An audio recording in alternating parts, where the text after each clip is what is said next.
Hard Power by J.B. Turner. Performed by Jeffrey Kafer. Times Square subway station, New York. They were watching her. She sensed it.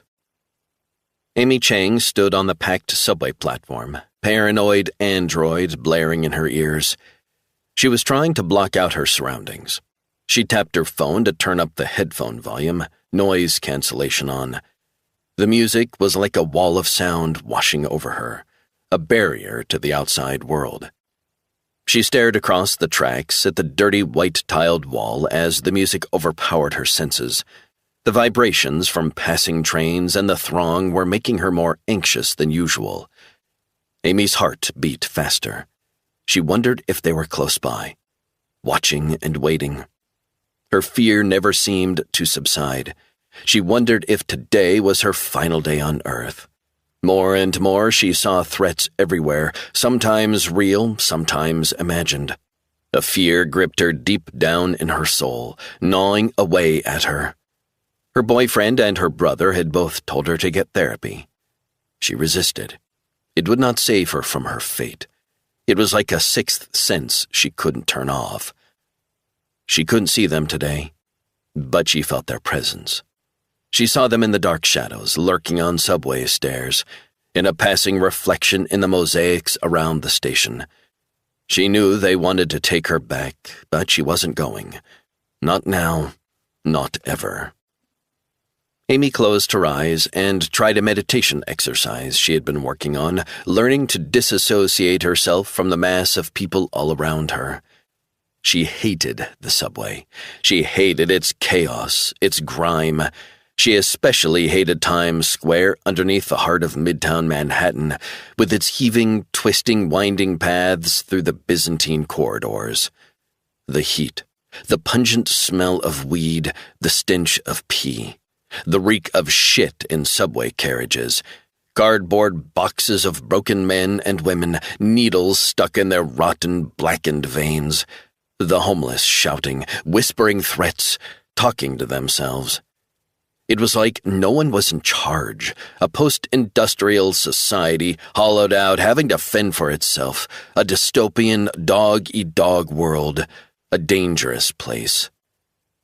Amy hadn't imagined freedom being anything like this. Her mind had constructed a utopian reality of New York City from the synthetic version that appeared on social media. Maybe she was naive. She wondered if she needed to live outside of the city, head out to Westchester. Or maybe she simply missed her boyfriend, the cool gamer she had met online. Amy wanted to see him badly. He worked out of the state most of the time in cybersecurity. He moved around, a lot, a digital nomad. They met up 3 or 4 times a year at most. God, she missed him.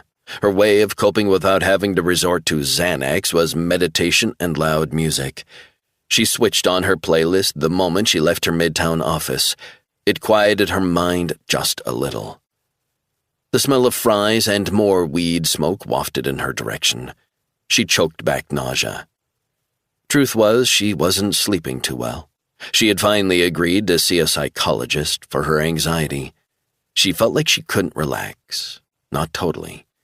Once or twice a week, she saw faces in crowds she thought she'd seen before.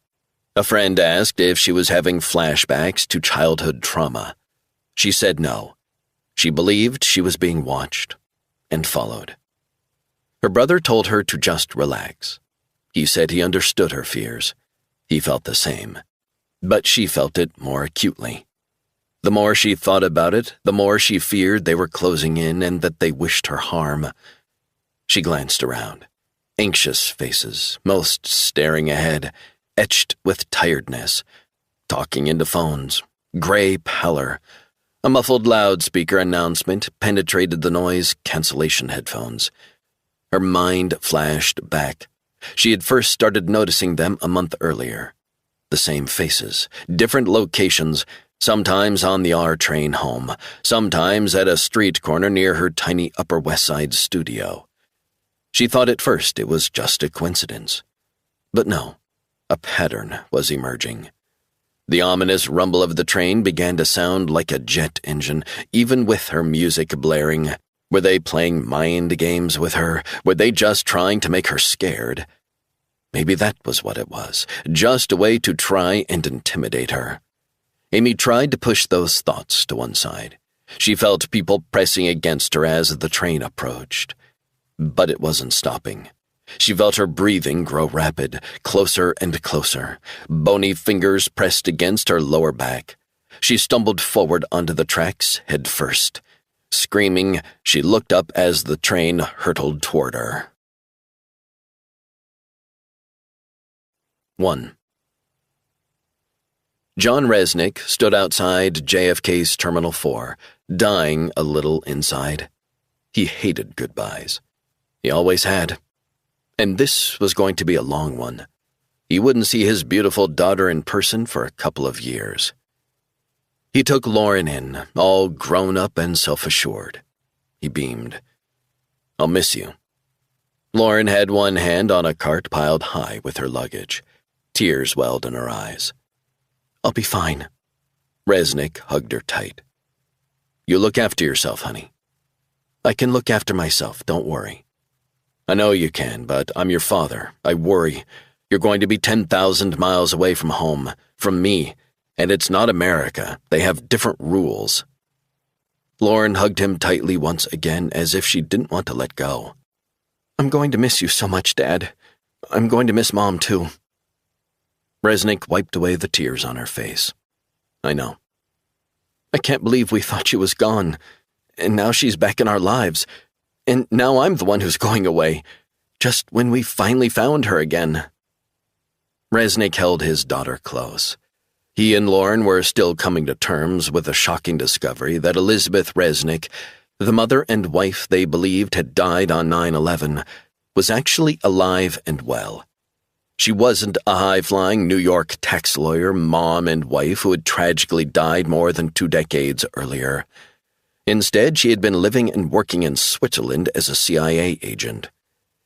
It was true that Elizabeth had worked for years as a tax lawyer in the Twin Towers, but unbeknownst to her husband John, a young Delta operator at the time, she had been recruited by the CIA to begin work in a secret office in New York, also based at the World Trade Center. The agency had used the massive attack and loss of life on 9/11 as a cover for Elizabeth Resnick to disappear and begin her new life as a CIA agent with a new name in Switzerland as part of a covert spying operation. "I know it's been tough on you," he said. Lauren closed her eyes. "I really wanted to start to get to know her." Resnick had only found out Elizabeth was alive after a high-level security breach. The deception was almost too shocking to comprehend. Now, all these years later, Elizabeth was back, living under another new name and identity in rural Connecticut. But although they had found her, Elizabeth could not really be in their lives, even though she was alive. She had promised both of them that she would be able to make a secret visit to Rockland, Maine, twice a year to see both Lauren and Resnick. "I was looking forward to starting again with Mom," Lauren said. "I can't even FaceTime her, obviously. I can't text her. I just want to sit with her. I want to hold her hand. Sounds crazy. It's not crazy. You'll see her again, I promise. Just the 3 of us, right? Just the 3 of us. When you get back, and you will get back, we'll have her over. Me, you, and her. No one else." "I'd like that. But in the meantime, I've got my first overseas assignment to focus on." "Remember this. You have any problems, you contact me, no matter the time of day. Text, email, phone, FaceTime, okay? You hear me?" "I'm ready, Dad." "I'm serious." "You're always serious, Dad." Resnick felt a deep sense of trepidation. His daughter had left the FBI 6 months earlier and joined the CIA. It was the last thing he wanted. Her first overseas posting in goddamn Jakarta. He had posted there once in his life, a hellish operation hunting a jihadist cell living in the mountains. Bad memories flooded back. The agency is not the FBI. It's a whole new set of rules, a whole new way of doing things. "The agency has trained me well. I'm prepared." Remember what I said. Trust no one, not even the ones you work with. Things have changed since your day, Dad. Resnick had checked her flight times and schedules. She would fly United to Qatar, a 3-hour layover, then on to Indonesia. He looked at her 3 large suitcases. Wow, you packed a lot. I'm going to be away for 2 years. I need stuff. Besides, I'll buy more over there.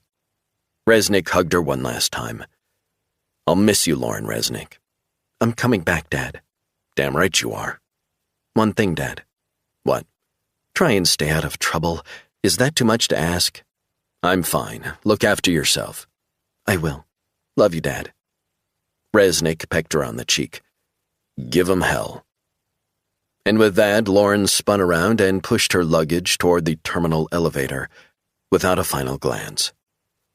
Resnick's mood was low as he got in his car and drove from New York back to Maine. He had a grueling 6-hour journey due north. It was like his penance. Mile after mile, skies darkening all the way. He would miss her like crazy. He tended to catastrophize, imagining the worst things she would face. The fact that she worked for the CIA concerned him.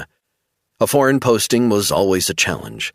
He remembered in 2009 there were Al-Qaeda-inspired bombings killing 8, injuring dozens more, of 2 hotels in Jakarta frequented by Americans. He knew full well, as she would have been briefed, that Indonesia had the largest Muslim population in the world and had seen a rise in Islamist terrorism in the last 20 years. His fears were partially assuaged, knowing she had been trained by not only the feds at Quantico, but also the CIA down at the farm. She would have had to pass numerous psychological, physical, and shooting tests before being deployed. She was capable, more than capable. He stopped off at a gas station and refueled his car, then had a snack and a couple of cups of strong coffee before he got on the road again. Resnick was around 25 miles from Rockland, Maine, when he saw a sign for a regular haunt of his, an outdoor gun range. He pulled up at the isolated club. He went to his locker, took out his ear protectors, and headed through to the deserted range. He took a few moments to compose himself. Then he aimed his 9mm handgun at a life-size wooden cutout target 50 yards downrange. He squeezed the trigger again and again and again, quickly emptying the magazine. He had obliterated the chest of the wooden target and punched a fist-sized hole through where the face was. He spent another 30 minutes shooting out on the range. He did a little close-range shooting, 10 yards, 20 yards. Then he went indoors and did the same again. He checked that the chamber was empty, then flicked on the safety and holstered his handgun. Ex-Marine Dave Courtney, who ran the range, walked over shaking his head. Nice work, bro. Resnick nodded. Hey, Dave, how's the leg? Courtney was suffering pain from a 20-year-old shrapnel wound in his left knee he got while serving in Iraq. We march on, John. Nothing else to do. Haven't seen you for the last week or so. Been busy. Yeah, you working? A few days away. Just got back from New York. Courtney shook his head and grinned. What a nut house. It has its moments. How's Lauren settling into life in the big city? Resnick sighed. She's just been posted overseas for a 2-year stint, so I was seeing her off at JFK. That's tough, man. Anywhere interesting? Indonesia. Shit. Jakarta? Been there, not going back. Resnick said. Anyway, I'm home, and I need to kill some time. The next time I'm in Rockland, we'll grab a beer, what do you say? Anytime, Dave.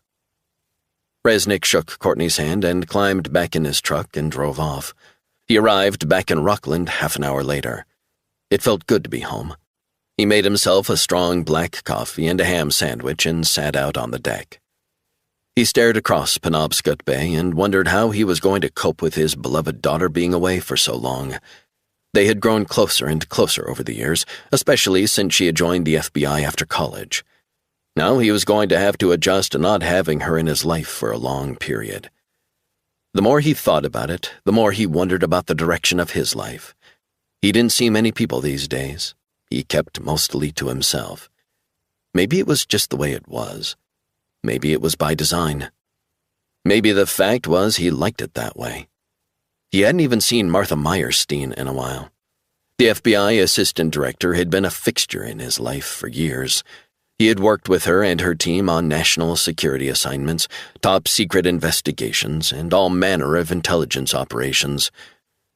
And over the years, their relationship had become more than platonic. But in the last year, the relationship seemed to have petered out. Either he was out of the country, or she was assigned to another high-level case in D.C. He never seemed to find the time. Maybe rediscovering Elizabeth had played a part. He sensed that she could no longer tolerate his, at times, illegal and violent actions. He was an ends justify the means kind of guy. She was also under pressure from the FBI director, who wanted her to stop using Resnick, an ex-CIA assassin and Delta operator, as part of any investigation. He felt in his bones that it had run its course. But maybe they had just drifted apart, both more comfortable in their own individual lives. He was very fond of Martha, but he always returned to what he loved and craved, his solitary life. He enjoyed his space, time alone, time to think, but also to forget. It helped him decompress if he headed up to the North Maine woods. The isolation was a balm for his soul. When it all came down to it for Resnick, only Lauren really mattered. That was the truth of it. Now she was gone. Resnick ate his sandwich and drank his coffee as he watched the last remnants of the sun drop behind the horizon, a tangerine sheen rippling over the dark waters. The view would never change. The same view his late father had seen when he returned from his 12-hour shift at the sardine packing plant on the far side of town. He remembered his father would wash and scrub his red, raw hands with warm water. Then afterward, he would grab a cold beer and sit out on the deck, the same deck his son now sat on all these years later. The beautiful wooden deck, along with the entire New England colonial house behind it, had been built by his father with his own bare hands. Night after night he worked, long into the night. Resnick would watch him. He marveled at his father's toughness, his pride in hard work, his resilience. His father had picked the wood. He had designed the house using his rudimentary carpentry skills. A man with no education. He got a few friends to help on weekends, but by and large his father had built it himself. A home. His home. Resnick felt his mood lighten. The house still sat proudly atop the rocky shoreline of Rockland, surrounded by a stillness, beauty, and serenity that was hard to match. Waves crashed onto the sand and rocks below. His phone rang. Resnick checked the caller ID. He didn't recognize the number. "Yeah? John?" said the tentative voice of Travell Williams, the brilliant ex-NSA hacker. "Travell, you okay?" All he could hear were sobs. "What's wrong, man?" "John, something's happened. Something terrible. Turn on your TV, NBC." "Give me a minute, I'm outside." Resnick went back into the house and switched on his TV. He got to the channel. "Subway accident in New York? A girl died." That girl was my girlfriend. I loved her." "Oh my God, Travell, I'm so sorry. That's awful." Travell began to sob like a little boy, lost in grief. "I don't know who else to call. I feel shattered. I feel sick."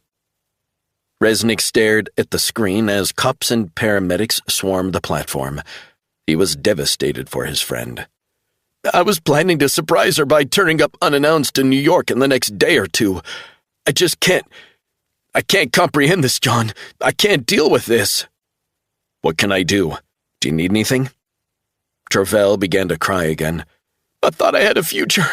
I was going to propose. I swear to God I wanted her to be my wife. Now she is gone. She told me they would get her. She told me that repeatedly." "What?" "She told me they would find her." "What are you talking about, Travell? Who is they? I don't understand what you're saying." "Her brother said she told him the same thing. I'm close with him, too." "Her brother?" "Yeah, he lives in New York as well. He's a computer genius. I don't know what I'm gonna do. I'm scared." "Where are you?" "I'm headed to New York, but I don't know if I should." "Why not?" "I'm worried."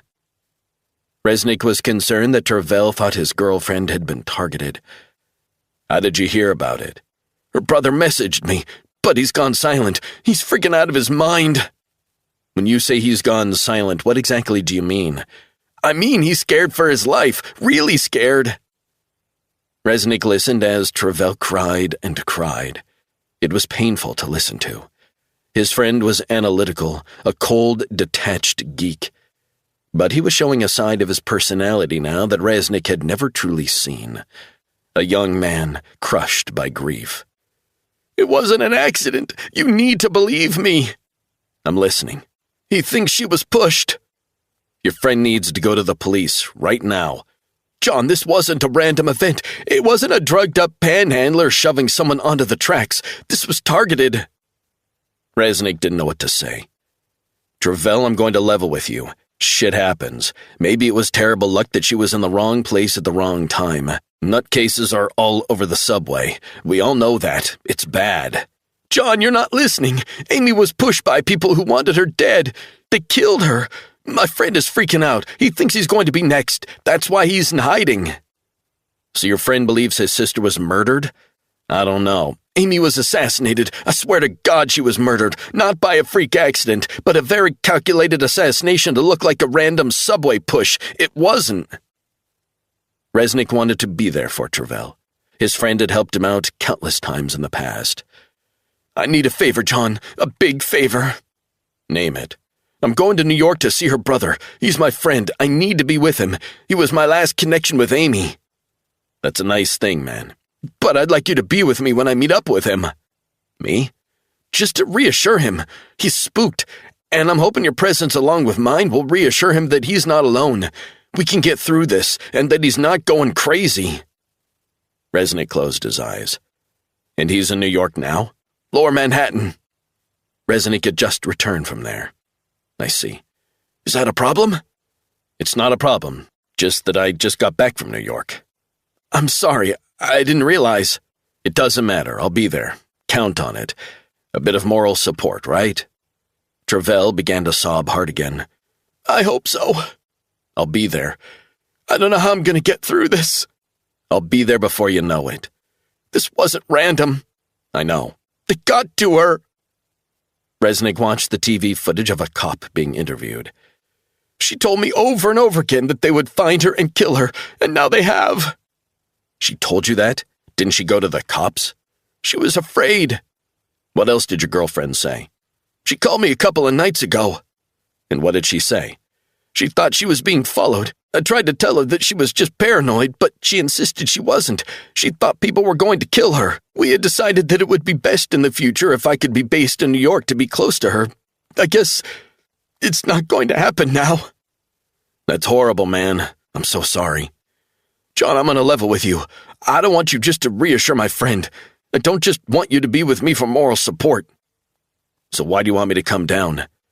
"I want you to help me find the people who killed my Amy." 2. It was late morning when his plane touched down in New York. Resnick took a cab from JFK to a boutique hotel in Soho, the cobblestone streets familiar under his shoes. He checked in, quickly showered, and changed. Then it was a 10-minute walk to the diner. He headed east along Spring Street and hung right onto Mott, past Vietnamese restaurants, Thai diners, Korean travel agents, until it was all Chinese restaurants, cafes, delis, and supermarkets. The pungent aromas of Asian cooking filled the lower Manhattan street. His father had developed a taste for Vietnamese food during the war, and after coming home from Hanoi, he had cooked Resnick similar meals. They were strange for Resnick's young taste buds. But over the years, he enjoyed the bun cha, Vietnamese meatballs, which grew to be his favorite. Resnick spotted the neon sign for the tiny cafe. He was in the heart of Chinatown. Inside sat Travell, hunched over a cup of coffee, checking his phone. Resnick laid a hand on his shoulder as he passed behind him. Travell turned round anxiously and looked up, eyes bloodshot. "Hey, man, thank you so much." Resnick slid into the seat opposite. "How are you holding up?" "Not too good." It must have been a terrible shock for you. Travell closed his eyes as if trying to block out the thought. I'm here for you. I just wanted you to know that. Thank you. How long had you known Amy? 18 months, give or take. I was introduced to her by her brother Kevin. He's devastated. They were really close. That's tough. Travell shook his head. I feel numb. Absolutely numb. Resnick hadn't seen the normally impassive, composed, and highly rational hacker in such an emotionally disturbed state. He felt so bad for this guy he would consider a friend. Not a going-out-for-beer friend, not even a college friend type of friend, but more just a guy he could rely on, a guy who hadn't ever let him down. Now his life had fallen apart. He knew the suffering and anguish Travell was going through all too well. I'll get through this. But it's Amy's brother I'm worried about. He's freaking out like you wouldn't believe. It's tough, losing someone, I know. Kevin is talking about hurting himself. I don't know what to do, and that's why I wanted you to come with me. I'm just hoping you can try and help him in some way. Maybe reassure him as well. I know you're friends with Martha. Resnick nodded.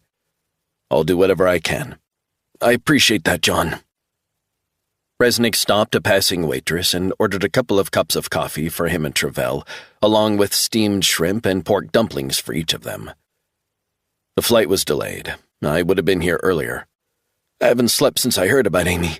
My brain is scrambled. What I told you probably sounded insane. I'm on the spectrum, and this thing has really thrown me. It's understandable. The waitress returned with the coffee and the food. Resnick waited until she was out of earshot. He took a sip of his coffee. I'd like to know a bit more background on everything. What do you want to know? I suppose my main question is, first of all, why doesn't your friend just go to the police? If he thinks this wasn't an accident but foul play, he needs to go to the cops, right? Travell sat in silent contemplation. I was thinking about this last night. He should go to the cops. You both should. Travell eyed his food and picked at the dumplings. He took a gulp of his coffee. Here's the thing, John. It's a delicate situation. Kevin has Asperger's. He has an incredible IQ, but emotionally, he's a closed book, reclusive. Finds it difficult to relate to other people, so he views this situation through his own prism. I understand. Going to the cops is not an option. At the moment, it's just a theory he has, how his sister was killed. Resnick said nothing. A theory I believe. Listen, if you and your friend think there was more to this than a random push, he has to go to the cops, whether he has Asperger's or not. Not right now. Why not? The main reason is that he's scared shitless. He doesn't know many people. He moved to this country with his sister a year and a half ago. He doesn't want to get into trouble. I'm starting to follow your drift. My mind is going crazy. So is his. I'm not thinking straight. That's one of the reasons why I called you. I know you've worked in all sorts of places and situations. I know you have connections to the FBI. I can't figure it out. Neither can he. Resnick took a large bite out of the steamed shrimp and wolfed down a dumpling. He washed it down with a large gulp of the strong black coffee. Here's the thing. He dabbed his mouth with a napkin. I need to know if Amy had enemies. Does her brother? I get the impression that you didn't tell me the whole story on the phone. Travell averted his eyes. Which is fine, I guess, but I need you to lay it on the line for me now. What are we really dealing with? It's all a bit sketchy, if you don't mind me saying. Travell leaned closer across the table. It's sketchy, all right. It's a mind fuck. I'm gonna lay it all out. I'm scared. Let's take a step back. What did you work with him on? I've been using my cybersecurity skills, working with foreign political activists and those with high skills like Kevin and his sister, helping them get out of their countries, working with NGOs to get them safely into our society. Companies in the tech sector need qualified people from overseas. Amy and Kevin fit that bill. So you're working pro bono. Absolutely. They want to live in a free society. Who doesn't? You'd be surprised, John. So you think me turning up with you would reassure him? That's the plan. I know he's not from this country, like you say, but again, Why not simply go to the police and say he fears for his life? What about the FBI? Let them deal with it. They can help. He doesn't want to attract undue attention about what's happened. He believes they have spies watching him. He is fearful he will be extradited to his country. What's happened to Amy has shocked him so much. He was literally screaming on the phone. He thinks they will come for him, just a matter of time. Who's trying to kill him? A foreign government on American soil? I don't know if he's exaggerating, not exactly sure, but he talked about malignant forces at work.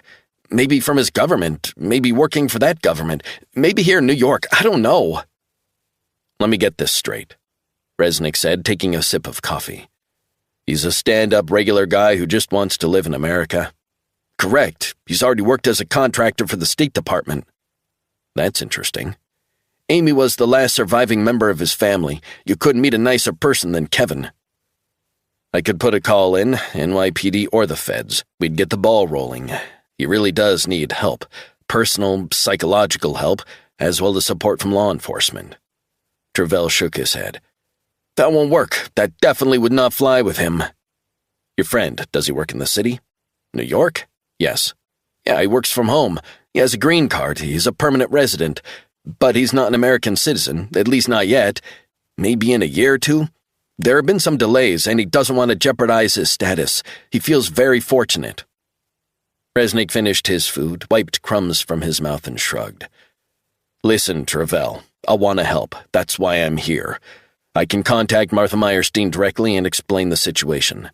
He's already ruled that out. He's super paranoid. Where is he now? Is he at his apartment? Travell shook his head. He's not far. Where?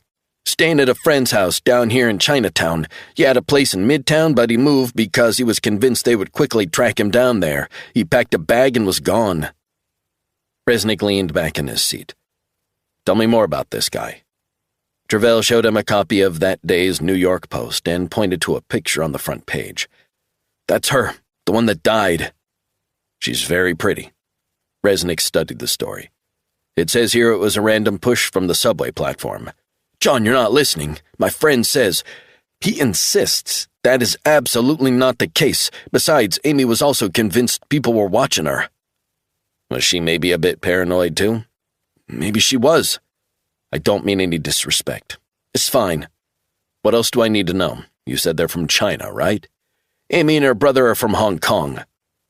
Travell took out his phone and scrolled through photos. He showed Resnick a photo of a young Chinese man and woman. That's them, taken in Hong Kong shortly before they fled. Resnick studied the features of the handsome young man and his stunning sister at a demonstration. They should have been safe here. They fled Chinese oppression. They were both students who were active in the movement against China taking control of their lives. They wanted to live free. They were getting harassed in Hong Kong for protesting the government. That's why they traveled to the other side of the earth to get to a place of safety. At least it should have been a place of safety. They just wanted to be free. And you want me to head on over to where your pal is staying, and then what? I don't know exactly. I guess it would be useful to get him out of New York.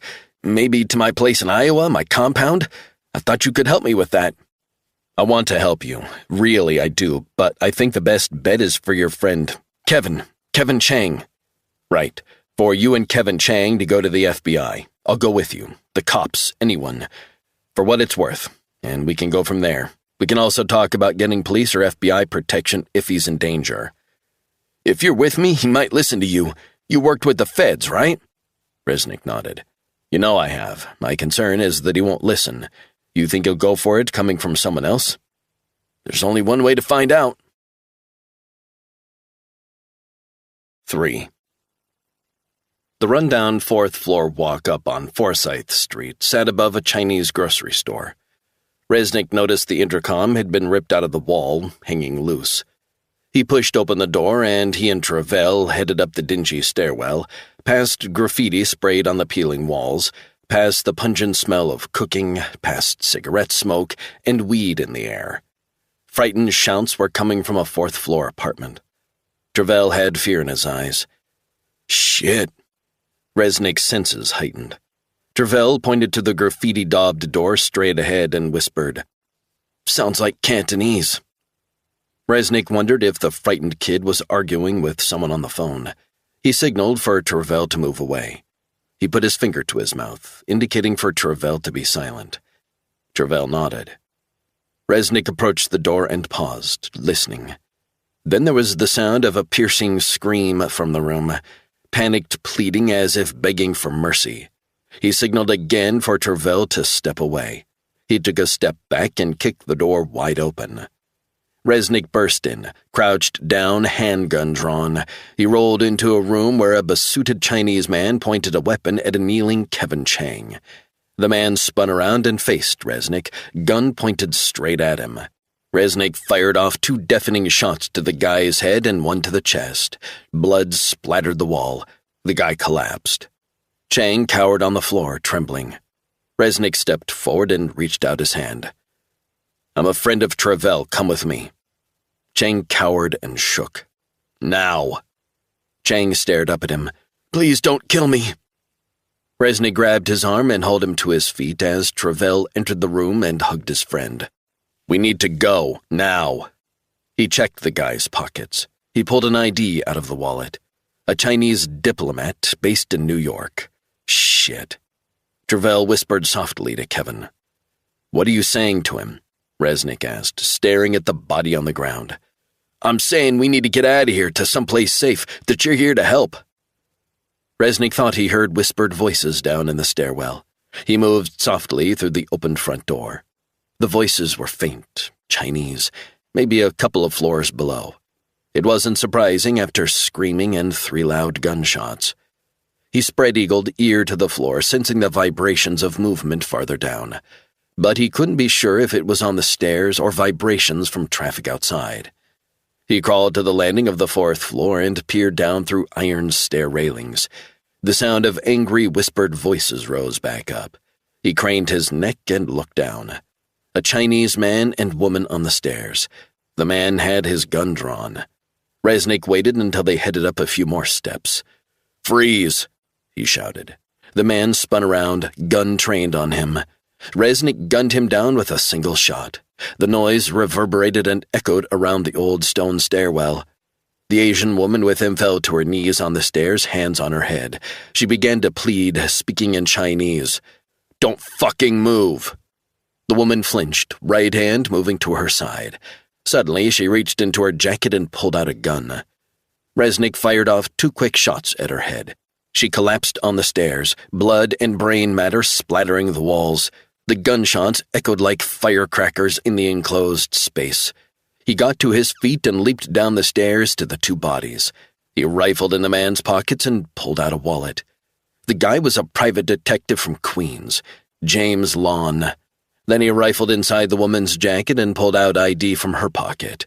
He scanned the details. The woman was a Chinese diplomat. She worked in the Overseas Chinese Affairs Office at the Chinese Consulate in New York. This was fucked up. Not good. Not good at all. He quickly ran back up the stairs and into the room. "We need to go, now." Travell looked at him, arm around his friend. "What happened?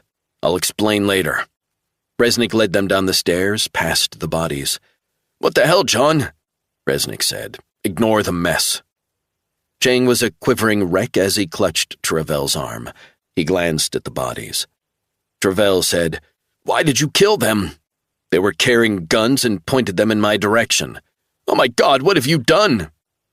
Resnick tucked his gun into his waistband and hustled Travell and his terrified pal out to the street. He quickly hailed a passing taxi and bundled Travell and his friend in the back before sliding into the passenger seat up front. The driver flicked on the meter. "Where to?" "We're going to Queens." "Queens is a big place, pal. Where in Queens?" "I don't know. Just drive. I need a destination. Just drive, will you?" 4. It was dark when Meyerstein's plane touched down at LaGuardia. She received constant updates to her phone on the flight up from Washington, D.C. Her brief was simple. She had to close this down, find Resnick, and make sure the fallout from the killings couldn't be traced back to an occasional FBI operative. FBI Director Bill O'Donohue was red in the face as he read her the riot act in his office. She was ordered to fly up immediately when it was clear that Resnick was at the center of the storm. She needed to get a grip on the situation before it escalated further, becoming a diplomatic and political scandal. Meyerstein was picked up by a team of special agents and shown into a waiting SUV. She was whisked across town toward the FBI's field office in Lower Manhattan. The SUV headed onto the expressway through the Queens Midtown Tunnel. Before she had even reached Manhattan, her phone rang. She checked the caller ID. Her heart sank. It was Bill O'Donoghue. She had a good relationship with a long-serving director, but in the last few years there had been a noticeable deterioration, and she felt herself under increasing pressure and on the defensive when it concerned John Resnick. What had transpired earlier in Chinatown had chilled an already lukewarm relationship to downright frosty. She stared out the window at the passing traffic, phone pressed to her ear. Meyerstein speaking. ETA? Hi, Bill. I'd say we're 20 minutes out depending on traffic. Martha, I just want to reiterate how toxic this relationship of yours has become. Excuse me? How many fucking times does the name Resnick come between us? I mean, seriously? He's going to be the death of me. Meyerstein sighed. As I said earlier, I'm on it. I just got here. I'm going to get up to speed. I don't know the chain of events, but I'll find out. It might be too late. What does that mean? I just got off a very, very heated conversation with the Attorney General. He is losing his mind over this.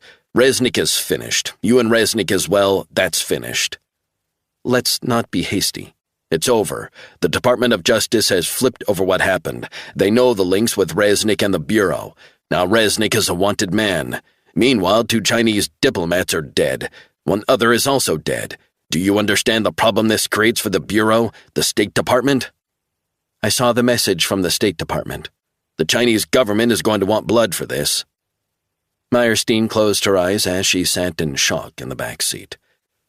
Sir, I know it's bad. It's as bad as it gets, but I want to establish the facts. Too late, and that's not all. What? O'Donoghue sighed. The Attorney General wants you out. Me? He has given me a week to fire you, or he will fire the whole senior executive team of the FBI himself. That includes me. That's ridiculous, is it? I don't blame him. Have you agreed to this already? It's a done deal. Meyerstein felt as if she was drowning in quicksand. Her career was over. It had been her life for the better part of 25 years. A life of service, a life of devotion to duty, a duty to her country.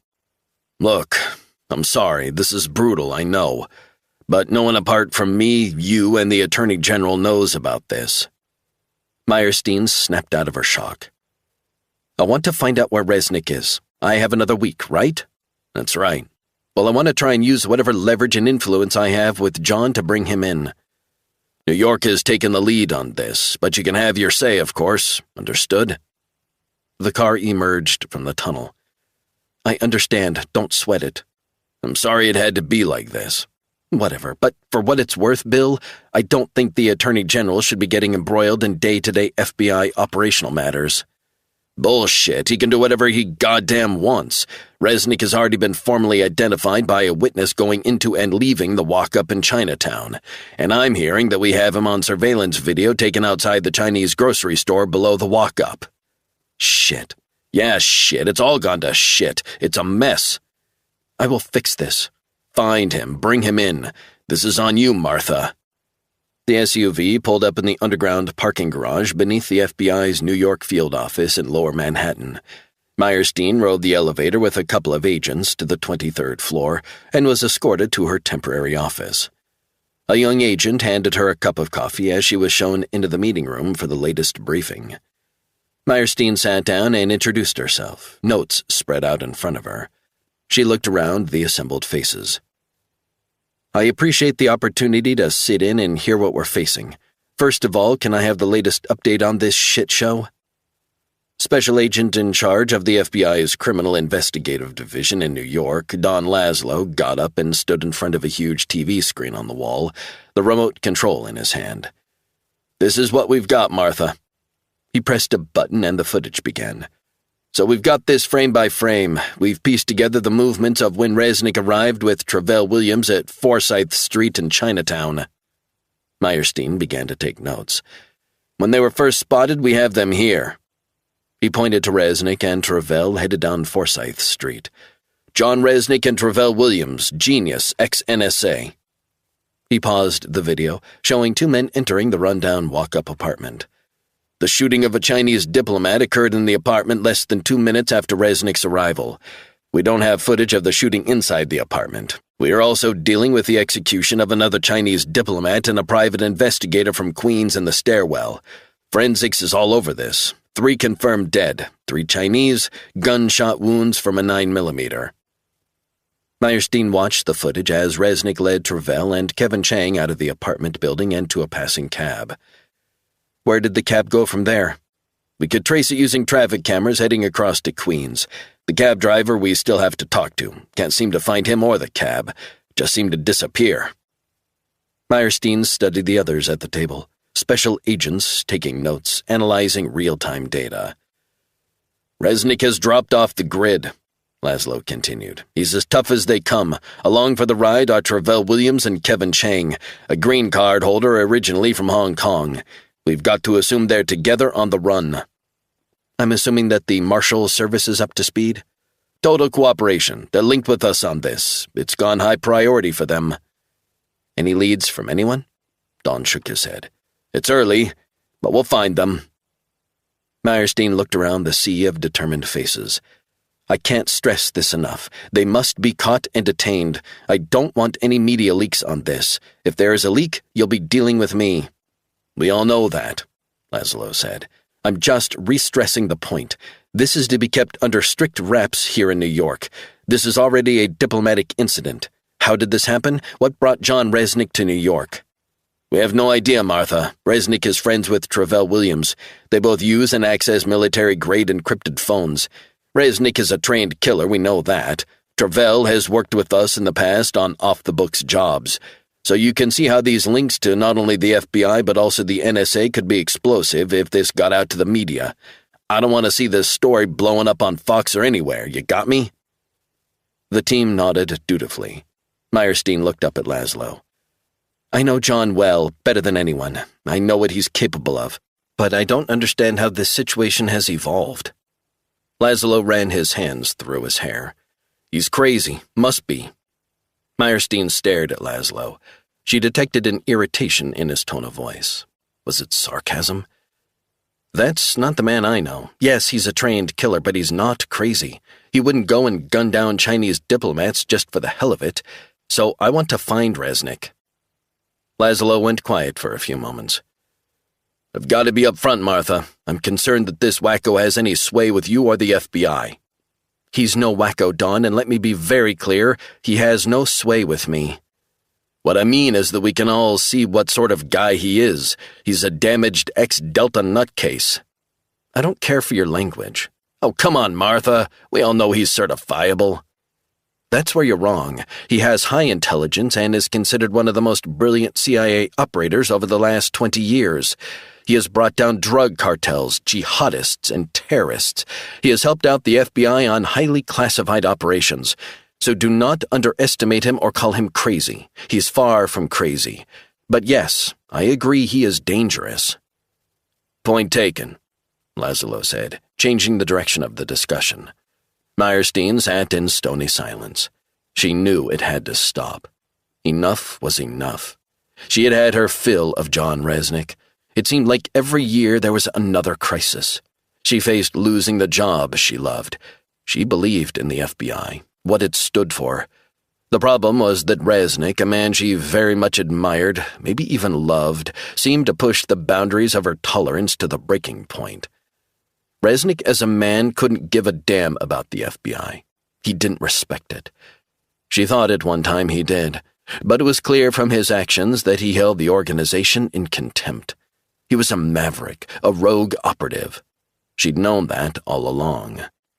Meyerstein looked across the table at Thomas Kelly, the FBI's head of counterintelligence in New York. He wore a well-tailored, single-breasted navy suit, a white shirt, and a pale blue tie that matched the color of his eyes. "What's your take, Thomas? Where are we?" Kelly looked up from his note-taking and fiddled with the gold cufflinks on his starched white shirt. He sat as if in quiet contemplation. Resnick is as tough as they come, as you say, he said. We all know that. Meyerstein nodded. The problem is, Kelly said, Resnick is getting enmeshed with stuff he doesn't understand. This is not his usual theater of operations, his modus operandi. In this instance, we are dealing with the People's Republic of China, after all. You're referring to the diplomats? Correct.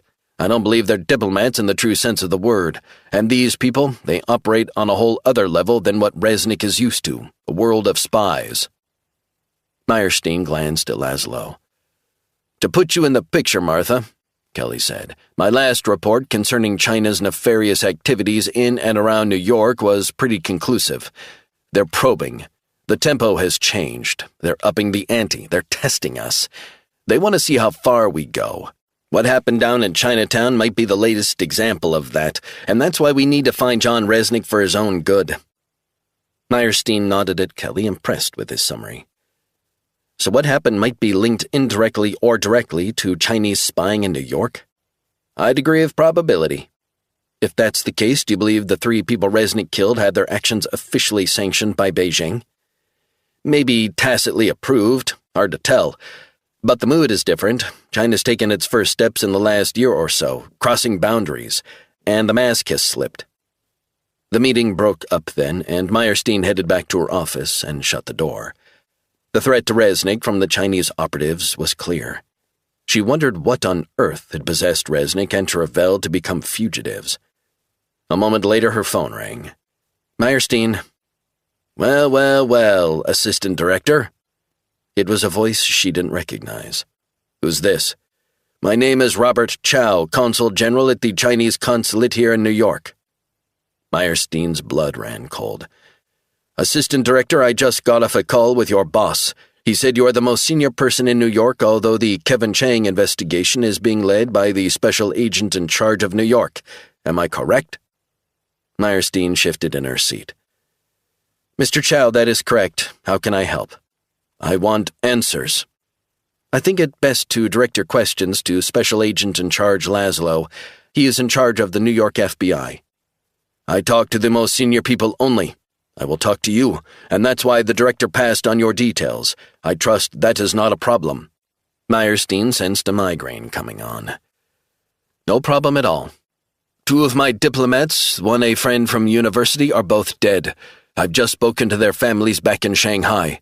They are devastated. They want answers. The Chinese people require answers. First of all, I would like to express my condolences for this terrible event. We are at an early stage trying to establish the facts. Enough! How dare you try and placate us? Do you think we Chinese will simply turn the other cheek? This is an outrage. Meyerstein wondered if this guy knew more than he was letting on. Do you know the person at the center of this? His name is Kevin Chang. He is from Hong Kong. He is a criminal and fugitive. I'm not at liberty to discuss details of this case, but is there anything else you would like to share with us? Yes, I would. I've been in touch with ICE and Homeland Security. Now Meyerstein definitely realized this guy knew more than he was letting on. They agree with us that Kevin Chang should be removed from this country and deported to China. I'll be holding you personally responsible if this Chang is not brought to justice where he belongs, behind bars in China. 5. It was nearly midnight as the stolen Mazda traveled north through Queens. Resnick glanced in the rearview mirror as Travell and Chang hunkered down in the back seat. The 3 of them had taken a cab to an abandoned warehouse in Far Rockaway. They'd laid low for hours. Then Resnick decided it was time to break cover. He had stolen a parked car 2 streets away. The mood was tense as Resnick sped on. Where exactly are we going, John? Travell asked. I'm still trying to figure it out. We can't hide forever. Chang began to sob. I'm scared. I didn't want this. I didn't want any of this. Resnick glanced again in the mirror. Just hang in there, Kevin. Here's the deal. I'll take you straight to the nearest police precinct if you want. Right here, right now. It's your call. No, please don't. Are you absolutely sure, Kevin? Chang nodded vigorously. I know what will happen. The cops will arrest me, and further down the line, I will be deported to China. This is not China. I will be arrested, and they will throw me out of the country. They will torture me. Maybe they will send me to a re-education camp." Resnick nodded. "Let's take it easy. I see where you're coming from. But this is on a whole different level now. I killed those people. At least 2 were diplomats, but you did not kill them." Chang said, "I will be the one to blame." Travell shook his head. "I wish I hadn't gotten you involved, John."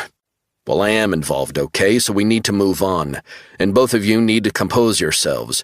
We need to figure this shit out, and quick." Travell sighed. "What a mess.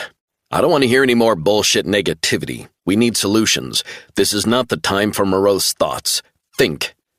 "So what do you propose?" Travell said. "Here's my plan. I believe we should reach out to the FBI." Chang said quietly, "I don't know. Kevin, can I at least try and speak to the FBI, maybe cut a deal?"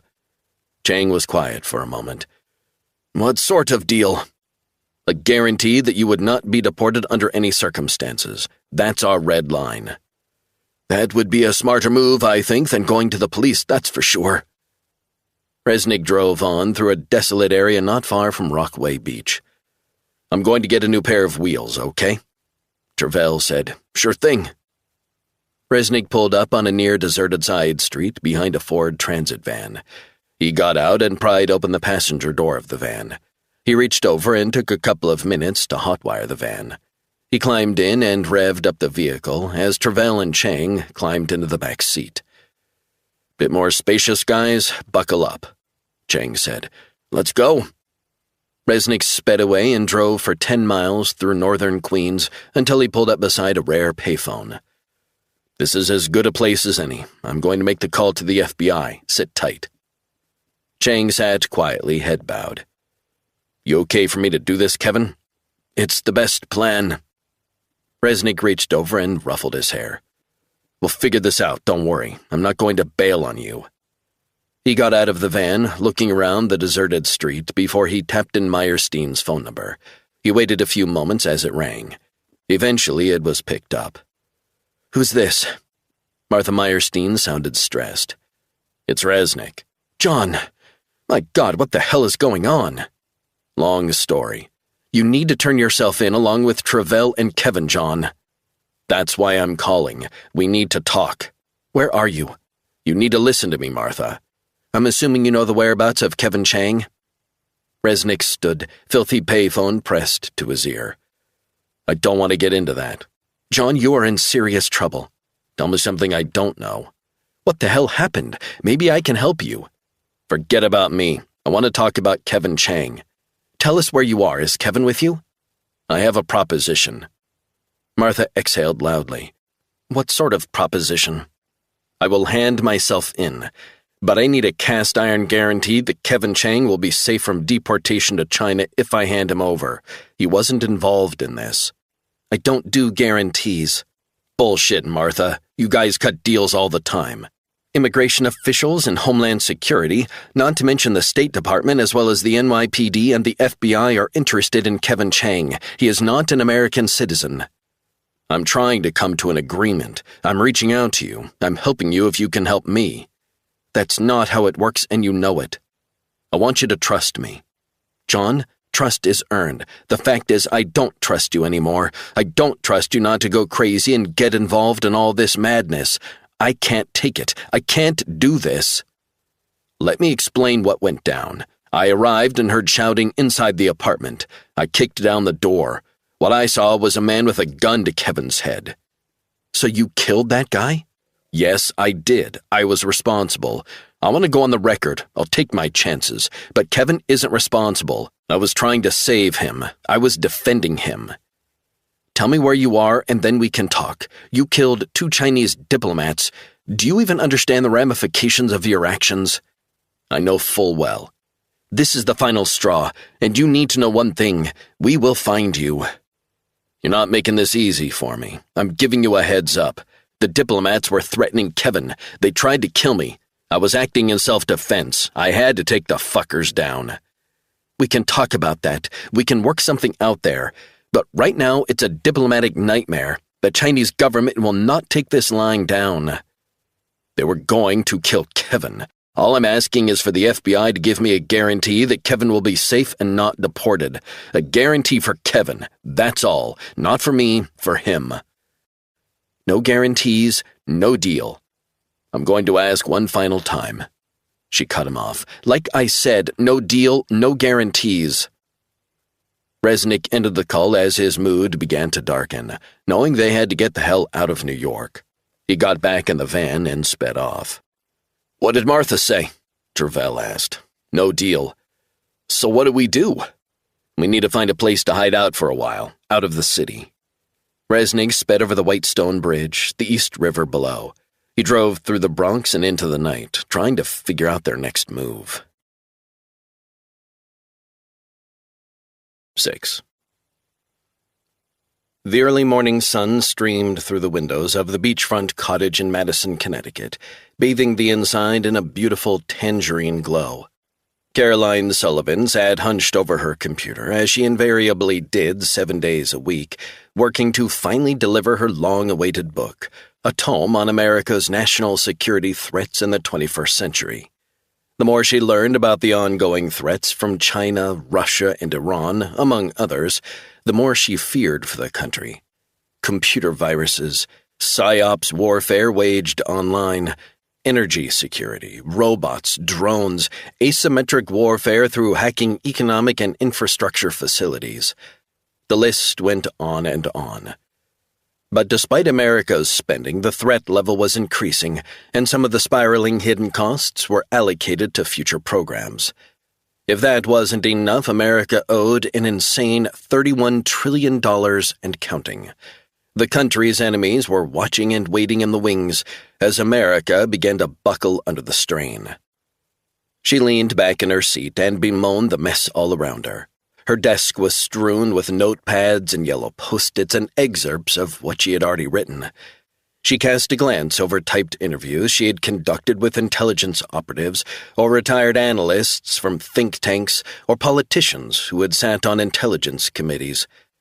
She grimaced at a collection of empty cups of coffee. The book was an all-consuming project. But it was also spiraling out of control, a bit like the national debt, becoming a bit of a monster.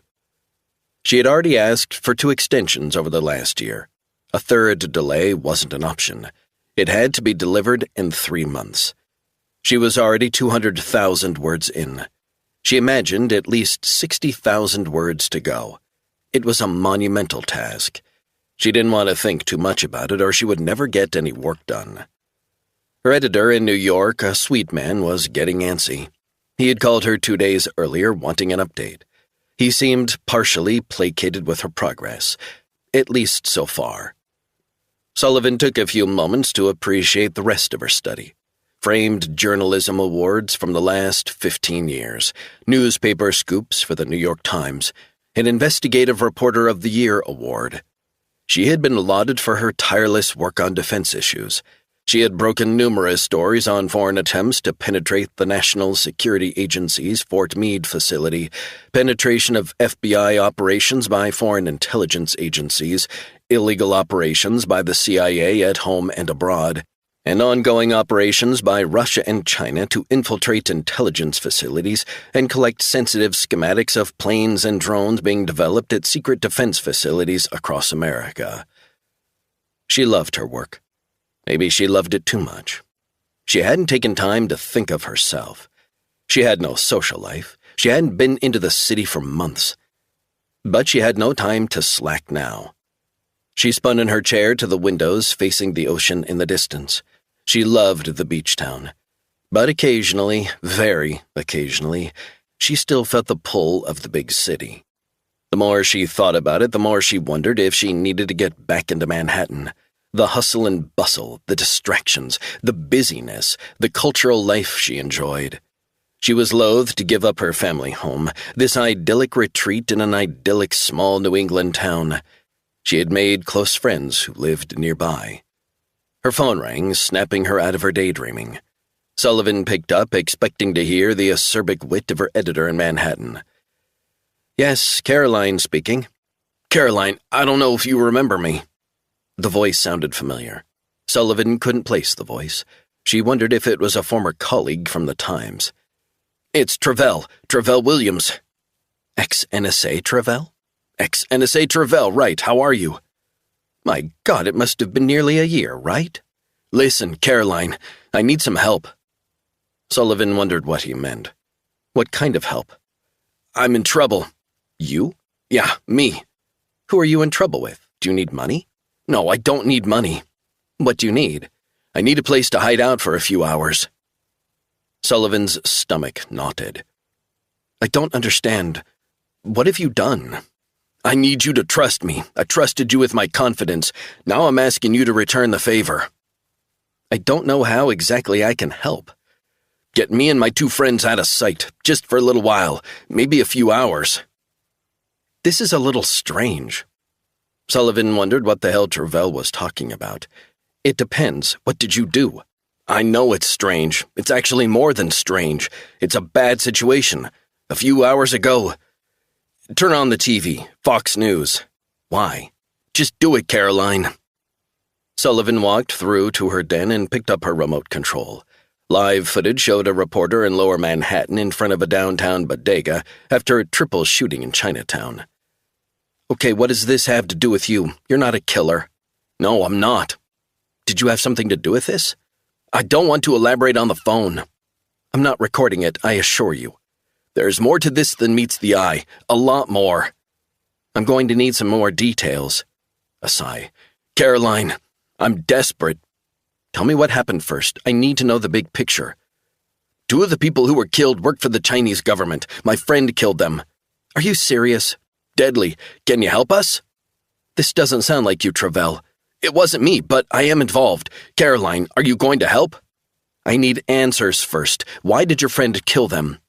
"He was defending a guy from Hong Kong, a guy who was being threatened by these goons. My friend who shot the Chinese operatives is former CIA. He's the real deal. I will vouch for him any day." Sullivan's journalistic instincts kicked in. "Tell me more." "How much more do you need?" "Tell me what you can."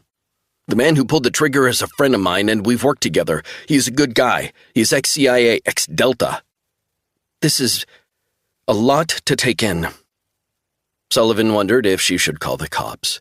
That would be the right thing to do. Her mind raced, unsure, torn between different emotions.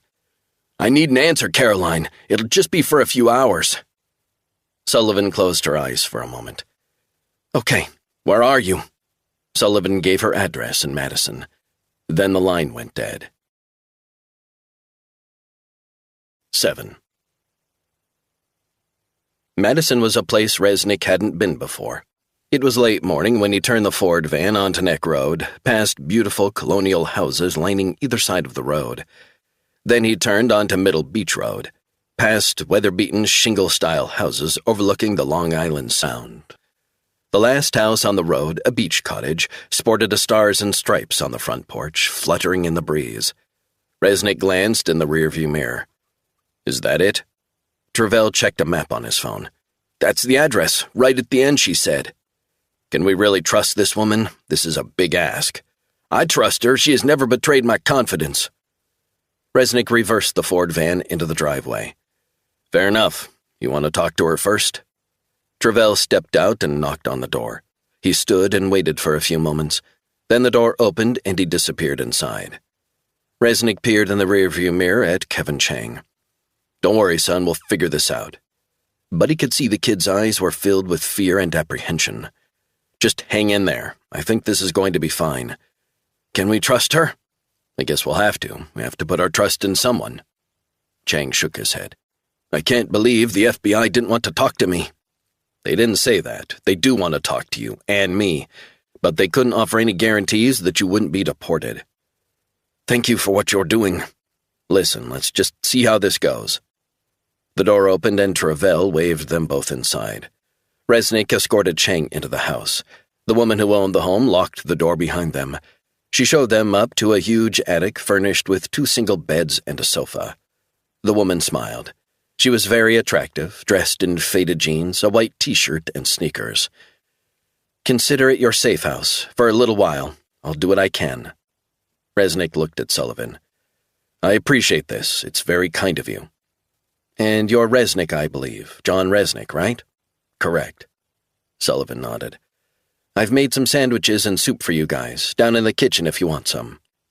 The three of them followed her back downstairs to a light blue shaker kitchen, walls decorated with black and white photos of the woman with political figures, writers, and journalists at award ceremonies.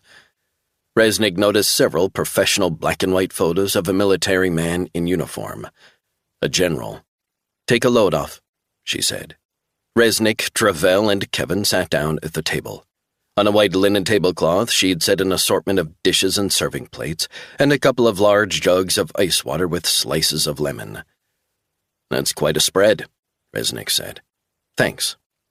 She served up delicious bowls of piping hot lentil soup, coconut rice with blackened fish, and mango salsa garnish. She also served up plates of wild salmon sandwiches on rye bread. The woman addressed her unexpected guests. My name is Caroline Sullivan. I put in a few calls before you arrived. I now have a better idea of the situation that transpired. I would like to hear your side of the story, if that's okay. Travell nudged Chang. Caroline is a journalist. Don't be afraid, she can help you. Chang nodded. I think that's a good idea. I want to put on the record what happened. It might help. Great. Eat up first. You must be starving, Caroline said. Resnick was floored by Sullivan's calm demeanor in light of what he had done. Travell and Chang loaded up their plates with rice and fish, devouring the sandwiches and the soup, famished. He dug in himself. It felt good to get some nutritious food after not eating for a day. This is delicious. Sullivan flushed. It's whatever I had in the pantry. Seriously delicious. Sullivan followed up the food with some fresh coffee and chocolates. Coffee, John? Absolutely. Sullivan made small talk with them for the next half hour as they sat at the table. Then she cleared the dishes, helped by Travell. Resnick looked across at Kevin Chang, who seemed distracted. You okay? I'm okay. Just new surroundings, getting used to it. You're good. Take it easy. Sullivan held a copy of the New York Post with a photo of Amy Chang. I learned this happened a few days ago. This is your sister? Chang closed his eyes and nodded. Yes, ma'am. I'm guessing that there's a connection between her death and the killings of the Chinese diplomats in Chinatown? Chang nodded. Amy was my sister. You're correct. And yes, her death connects to what happened yesterday at my friend's apartment. My sister feared for her life. She believed she was being followed. It's weird that this connection hasn't been picked up by the media. Maybe the information as to my identity hasn't been released, Chang said. Sullivan nodded. That's true. This doesn't mention you at all, Resnick said. The feds will be keeping all this tight to their chest. Sullivan nodded. That's right. Kevin sighed.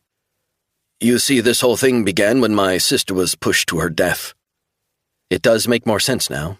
The two separate incidents, the connection between the push and Kevin being threatened before the killings. The story in the Post, as it stands, just reads as a tragic piece of bad luck after a spate of fatal pushes on the subway. Chang shook his head. Want to know the real story? Sullivan reached over for a legal pad and pen from her kitchen counter. She began to scribble a few shorthand notes. You mind? Please, I'd like you to hear our story. So your sister was scared, Sullivan said. She was being followed?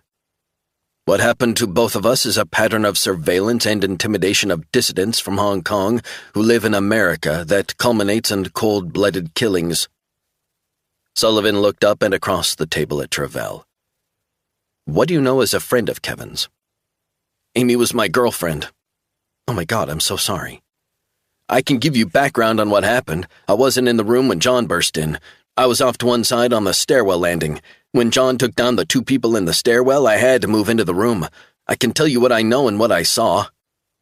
Sullivan turned her gaze to Resnick. And John, what about you? What about me? I'd like to interview you, get your thoughts on what transpired in your own words. Resnick shook his head. I'll talk to you off the record, but nothing on the record. I will tell you what I know, and I'll help you, but no photos, no video of me whatsoever. Agreed? Sullivan scribbled some notes. I got it. That would be really helpful, and you are the one who took them out? Travell and Kevin can tell you what led up to it and how I got involved, but yeah, I did it. I killed all three. Categorically, you're not denying it was you? Categorically, it was me, 100%. I killed all three. 2 diplomats and 1 Chinese private investigator from New York. I checked the IDs. Seriously? As trained killers, that's what we do. We check to see if the people have any ID, wallet, whatever. Special forces, right? Resnick checked his watch. I'll give you the full story, but first I need to make a call, and I need some privacy. Not a problem. Chang looked anxious. Who are you calling, John? I'm going to try and see if the FBI wants to cut a deal to keep you safe. They didn't want to last night. Maybe they've changed their minds today. I appreciate that, John. It's a long shot, but worth trying. Sullivan got up and he followed her through the French doors that led out to her deck. She pointed across the sand dunes. The path leads to the beach.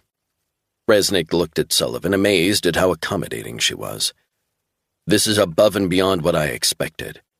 Just a temporary measure, John. I'm snowed under with work. Sure thing. We'll be out of your way in a few hours. You'll never know we were here. Resnick headed across the wooden boardwalk and onto the beach. He walked down to the water's edge, small waves gently lapping the fine sand. He took out his phone and dialed Meyerstein's number. He'd been reassured by Travell that his phone was wrapped up in cutting-edge military-grade encryption, 3 years in advance of what was available. In time, maybe through a stroke of luck, the FBI or cops would eventually find them. Maybe through surveillance cameras out on the streets. Maybe through random police stops. He wasn't stupid. He knew reaching out to the feds or Meyerstein again posed risks. He had worked in high-risk situations all his life. Missions behind enemy lines in Iraq in the dead of night. He wasn't fazed by risk, but he believed that contacting the FBI was a risk worth taking. He knew they could offer a better level of protection and guarantee the security and safety of Kevin Chang. He was prepared to give himself up to allow it. He viewed it as a trade-off. Resnick for Chang's security and a guarantee he wouldn't be extradited. He thought it was a no-brainer. Resnick waited a few moments for her to answer. Meyerstein, she said. Her voice sounded strained, which wasn't surprising. Who's this?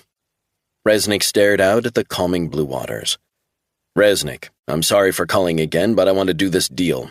I want this to happen. Exactly what kind of deal? The same deal I outlined last night. You are in no position to ask for any favors or any deal. Hand him over, John, and turn yourself in too. You're a fugitive. This is not going to end well. I can do all that, sure. I promise you that.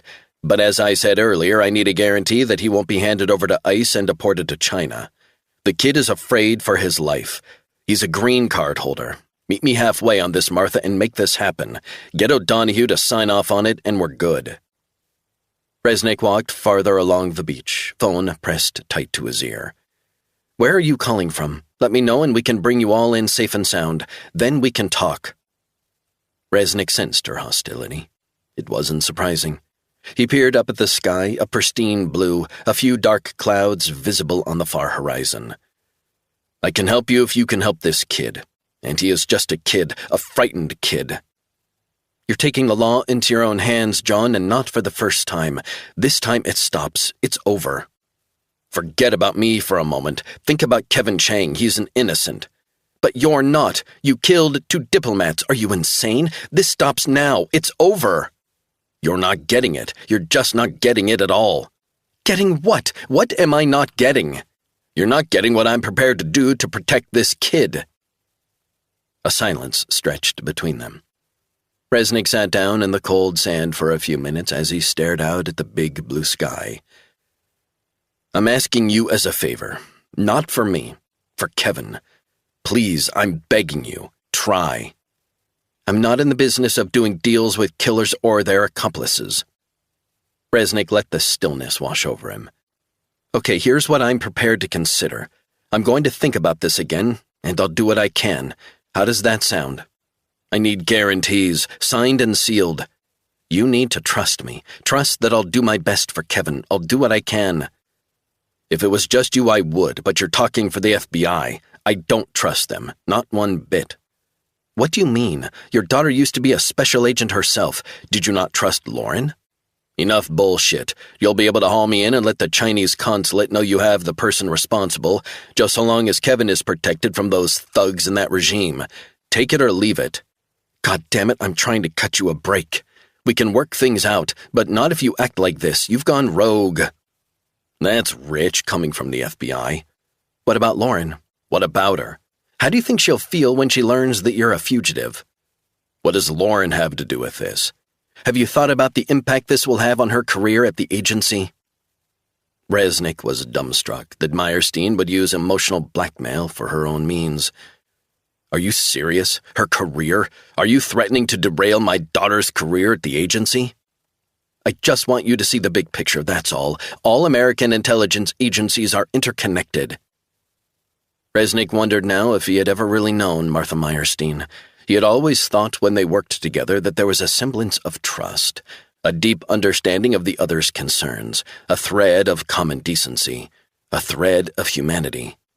But something along the way seemed to have eroded and finally destroyed that relationship. Resnick sensed that Meyerstein was now finally cutting him loose, except she wasn't saying it in so many words. Are you still there? Yeah, I'm still here. Look, I'm sorry, I don't have the full story of what happened. It's true. I'm in the dark on some of this. I defended Kevin Chang and myself from those crazies. I believe you. Resnick closed his eyes. It was a small validation of sorts. Thank you. But we need this to stop. You need to turn yourself in, and Kevin. I can make that happen, but you know how these things work. With the FBI, it's all politics. DOJ, State Department. Beijing will be all over them, raising holy hell across diplomatic circles, and the feds will cave on this. I hear what you're saying. I do. Listen, how about I get back in touch with the director? I could live with that. But I'm going to need time. You have 24 hours to deliver a deal. I've drawn a line in the sand. Do what you have to do. 8. The headlights bathed the deserted woodland park on the outskirts of Great Falls, Virginia. James Bradley pulled up, switched off the ignition, and got out of his car, backpack in hand. He wore his usual running gear, hooded gray sweatshirt, pants, and Nike sneakers. He put down the backpack and began to stretch, making sure his quads and calves warmed up for at least 5 minutes. He never changed this routine, sure it had helped him stay free of injury. He took a few deep breaths of the cool night air. He loved his runs under the moonlight. He pulled on his small backpack, filled with emergency provisions, a first aid kit, and water. Then he headed off down the trail and into the night. Bradley pounded the dirt path as he began his session. He was a 53-year-old running nut, had been since his teens. In college, he had excelled. Gold medals for running. But he had never taken it up professionally. He went down a different career path. He got his master's, then a PhD in international relations. He joined the army. He worked intelligence in Iraq, all over the Middle East. Then the CIA came calling. He became a highly valued senior analyst. But running was the one thing that was an outlet from his pressurized work environment. It gave him time to think, to clear his head. It made him feel good about himself. Riverbend Park was a place he loved. He had settled in Great Falls 20 years earlier after joining the agency. It was a beautiful small town surrounded by thousands of acres of forests and ponds. But it also had beautiful hiking trails. He ran on the trails, no matter the weather. He felt free here. The endorphins kicked in. In the summer months, the place was swarming with people. He couldn't run without bumping into someone. But in the off-season, like it was now, he was in a little slice of heaven. The anglers he occasionally spotted also loved the pastoral serenity. Bradley, more and more, just wanted peace. A place to forget. The life he had planned as a retired CIA operative should have been a breeze, but none of it had turned out like that. He had fallen on hard times. His life had taken a downward spiral in the last few years, despite all his best efforts. On the surface, his life looked great. He lived in a large house in a delightful neighborhood of Great Falls. But his security consulting business was losing serious money. His neighbors, meanwhile, were oblivious. They had worked at the agency with Bradley, attended his church, or worked in highly paid jobs in D.C. He was always taught to put his best foot forward, not to complain, and to work with a smile on his face. But his outward genial appearance masked the internal turmoil. Bradley was facing financial ruin. He could see bankruptcy on the horizon.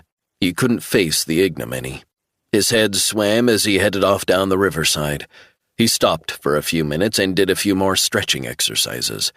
Then he set off on his nightly 10-mile run. His friends at church thought he was weird for running alone at night. He didn't care. This was his time, a precious time. The moonlight illuminated the way as it usually did. When it didn't, he ran with a headlamp.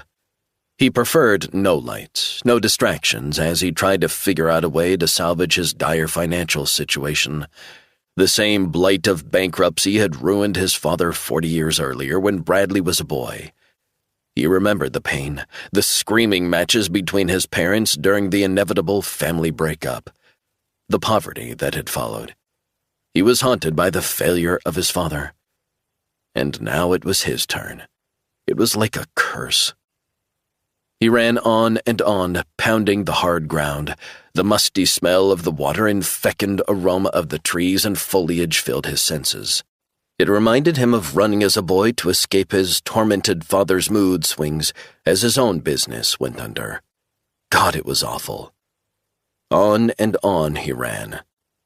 Bradley's mind flashed back to the moment his financial situation began to deteriorate 3 years earlier.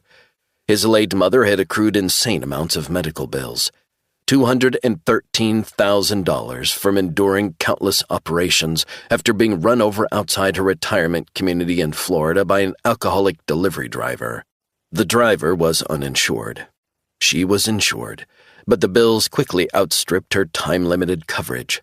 Bradley had picked up the tab. It was a big hit to take. And then he had his 3 children in college. That was killing him, as was his divorce settlement. He thought there was no way out. He had even contemplated taking his own life. But he couldn't face the oblivion. Bradley ran until he got to the Riverbend Park boat ramp. He wondered if he should move abroad, maybe to Europe. He wondered if Dubai was a possibility. Tax-free, year-round sun, tens of thousands of American expats and businesses thriving. His eyes wandered around the bucolic waterside setting. They fixed on a luminous yellow arrow marker alongside a luminous yellow triangle inscribed on a tree. Bradley's senses switched on at that moment.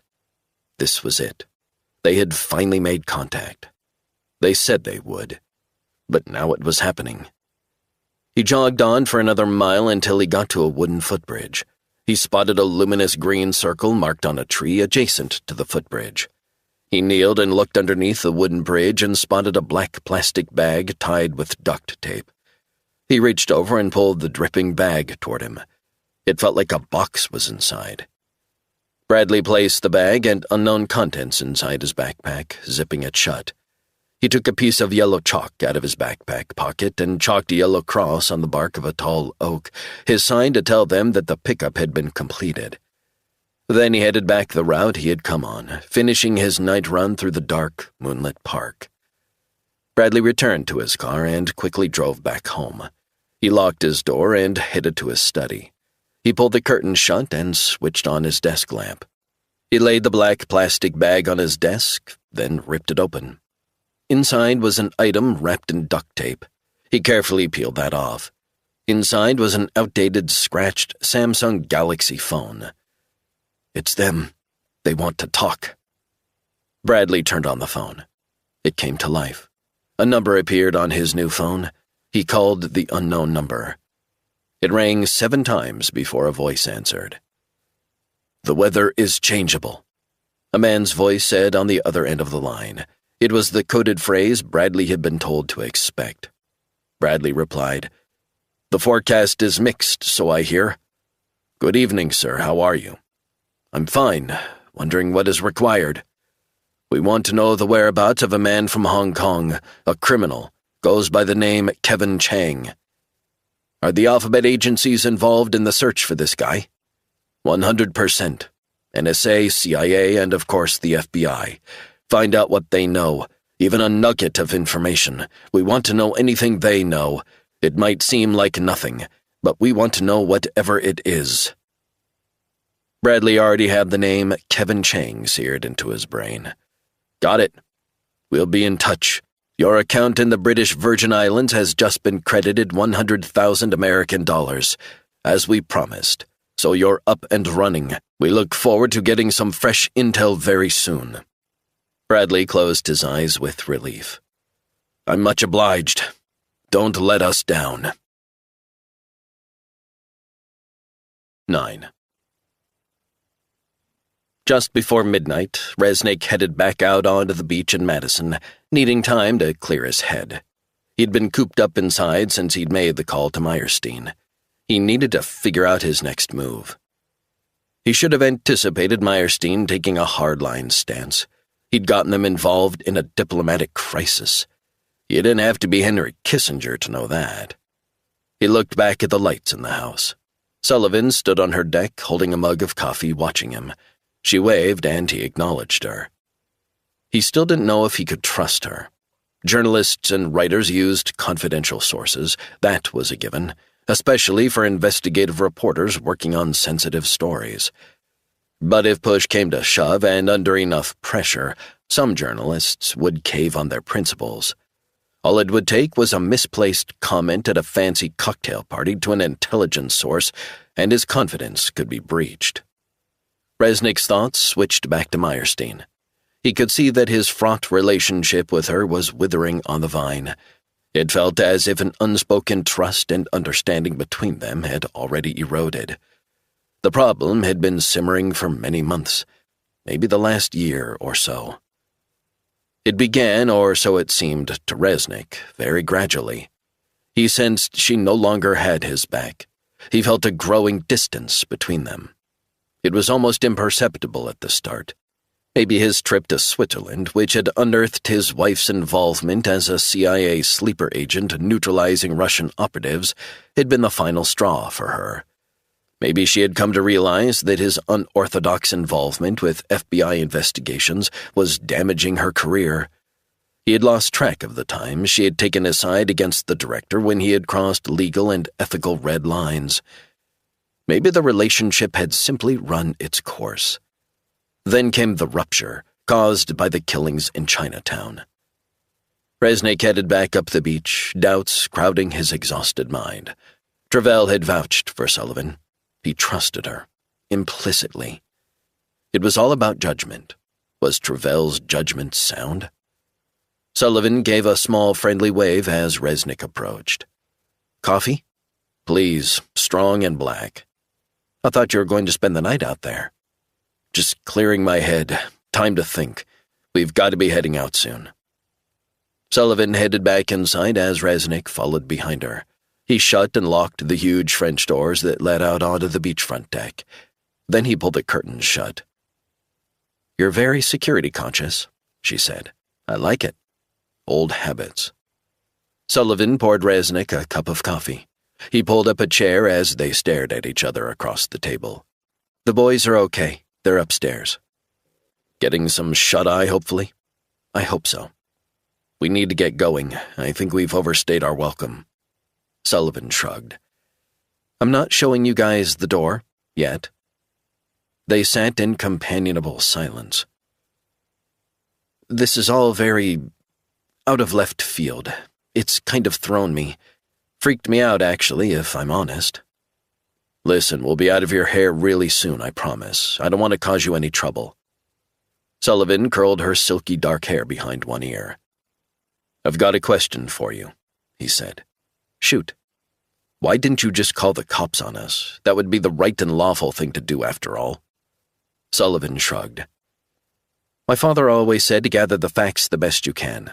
Then check, verify, and check again. That's what I did when I got the call from Travell. And what you've told me is interesting.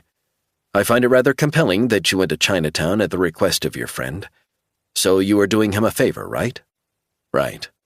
Then it all went to shit and you had to shoot the guy who was pointing a gun at Kevin and two others who had guns drawn on you as you tried to get out of there. Pretty much, yeah. So you see, I've had time to check, verify, and check again. I also considered what Travell told me too. What did he say? He said that late last night you reached out to the FBI at a senior level, said you would turn yourself in exchange for a guarantee of Kevin's safety, that he wouldn't be extradited, and you did it again this afternoon. You got it. I also thought about what I would do if I was in your situation. And what would you do? Sullivan sipped her coffee. Honestly, I don't know.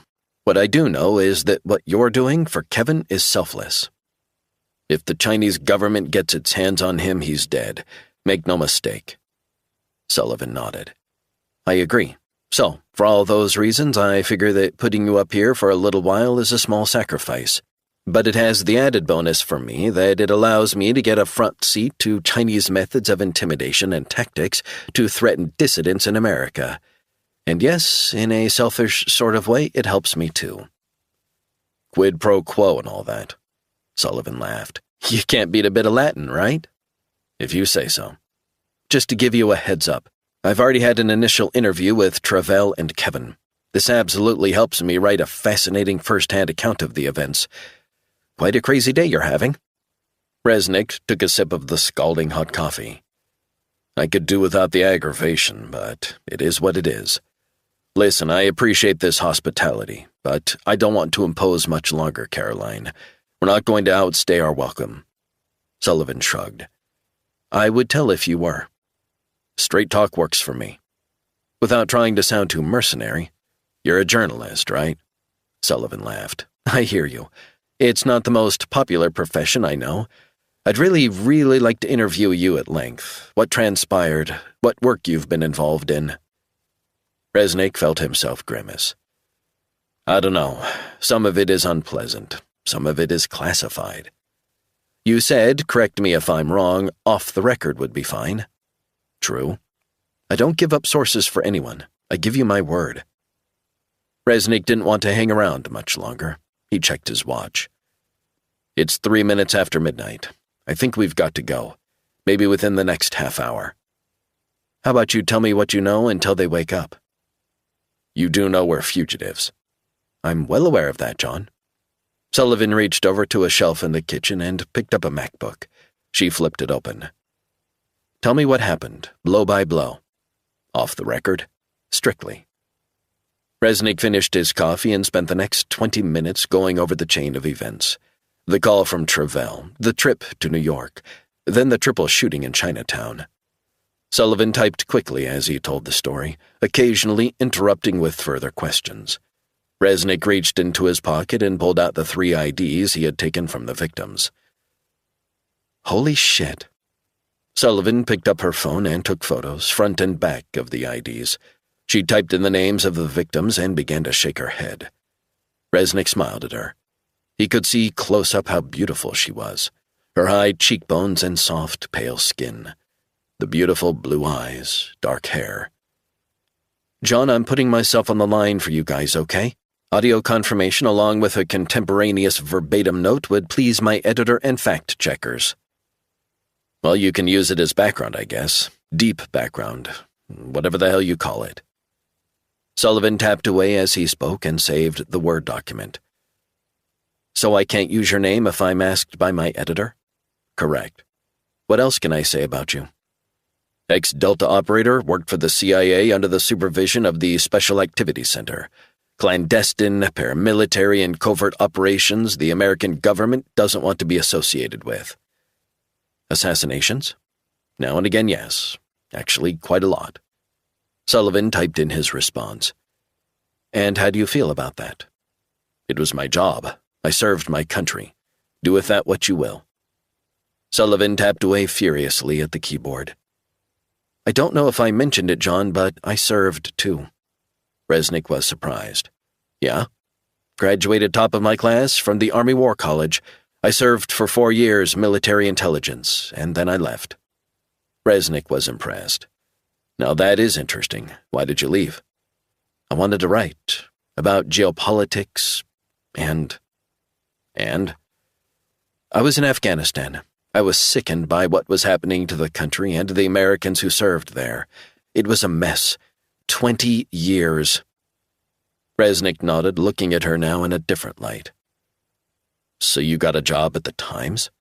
Yeah, I stayed there for 8 years. I'm on a leave of absence. I'm starting to wonder if it's more a leave of my senses. Resnick chuckled. Are you ever going back? To journalism? At this rate, I'll be lucky to finish the damn book I'm working on. Resnick cleared his throat. Afghanistan, huh? Kabul, Herat, Kandahar, Khost. And all those places, too. Fucking awful. Not the best, that's for sure. I assume you were over there for a while? Resnick nodded. How long for you? She asked. Too damn long. A lot of Al-Qaeda were already in Pakistan. No coincidence, that's where they found bin Laden. The fucker was there for years. Sullivan nodded as she tapped away. What do you know about the Saudi influence in Afghanistan and the general area? I saw intel that pointed to us knowing the whereabouts of bin Laden in the Waziristan region of Pakistan in 2005. We saw the same intel. I was shown the translated messages. Quite a few Delta guys were privy to that. We were on the ground. Sullivan typed away. Just making sure I'm getting this down. Some of that has been declassified now. A lot of it has not, I assure you. Sullivan leaned back in her seat as she saved the document to Dropbox. Secure, you think? Point taken. Resnick looked at his watch before finishing his coffee. There's so much more I want to ask you, Travell, and Kevin. I'm going to need a lot more time. Time is something we don't have. He gestured at her computer. You're writing a book? Yes, it's partly about China's growing influence in America, right? I can't believe how, over the last 20 years, academia and corporations in America have been so badly compromised. I'm talking the top schools in the United States. China has been throwing around cash like confetti to countless universities and schools. What exactly does China get in return? Access, among other things, student exchanges, soft power, able to use influence in seemingly benign ways, cultural exchanges, and some of those students will have been approved by the Chinese Communist Party. Sleeper agents, stealing technology, scientific papers, research projects. The tentacles run deep. It's not good. And what happened in New York, the 3 operatives? A classic example of hard power, pure and simple. Resnick grinned. On my part or theirs? Yeah, good one. When you say hard power, what exactly is that? I've got a rough idea. What I mean is that soft power could be Hollywood, U.S. film showing American life, spreading our story far and wide. Hard power, by contrast, is when a country exerts its power through force, military or economic. In this case, coercion at gunpoint. And in the case of Amy Chang, using the fear of being captured or killed to intimidate or silence opponents. But it's part of hundreds or maybe thousands of examples of hard power moves by the Chinese government at a micro level, not the macro stuff. Meaning no war has been declared. Precisely, but they are on a war footing. These are hostile acts by Chinese operatives. That 2 diplomats are quite openly involved is shocking, unprecedented, a quantum shift. You caught them red-handed strong-arming Kevin Chang. Resnick chortled. Red-handed, very good. Sullivan groaned. You know what I mean. Relax. You mind me asking you a question? Fire away, if you'll pardon the pun. Sullivan grimaced, deep in thought.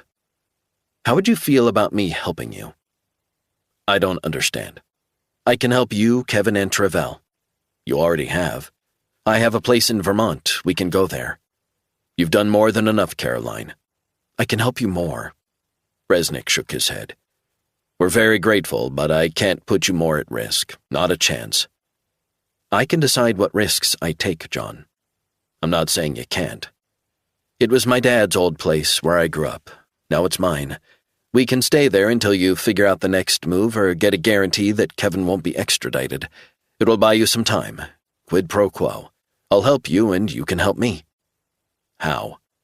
I need time myself for this book to get more interviews with Kevin and Travell. And you too. This will bring a whole new dimension and dynamic to my book. Primary source material. This isn't in the plan I had imagined. You're not working to a plan, John. My place in Vermont is perfect. I have guns. I have food there, enough for a siege. We'll take the back roads. Resnick contemplated the offer. He hadn't seen that coming. This is real, and the consequences will be real. I hear what you're saying. I'm fine with that. What do you say? You're right. We'd need to move soon, while it's dark. Resnick looked at her sparkling eyes and grinned. You're crazy. You know that, right? 10. The harsh morning light glinted off the glass towers of Lower Manhattan. Meyerstein traced the skyline across to an apartment opposite the 23rd floor of the FBI field office. A woman walked around her apartment. Meyerstein wondered what this woman did for a living. Was she a lawyer? A teacher? A cop? Maybe the woman was working from home. Maybe the woman had a day off, relaxing in her apartment. What she wouldn't give to have some free time, to spend some quality time with her children. Maybe a day or two just for herself. Maybe longer. Be herself. Get away from it all. She craved a new life. The peace, the quiet, the solitude. Meyerstein felt a migraine developing fast. She closed her eyes as she tried to gather her thoughts. She hadn't slept a wink the previous night after her conversation with the director. The Attorney General wanted her out? Decades of loyal service to the FBI, and for what? The long, painful stretches away from home, months at a time at home and abroad. She wondered what all the sacrifice had been for. The loneliness since her husband had brutally left her still hurt. It hadn't been easy on her kids. They put on brave faces, but they didn't talk about it much. Maybe that was her fault. Only her immersion and love of her job had been the glue that got her through it. Upon reflection, it wasn't just that. None of that was the cause of her feelings of emptiness. There was also the John Resnick component in her life, professionally and personally. She had grown increasingly close to the man since their first encounter. Resnick had then been tasked with assassinating a man who had been deemed a real and present danger to U.S. national security. The order had come through a rogue handler, a man Resnick only knew as Maddox. But it transpired that the handler was working for the Pakistani intelligence services. Resnick was thorough, and he discovered the true identity of the man, an American scientist, and protected the man until the FBI made contact.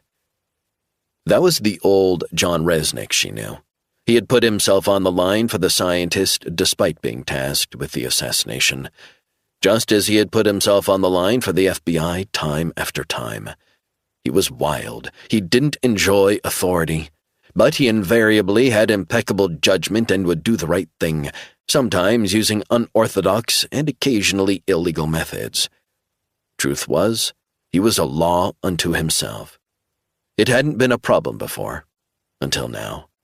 Now all that loyalty had blown up in her face. Her loyalty to him seemed to count for nothing.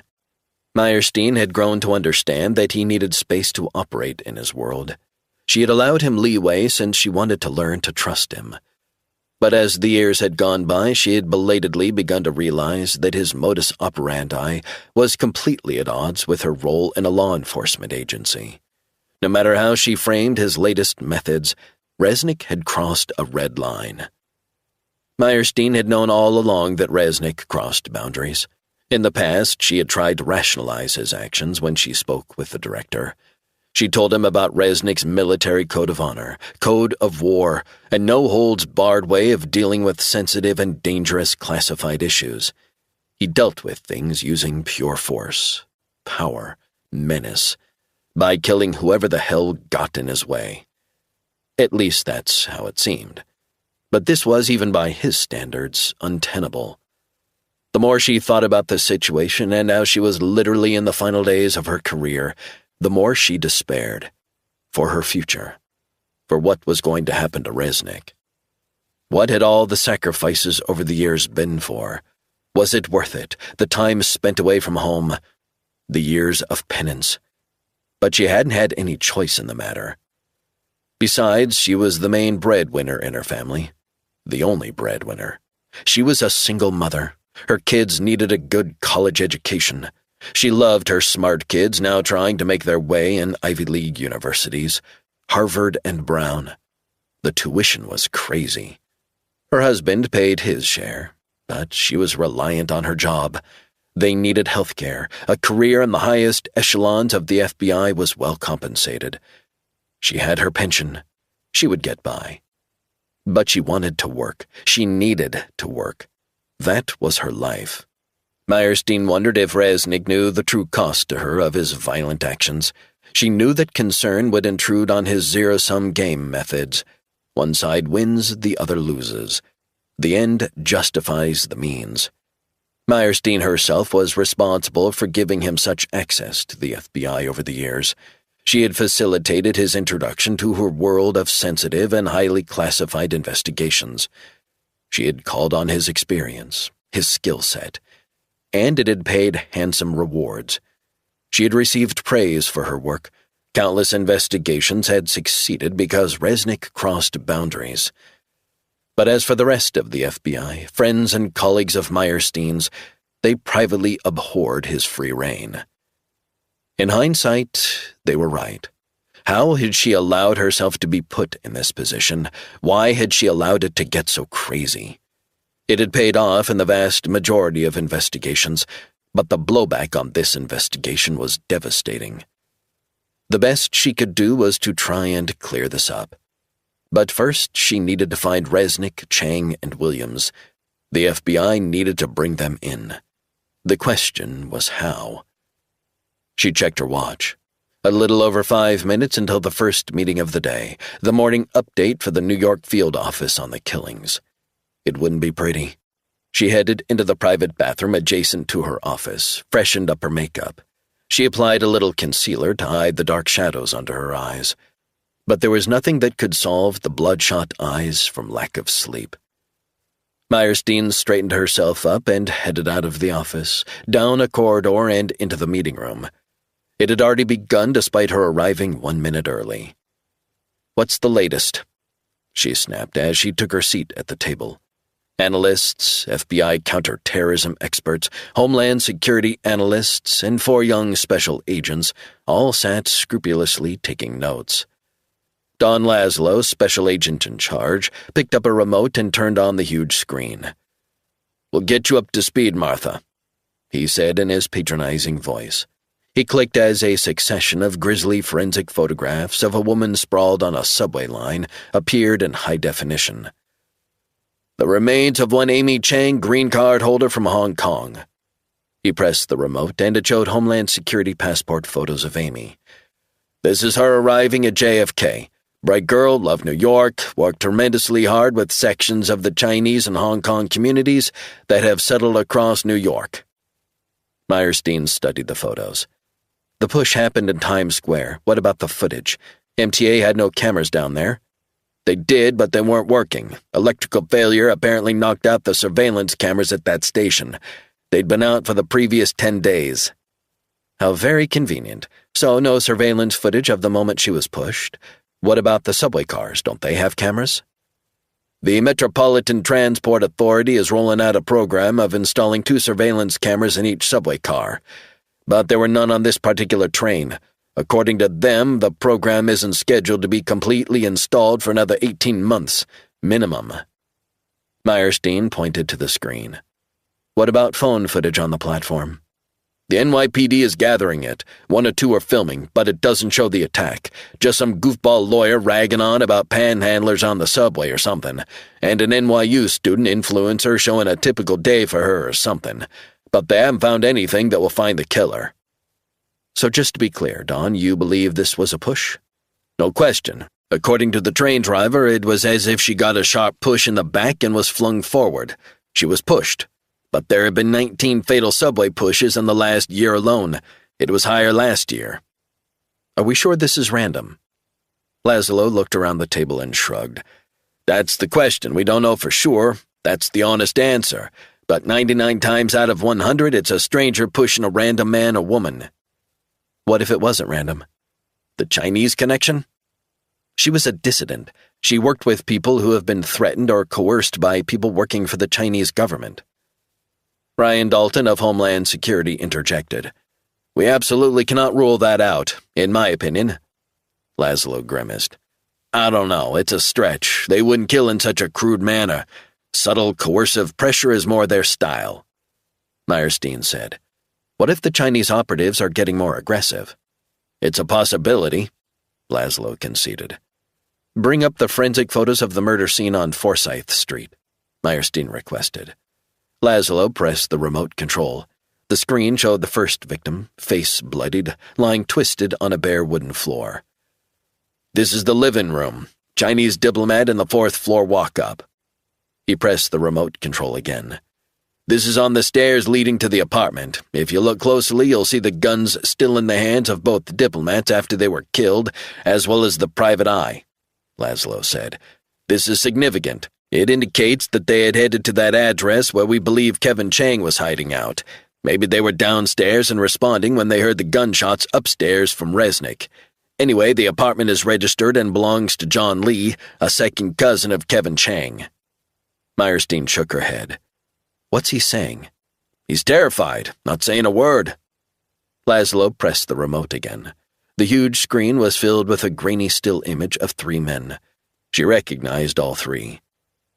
Kevin Chang is in the middle, Tervel Williams is on the right of the screen, and then the gentleman we have all heard of too many times to mention, John Resnick. His daughter worked here in this field office until 72 hours ago. Meyerstein closed her eyes. Laszlo looked straight at Meyerstein. You know John Resnick quite well, don't you, Assistant Director? He has worked on several classified investigations with my team over the years. I can only assume this is a case of self-defense. Well, we don't know that. What we do know is that the bullets are from a 9mm Beretta. We know that Resnick has a 9mm Beretta registered in his name. The blood of these 3 is on his hands. Meyerstein shook her head. We need to find Resnick first, and then the other 2. Has he been in touch? Laszlo asked. Twice. Laszlo nodded, but remained silent. Once from a payphone in Queens and once from a phone whose GPS we couldn't determine, despite extensive efforts from the NSA. The NSA couldn't pinpoint Resnick? Meyerstein shook her head. What were you talking to him about? He was talking to me. He wants to cut a deal, guarantee that Kevin Chang is not deported or extradited. I said no, but to buy time, I said I'd see what I could do. Laszlo nodded. I've been exploring that option, but it's no deal from the State Department, which is tricky. Indeed. Laszlo cleared his throat. He took a further 15 minutes to show the last sightings of Resnick at the payphone and the vehicle crossing the bridge. He froze the image. The last image of Resnick before he, Chang, and Tervel disappeared. Any leads on the vehicle? It's gone cold. So where the hell is he? We called in a specialist team from the NSA, but since Tervel used to work for them, any electronic communications will be wrapped up in the most advanced military-grade encryption. It pings from every phone tower from Europe to New Zealand to Nebraska and back. We're flying blind? Meyerstein sighed. Laszlo nodded. We are flying blind. Here's the thing, Meyerstein said. Resnick has reached out to me twice. The one thing we've got going for us is that channel of communication. I'm wondering if we need to reach out to him, or at least show that we're trying to reach out. Worth considering. You think he'll be interested? I believe he will. As you said, I've known John for quite a while. Laszlo glowered. I agree. Listen, I know this isn't easy for you, Martha, and I appreciate your candor. Meyerstein sat impassively, feeling all eyes on her. So let me get this straight. Resnick is simply looking for guarantees that Kevin Chang will be protected and not extradited to China. Pretty much. Said he'd hand himself in if we agreed to that. I could live with that, but we don't have approval. I told him that, twice. What if he comes back a 3rd time? Do we say no again? What do you suggest, Martha? If he calls me again, we need to have a plan in place. We need to be receptive to what he's saying, or at least appear to be receptive. Laszlo smirked. You're talking about setting a trap? 11.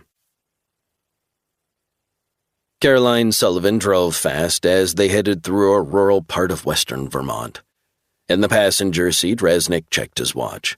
Travell and Chang slept in the back. It was just after 5 a.m., and they were only a few miles from Bennington College. Sullivan glanced in her rearview mirror. "How long till we get to your place?"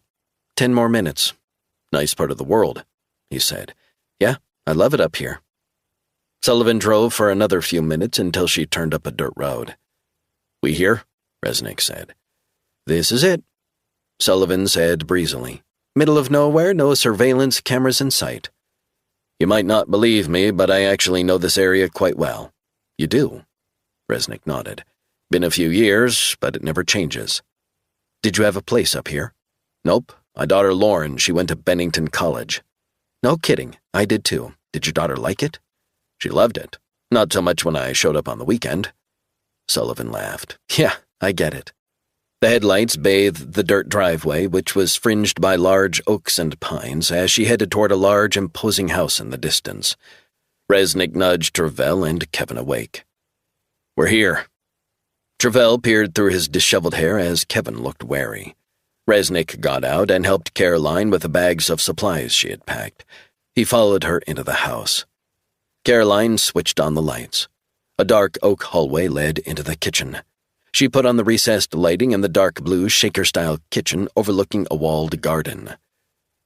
"I thought your place in Madison was cool, but this is nice." "You like it?" "Yeah, just a little." Sullivan beamed with pride. "Actually, it was my parents' place. I grew up here, but I've added my personal touch to it over the last few years." She put the bags down on the kitchen table, then waited until Travell and Kevin were inside. "How about I show you boys to your rooms? There's a small cottage on the other side of the house." Kevin cleared his throat. "You're very kind, Caroline. I'm overwhelmed." Sullivan blushed and tucked some hair behind her ears, seeming slightly embarrassed at the praise. "Yeah, well, you caught me on a good day. What can I say?" Resnick appreciated the self-deprecation. He watched as she led the way, making small talk with Chang and Travell as they went out through the kitchen and down a lit path to the cottage. He decided to nose around. In a wood-paneled study, he found a wooden desk, an antique lamp, and walls full of weapons. Rifles, classic Winchesters, military sniper rifles, black and white photos of Sullivan on her graduation day with her proud parents at Bennington. Blue bloods. He should know. He married one. A few minutes later, Sullivan breezed into the room. "Ah, there you are. Kevin and Travell are in the cottage. It's separate from the main house, but part of the property. 50 yards away. It will give you all a bit more privacy." "This is all very, very kind of you. Don't know what to say." "It's certainly not a typical day, but I'm glad I can help, at least for now." Resnick sighed. "Aren't you worried about what might happen?" "What do you mean?" "I mean, if we're found here, you would go to jail for knowingly hiding a fugitive from law enforcement. I assume you know that." "I do know that. Here's the thing, John. My father was strong on principles. He always used to say, no matter what, do the right thing for the right reasons. Fuck the consequences. I'm sticking to that." Resnick raised an eyebrow. "Sounds like my kind of guy." "Very similar. I'll cross that bridge if and when it arises. Besides, real journalism should be about holding power accountable. This gives me a way of doing that. Unorthodox, sure, but I want to do a deep dive into all of this. We might be the first or among the first to witness this more assertive Chinese brand of diplomacy. I'm not defending you. You killed people, but I believe you had your reasons." "I believe it was self-defense." "I know a few lawyers. So you would have to prove that you are confronted with an unprovoked attack. Threat of injury or death has to be imminent, and the degree of force has to be reasonable. And there has to be objectively reasonable fear that you or someone else was in mortal danger." "You figure I meet those criteria?" "Most certainly, but proving it is another thing." "Good point. Listen, I'm involved because I believe it was the right thing. But also, I'm afraid this is the sort of story that doesn't usually see the light of day unless it's in a palatable format." "What do you mean?" "I mean, by the time the FBI has presented the story, the true sequence of events can get clouded. Call it public relations journalism, whatever, but for an investigative reporter to get primary sources for such an incident is incredibly rare. From my perspective, this story is priceless, showing the growing and malignant influence of China in the West." and yet you could be arrested and put in jail. I know all that, but while it might be ethically unsound in some eyes, people like me can be protected so they can do their job to the best of their ability, not having to give up sources. Media shield laws. Bottom line, if I'm caught with you guys, I would refuse to reveal the sources of the information. Neither would I discuss what transpired between us, and I would rather go to jail for contempt before I testified about this. That's pretty hardcore, Caroline. Some things are worth fighting for. Resnick looked around the study again. Hope you don't mind, just admiring this lovely study. It was my father's. He was a gun nut. I am too. Resnick saw something new in her. He beamed. Is that right? Oh yeah. Interesting. His gaze wandered around the rest of the study, back to the photo on graduation day. Sullivan had a goth hairstyle, heavy white makeup. I'm assuming this is before you joined the military? Sullivan blushed. I don't know what I was thinking then. It was a long time ago. It's nice. That haircut? No, the photo of proud parents and their daughter on graduation. I felt exactly the same when Lauren graduated from Bennington. I felt comfortable there. It felt like home since I lived so close anyway. Do you use this place much? I usually come up here when I'm doing intensive research. Need a place to cut off from everything for a week or two, usually in the depths of winter. I get snowed in.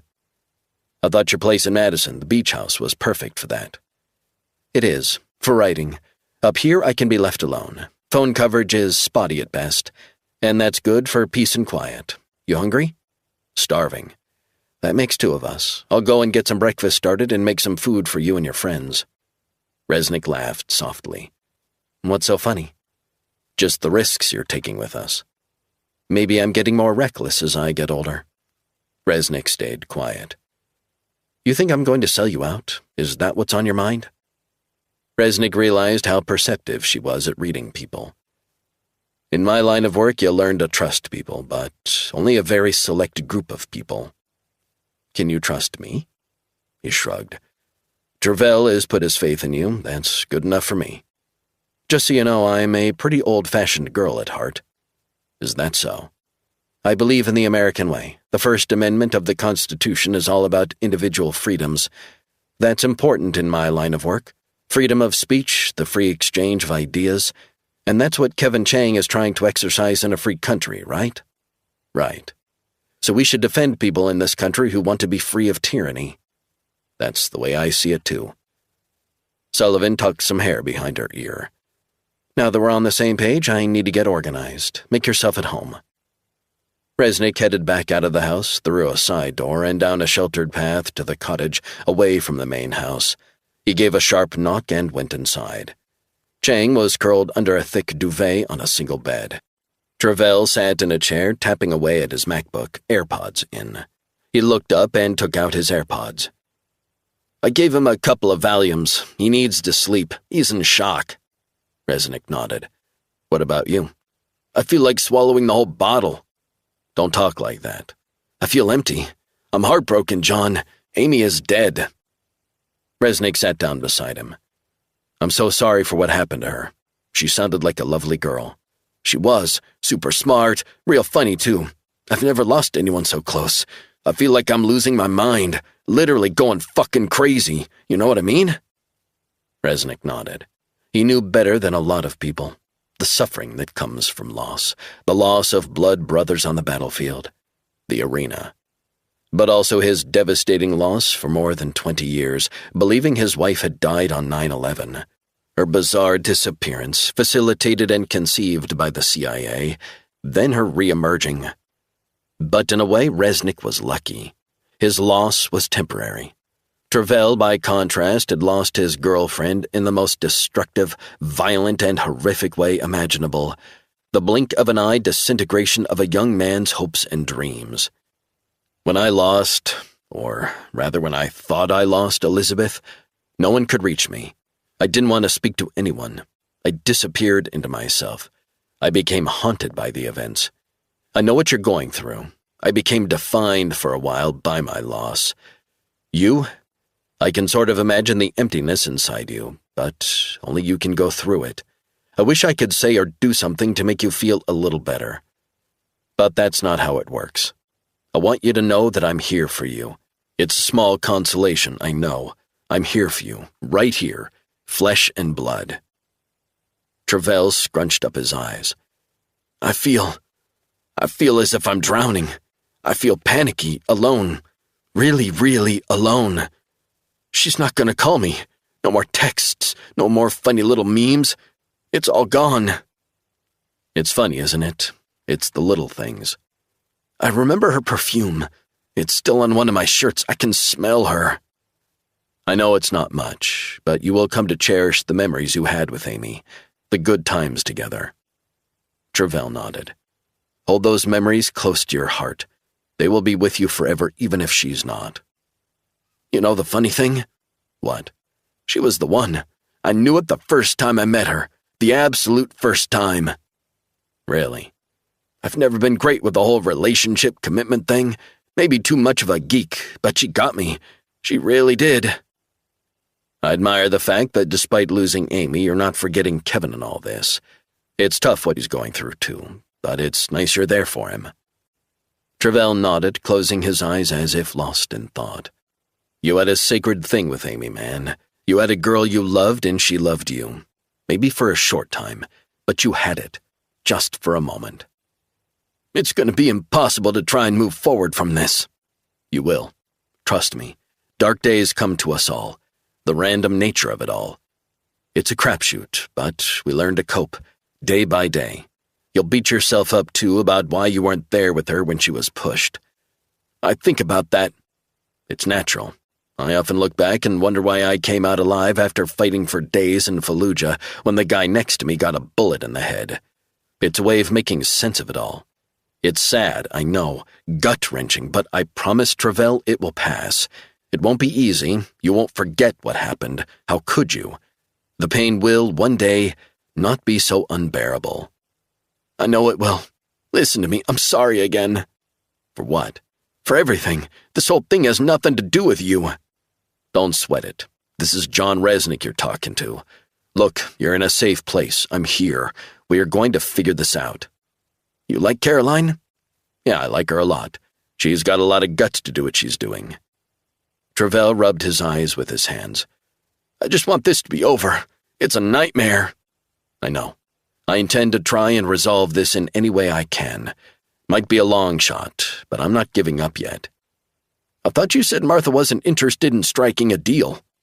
Apparently not, but I'm not finished. I'll do whatever it takes to get a guarantee for his safety, and yours. So what next? We're going to hide out here for a little while. I figure this is as safe as we can get under the circumstances. Do you really trust her? Resnick thought about that for a few moments. I do. I guess there are no guarantees, but yeah, I do trust her.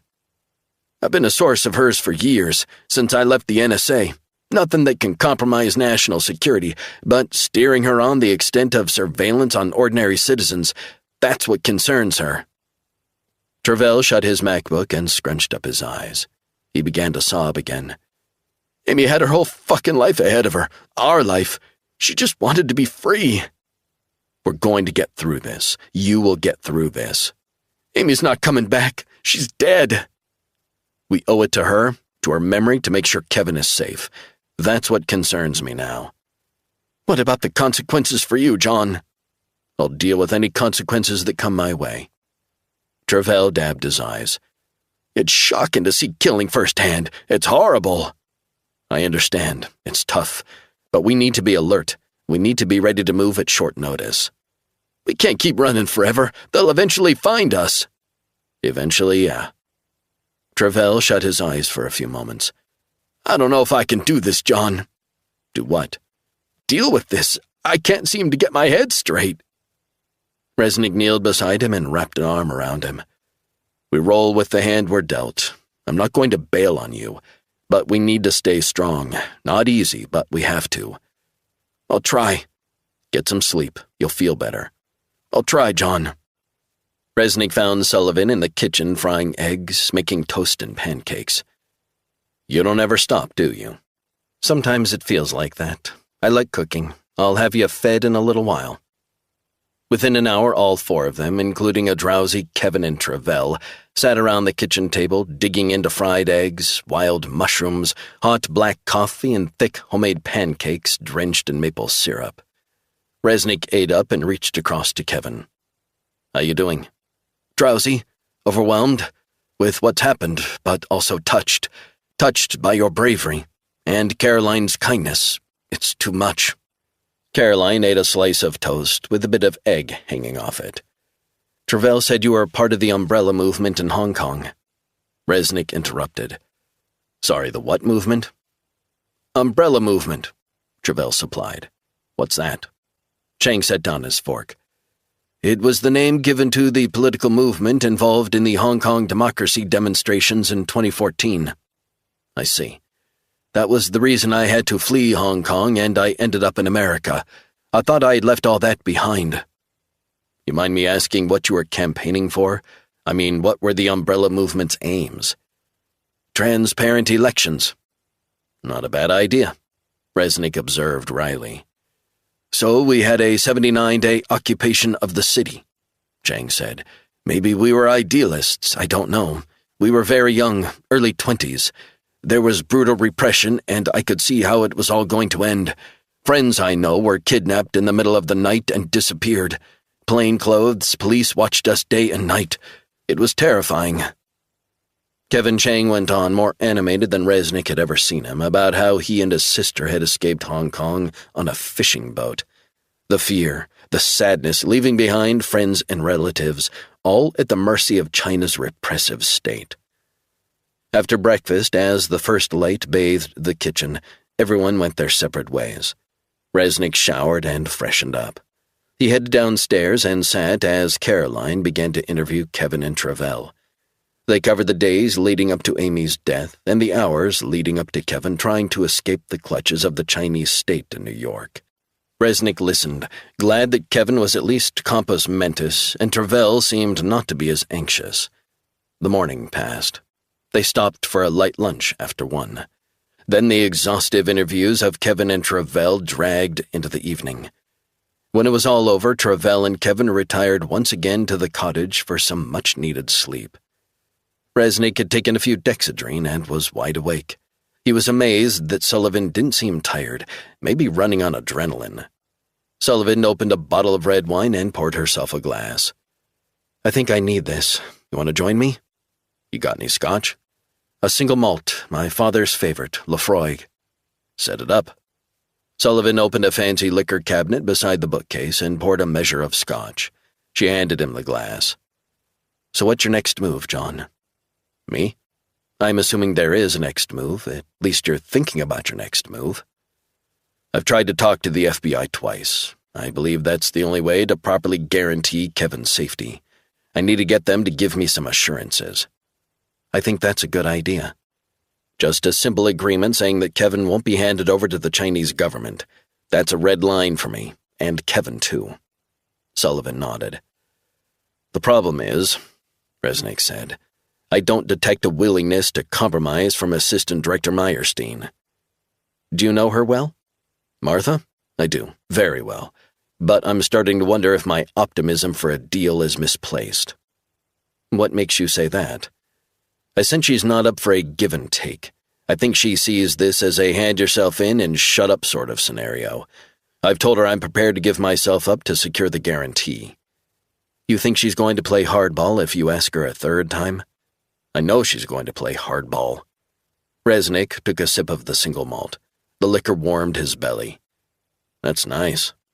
"My dad swore by the stuff." "I know a lot of people who swear after drinking this stuff." Sullivan sipped some wine. "So you've worked with the FBI in the past?" "I don't want to get into details, and this is off-the-record background, without my name attached in any way. You know the drill." "You have my word." "So yeah, sensitive cases. Classified, a lot of it." "So we're talking top secret, right?" "Pretty much." "How did you start working with them?" "With the feds?" Caroline nodded. Resnick wondered how much he could or should divulge. "Let me just say before we get started that I used to work on some interesting black ops stuff for the CIA. So I know a bit about the world of intelligence, disinformation, covert operations, assassinations, all that. A contractor, sort of. That's pretty heavy duty. Anyway, on this occasion, I was given an assignment. The assignment was to kill a particular person. This person was on American soil, which was pretty unusual. But what made it unique in my experience was that it was an American, except I didn't know it at the time. I learned that. And that was a bit of a red flag. What happened? What happened was that my handler, a very senior ex-CIA operative, a man I knew only as Maddox, had gone rogue, flipped to Pakistani intelligence. His real name was Vince Bruling, and he ended up running a law firm in Miami. This law firm was pulling the strings for operatives to carry out hits authorized by Pakistani intelligence. It was pretty brilliant, actually. Anyway, they were contracted by foreign elements, rogue states, and that seemed to work. But it went south for them when, unbeknownst to me, I was contracted to kill an American scientist. And the client? The client was a foreign government. Anything else? Inter-Services Intelligence Pakistan. They were running the operation to kill the American scientist, as this scientist was, I believe, if I remember correctly, a sleeper agent working for the Pakistanis in a U.S. biolab. Scott Khan. I think the original spelling of his name was Khan. Very elaborate. So you didn't kill the scientist? No, I did not. The details I had been given, an elaborate fake identity of the man I was sent to kill, were bullshit.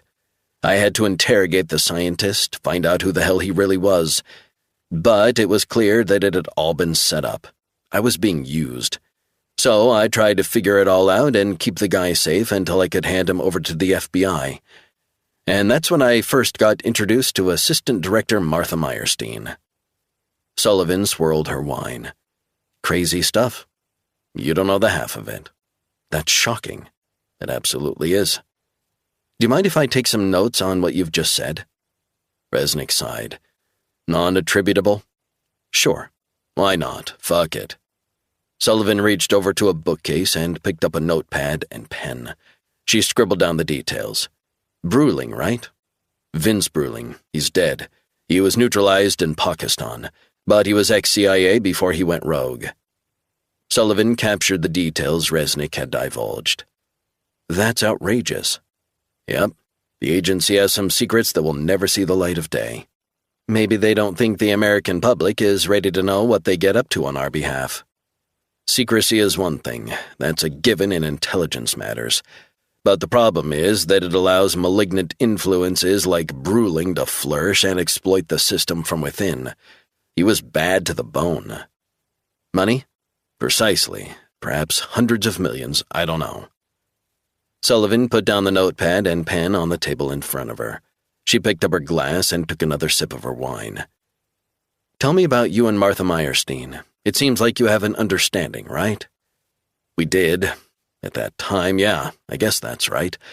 But what happened down in Chinatown, I guess that was over the line for her. There's only so many times she can turn a blind eye. Resnick shrugged. So what do you propose to do? That's a tough one. I still believe, despite getting knocked back twice, that she holds the key. Are you going to reach out to her again? Third and final time. Where is she? Travell said she's been working out of the FBI's New York field office, but he learned that she's staying nearby at a hotel in Lower Manhattan. How does he know this stuff? Don't ask. So I'm thinking I might head back to New York and speak to her face to face. At the hotel? I don't know yet. Maybe. Resnick took a drink of the single malt, the warmth burning his throat and stomach. Might be a bit risky if she has an FBI security detail near her, but it needs to be face-to-face, one final time.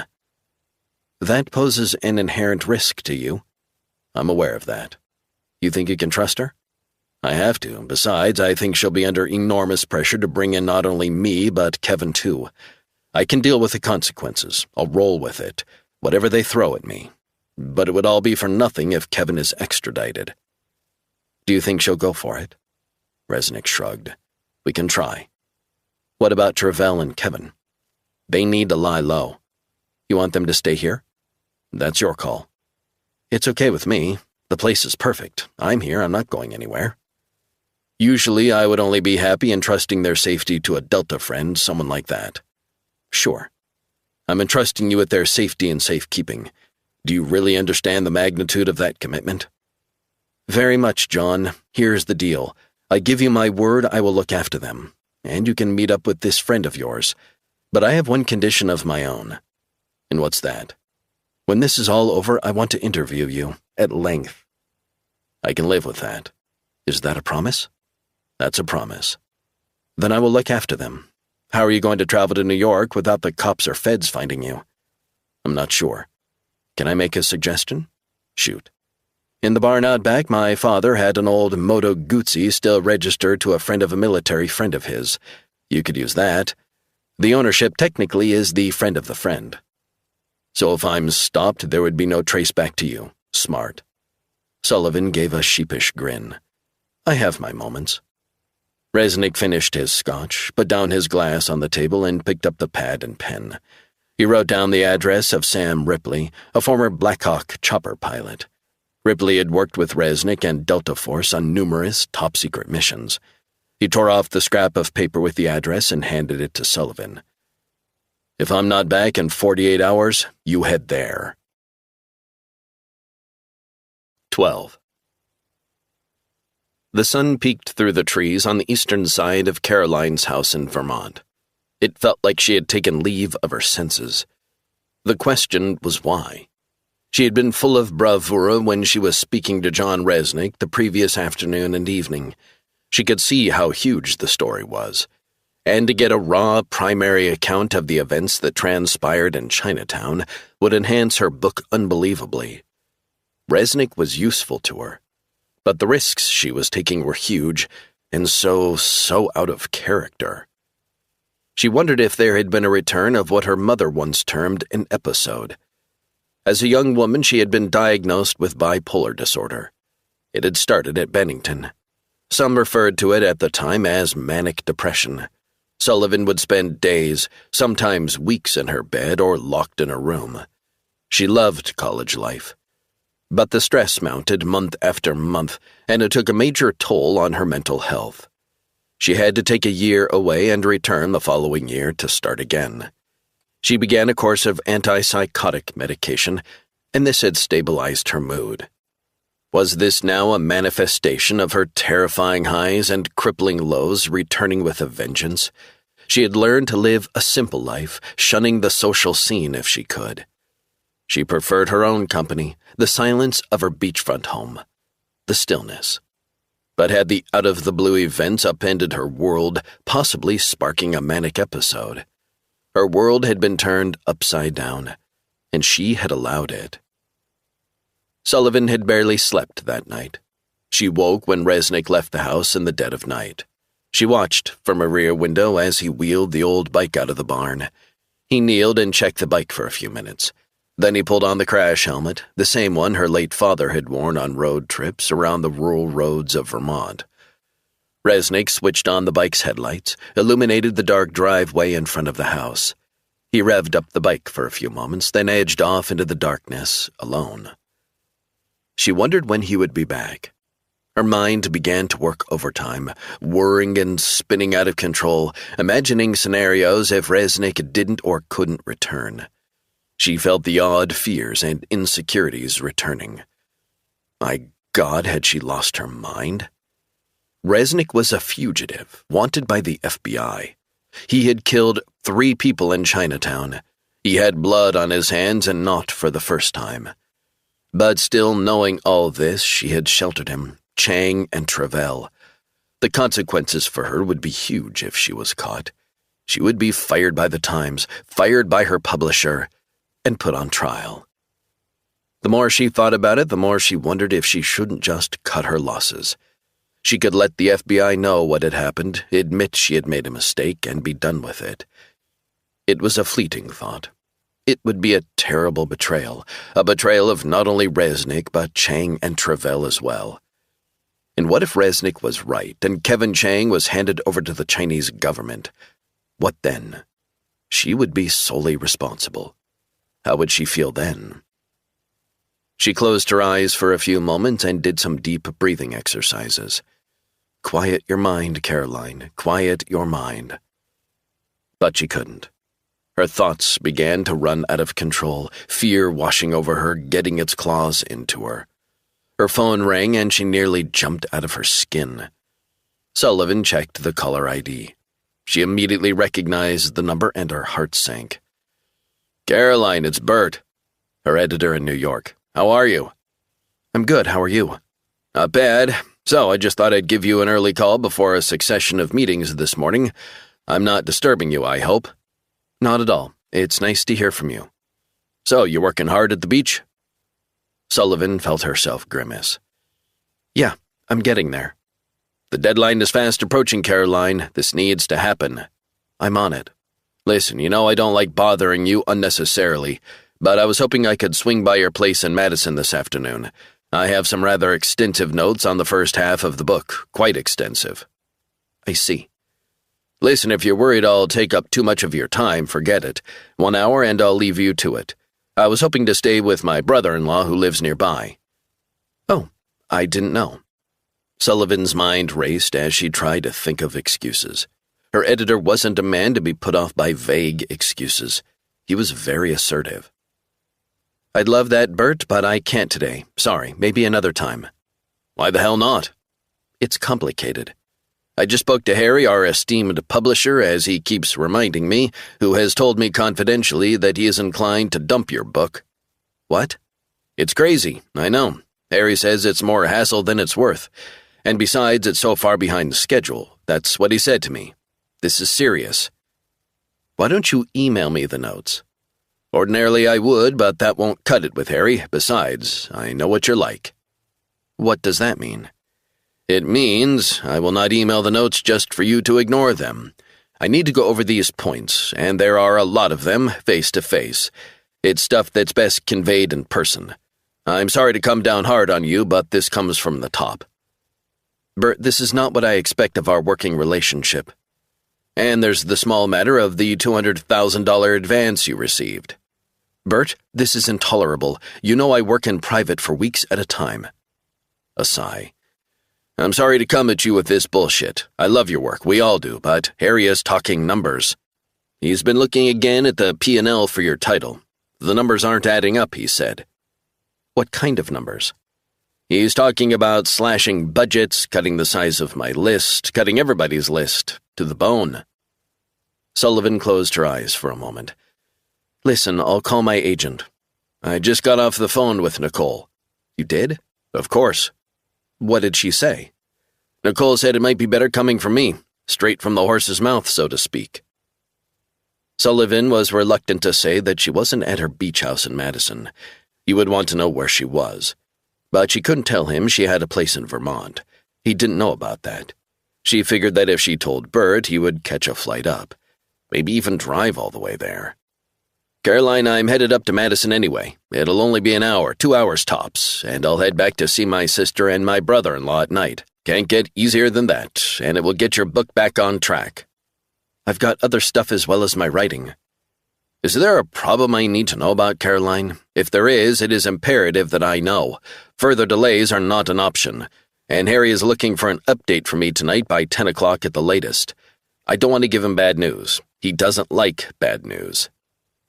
Sullivan closed her eyes for a few moments as she tried to think up a good excuse for why he couldn't come to her house in Madison. "Bert, I'm going to level with you. I have some personal issues I'm working through." "Ex-husband kind of personal issues?" "I'd rather not talk about it. I will get this right, but I need more space. Besides, the story is growing wings." "What kind of wings?" Sullivan wondered how much she could divulge to buy her some precious time. "I have some inside intel which will greatly enhance my book." "What kind?" Sullivan grimaced. She wondered if she should share information on the gunning down of the 2 Chinese diplomats and the fatal pushing of Amy Chang. She checked herself at the last minute. "I believe there is another chapter which is currently unfolding, and it is pertinent to my book." "Give me details." "I have very, very recently gained knowledge of and access to a Chinese operation in the U.S. This is a fluid situation." "That's great. That is really good. Let's get on with that, but I need to see you this afternoon." Sullivan was in a bind. She couldn't and wouldn't leave Travell and Kevin Chang. She had given Resnick her word. She wondered if there was another way. "Anyway, I'll be swinging by this afternoon, Caroline." Sullivan realized that he would notice that her car wasn't there, parked in her driveway. She heard a yawn behind her and saw Travell walking into her study. "Bert, I've got to go. Drop it off if you like if I'm not around, and we'll talk soon." 13. Resnick prowled the Lower East Side, riding the old Moto Guzzi. He had ridden through the night. He had stopped and filled up once in rural Connecticut before he headed down through the Bronx and along the FDR into Lower Manhattan. The sun had started its ascent as he turned along Delancey and then west through Soho until he found what he was looking for. A parking garage, a handful of other vehicles parked there. He rode up to the roof and braked hard. Resnick switched off the engine, flicked up his visor, and called Travell. "Hey, man, you okay?" answered a croaky voice. "I'm fine. Glad you're awake." "Lot on my mind." "I know. How are you holding up?" "I'm okay. Well, I'm not. I'm pretty devastated, but I'm trying to stay strong for Kevin." "Listen, I need some help." "Sure thing." "Martha Meyerstein, can you pinpoint where she is at this precise moment?" "Give me a few minutes.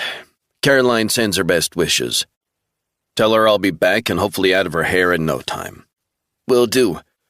Okay, Martha Meyerstein's phone is showing she is at the Conrad Hotel, downtown Manhattan. You're not far from her. You going over there?" "I thought about that. But maybe not a good idea. Security, feds hanging around." "Fair. Yeah, so she's checked into a fourth-floor room. I can give you her direct landline for the room." "I'll use her phone. More secure, right?" "Got it. Take care, man." Resnick knew the Conrad Hotel was close to Battery Park, adjacent to the Hudson on the west side. He checked his phone and saw a parking garage close to the Battery Park City Esplanade. He turned around and headed back down the parking ramp, paid the $4.50 parking charge in cash, and rode out onto the street. He negotiated a few near-gridlocked downtown streets snarled with traffic. He rode into the parking garage at River Terrace and Battery Park and up 3 levels. He pulled up and turned off the bike's ignition. He flicked open the visor and called Meyerstein. The germ of an idea had begun to form. He wondered if she would listen to him or hang up. It rang for 30 seconds before she answered. "Meyerstein speaking." Her voice sounded strained, tired. "Don't hang up, Martha." "John?" "Yes, it's me." Meyerstein cleared her throat.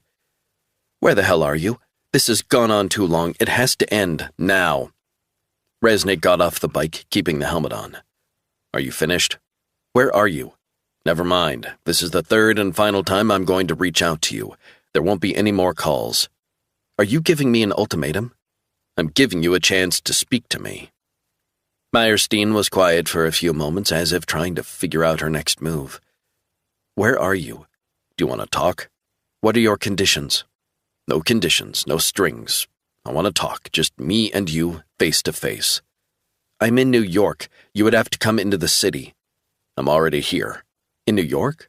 "You want to talk or not?" "I'll talk. No conditions." "Where do you want to meet? I guess you don't want to talk at the field office."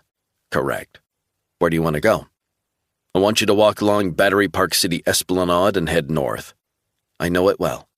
"You need to be alone, on foot. You got that?" "Where will you be?"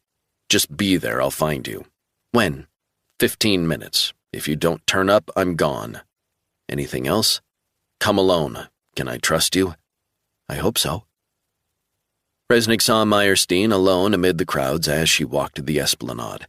He had picked her out among the joggers, strollers, walkers, and cyclists. Well-heeled mothers pushing expensive strollers, talking into their phones, people chatting on park benches. But all the time he focused on Meyerstein.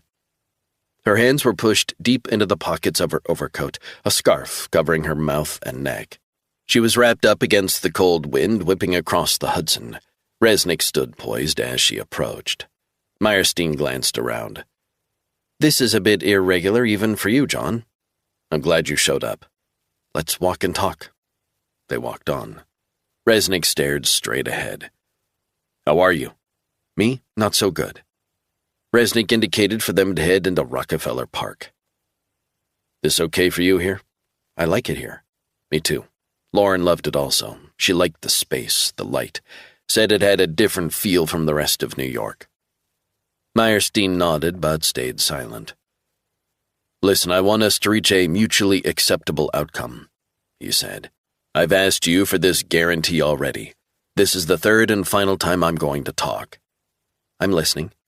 "I'm going to hand myself over, but I want to have a guarantee in place for Kevin Chang. I think it's the least he deserves." "You need to turn yourself in without any conditions or obligations. What don't you understand about that? You need to accept that you gunned down 3 people. I was protecting Kevin Chang. You'll have to explain that in court." "I had no option." "So, that's okay then, huh?" "No, it's not okay. I want to turn myself in, but I want something in return. Please give me something." "John, I'm begging you. Please turn yourself in to the FBI. Then we can talk. And I promise we will listen to what you're saying. We can arrange something. Trust me." "Trust is a two-way street." "For the love of God, John, accept responsibility." "Martha, I'll face whatever consequences come my way. I've told you that twice already.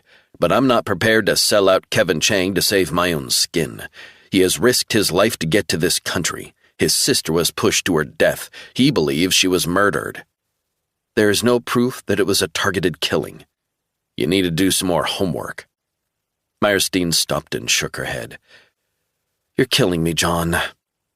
"I want one goddamn thing, Martha. I know how these things work. The pressure from the Chinese government will be overwhelming. The State Department will be calling the shots. They'll force your hand, as will the Department of Justice. That's why what you're asking for is not feasible." "That's it, then." "Not possible in this atmosphere. I don't even understand why you were there in the first place.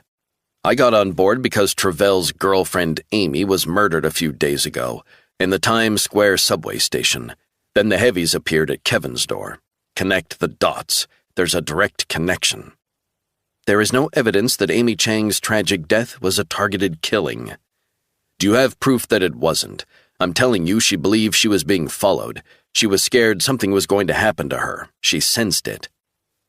"Is it possible she took her own life, John?" "No evidence of that either. We could go around in circles forever.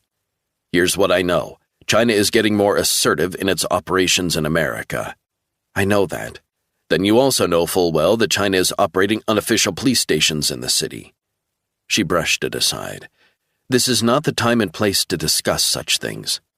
Masquerading as little businesses operated by Chinese living in America, loyal to Beijing. They run fronts across the country. How is that allowed to go on?" "We're well aware of this." "Really?" "Yes, really. And get this, their number one target is dissidents. Kevin Chang and his sister are dissidents. They tried to resist China's crackdown on their free speech and freedoms in Hong Kong." Meyerstein shook her head as if not wanting to listen or believe what he was saying. "This is deflection. This is not about Kevin or Amy Chang. This is about you, John Resnick, killing in cold blood 2 diplomats from the People's Republic of China. The Vienna Convention on Diplomatic Relations is an international treaty." "Great. So you're going to give me a lecture on international diplomacy now?" "The host country must protect accredited diplomats, their families, and their property while in the United States at all times. It doesn't get any more serious than that." "What about Kevin's rights under international law? I'm no expert, but don't we offer asylum for political dissidents?"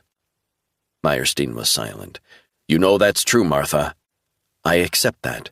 So why don't you give me your word that a guarantee will be in place for him, he will be offered asylum, and I will turn myself in."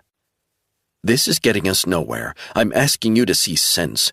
I will do my best to ensure that Kevin is offered the maximum protections under the law, but I can't offer the unconditional guarantees that you're looking for.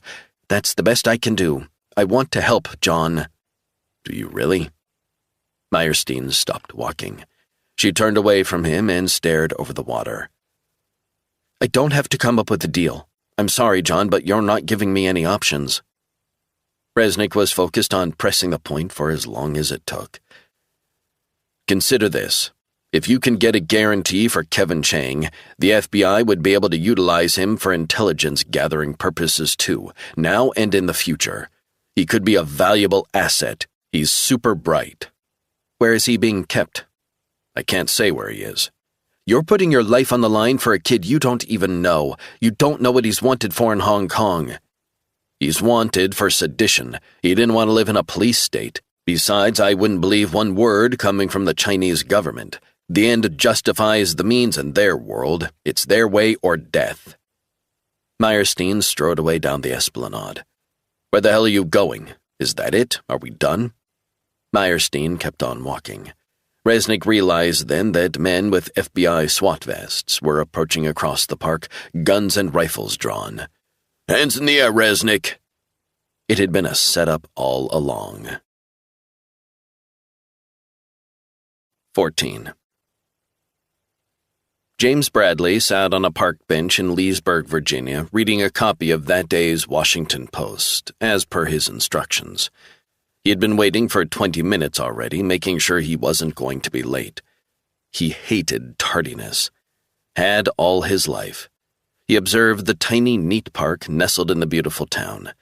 He liked the area. Cool bars, restaurants, cafes, and microbreweries gave the historic town a nice vibe.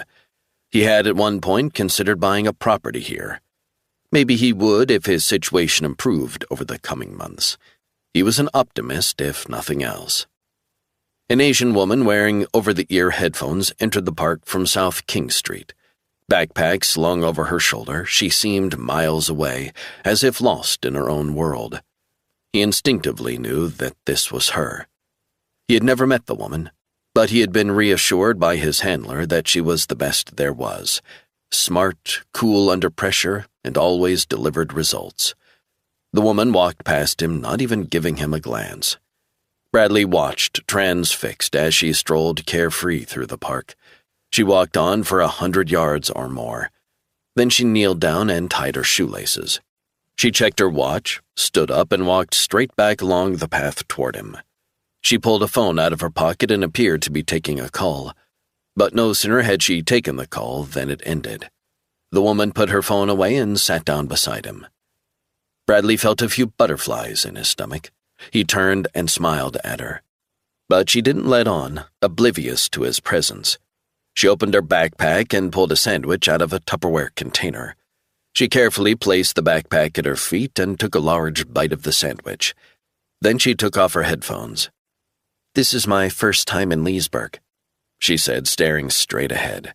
The code words had been spoken. She took another bite of her sandwich. Bradley responded as he had been instructed. "I'm from around here." The woman cleared her throat. "I take it you have no electronic devices of any sort on your person?" "Correct. Do you need to check?" "No." Bradley assumed she would have a phone jammer or blocker of some sort in her pockets just in case, allowing her to disable any device within 10 or 20 yards. "So what can you tell me about Kevin Chang?" Bradley took a few moments to compose himself. "My sources in 2 separate intelligence agencies have confirmed that he is most likely in Connecticut, upstate New York, or Vermont. That's all they know." "So they don't know where he is?" "Correct." "That is most unusual that the FBI or police have not been able to pinpoint where Kevin is." "I might have the answer why. I'd like to give a name to you that has come up in various conversations I've had over the last day or two. A name that I believe is priceless for you." The woman took a bite of her sandwich and stared straight ahead. "A name?" "John Resnick. Jonreznick. The woman nodded as she wiped her mouth with a napkin. She carefully put the half-eaten sandwich into the plastic Tupperware and shut the lid. She took a notepad and pencil out of her coat. She scribbled the name down. She showed it to Bradley. "Like this?" Bradley checked the spelling. "Correct. You're not going to believe this guy's background and his links with American intelligence agencies." "I'm intrigued." "You should be. He's the reason Kevin Chang is still on the run." "What else can you tell me about this man?" This guy is highly dangerous, a stone-cold killer. The cops, feds, everyone is looking for him. He's the guy who killed 2 of your people. 3. I was told it was 2 consular officials and a private investigator. The investigator is one of our team, too. Got it. Tell me what the FBI knows. I got an update about an hour ago. Here's how it went down. Resnick went to New York. He met up with a guy called Travell Williams, ex-NSA. They then headed to the room where Kevin Chang was hiding on Forsyth Street. Can you tell me his skill set? He has what I'd call a black ops, off-the-book approach to problem-solving. He has worked on numerous highly classified investigations with the FBI, but it's based on a relationship with one woman. Name? Assistant Director Martha Meyerstein. The woman scribbled down the details and names. And now I've been told that Meyerstein herself is taking an active part in this hunt for Resnick, working alongside an FBI joint task force in New York, the U.S. Marshals, NYPD. Everyone is after this guy. So Resnick, who killed 3 of our people, works for the FBI, and the woman he reported to is the one who is leading the investigation? Bradley nodded. Interesting. Duly noted. The assumption is that Resnick has gone on the run with Williams and Kevin Chang. I'm hearing that Resnick is concerned that Chang will be deported back to Hong Kong. They're saying Chang is a political dissident. So this John Resnick guy has acquired a conscience? He wants to make sure Chang isn't deported back to the old country. The woman stared straight ahead. Chang is not a dewy-eyed innocent. He is no political dissident. He is wanted for crimes against the state. He needs to face justice. You're not going to get any arguments from me. Forensics shows the bullets that killed your people are from a 9mm Beretta. Resnick uses this gun. Beretta 9mm? His favorite weapon, but there are millions of such weapons across the United States. There's no footage of him killing any of the 3. But there is surveillance footage showing Resnick, Williams, and Chang leaving the apartment building after the shootings. That's all very compelling, but unfortunately, it doesn't take us any further forward with regard to locating Chang or Resnick. Maybe not, Bradley drawled. But I've managed to unearth a rather more interesting aspect about John Resnick and Meyerstein. Give me whatever you can. Bradley shifted on the park bench, leaning in closer as he whispered. I've heard an FBI source say that Assistant Director Meyerstein's relationship with Resnick may not be simply platonic. What? Wild, huh? The woman sighed long and hard. Your source? Within the FBI. The woman wrote down more notes underlining the name Resnick again. So he has access to the FBI through Meyerstein, and she is investigating this case. Could this be a conflict of interest? Bradley nodded. You better believe it. That is most interesting. One final thing. Yes? It doesn't end there. The woman sat in silence. Resnick has a daughter. Her name is Lauren Resnick. The woman shrugged. So, Lauren Resnick worked for the FBI too until recently. This is excellent, thank you. Need anything else? The woman shook her head. Check your bank account when you get home. It'll show that your account has been credited. Do you mind me asking by how much? $50,000, but I have the authority to add any bonus I see fit. What you have given me appears to be superior intelligence. I'm impressed. Thank you. If this is deployed correctly, this information could cause exceptionally grave damage to American intelligence. Do you understand? I'm well aware of that. Besides, I'm past caring. We deeply appreciate what you're doing. Are we done? I'll be in touch. 15. The gray walls of the interrogation room seemed to be closing in. Resnick sat, arms folded, drained. He had endured hours and hours of questions from a succession of FBI agents. He knew the repeated questions from different faces was a good way to disorient and overwhelm the suspect. It was no big deal. In fact, it was child's play for him. But all the same, he felt numb as they fired off question after question. The more he thought about it, the more he realized it was more than that. His main bone of contention was Meyerstein's betrayal. He hadn't seen that coming. He had assumed they were operating on a basis of absolute trust. But that had turned out to be a false assumption. He thought that he would show up in New York and they would have a candid talk. Then he would disappear as if he had never been there. Maybe it was a dumb move on his part. He had been set up. His conversation with her had been covertly recorded. Maybe a mic on her brooch. But whatever way it had gone, they'd had a full and frank confession saying that he was responsible.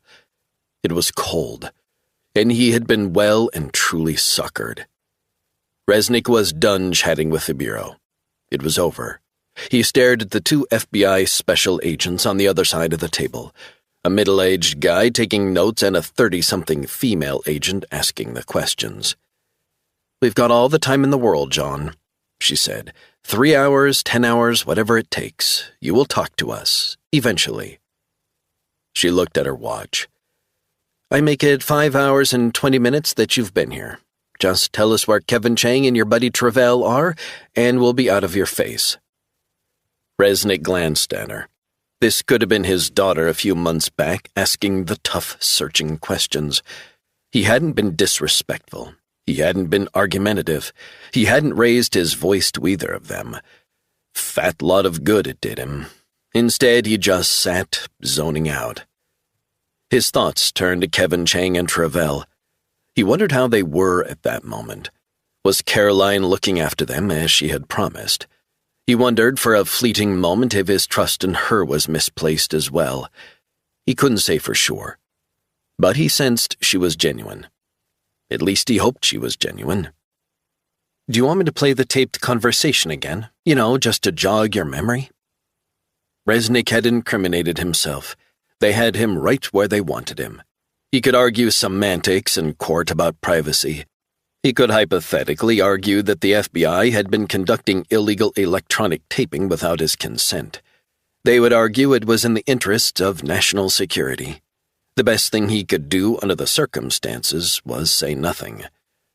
The problem was that he was worried that Kevin Chang's location would be tracked down by the FBI or the NSA. He just hoped that Travell's advanced military encryption of electronic devices was really ahead of the game. "You did it," the female agent said, smiling. "You said it yourself. It's all there on the tape. It's as good as a confession. You may as well try and look after number one instead of watching out for Kevin Chang's interests. What about your interests, John, and your daughter? I believe she's working overseas." Resnick sat in silence and stared back at the agent. He wasn't going to rise to the bait. "What about the consequences of your actions?" she said. "The way it stands, unless you play ball and tell your side of the story, or at least tell us where Chang is, here in this interview room, we're going to have no choice. You'll be looking at substantial prison time. Decades. But if you decide to use your head and think logically and begin to cooperate, then we can come up with some sort of deal. You like playing hardball? Trust me, I play hardball all the time." Resnick shifted in his seat. Her voice was as annoying as her phony tough guy persona. The male agent stopped scribbling notes. "I've looked over your file. It's impressive. You're a veteran, a military man. I'm ex-Marine myself." Resnick nodded. "I respect the military. I respect veterans. Not easy.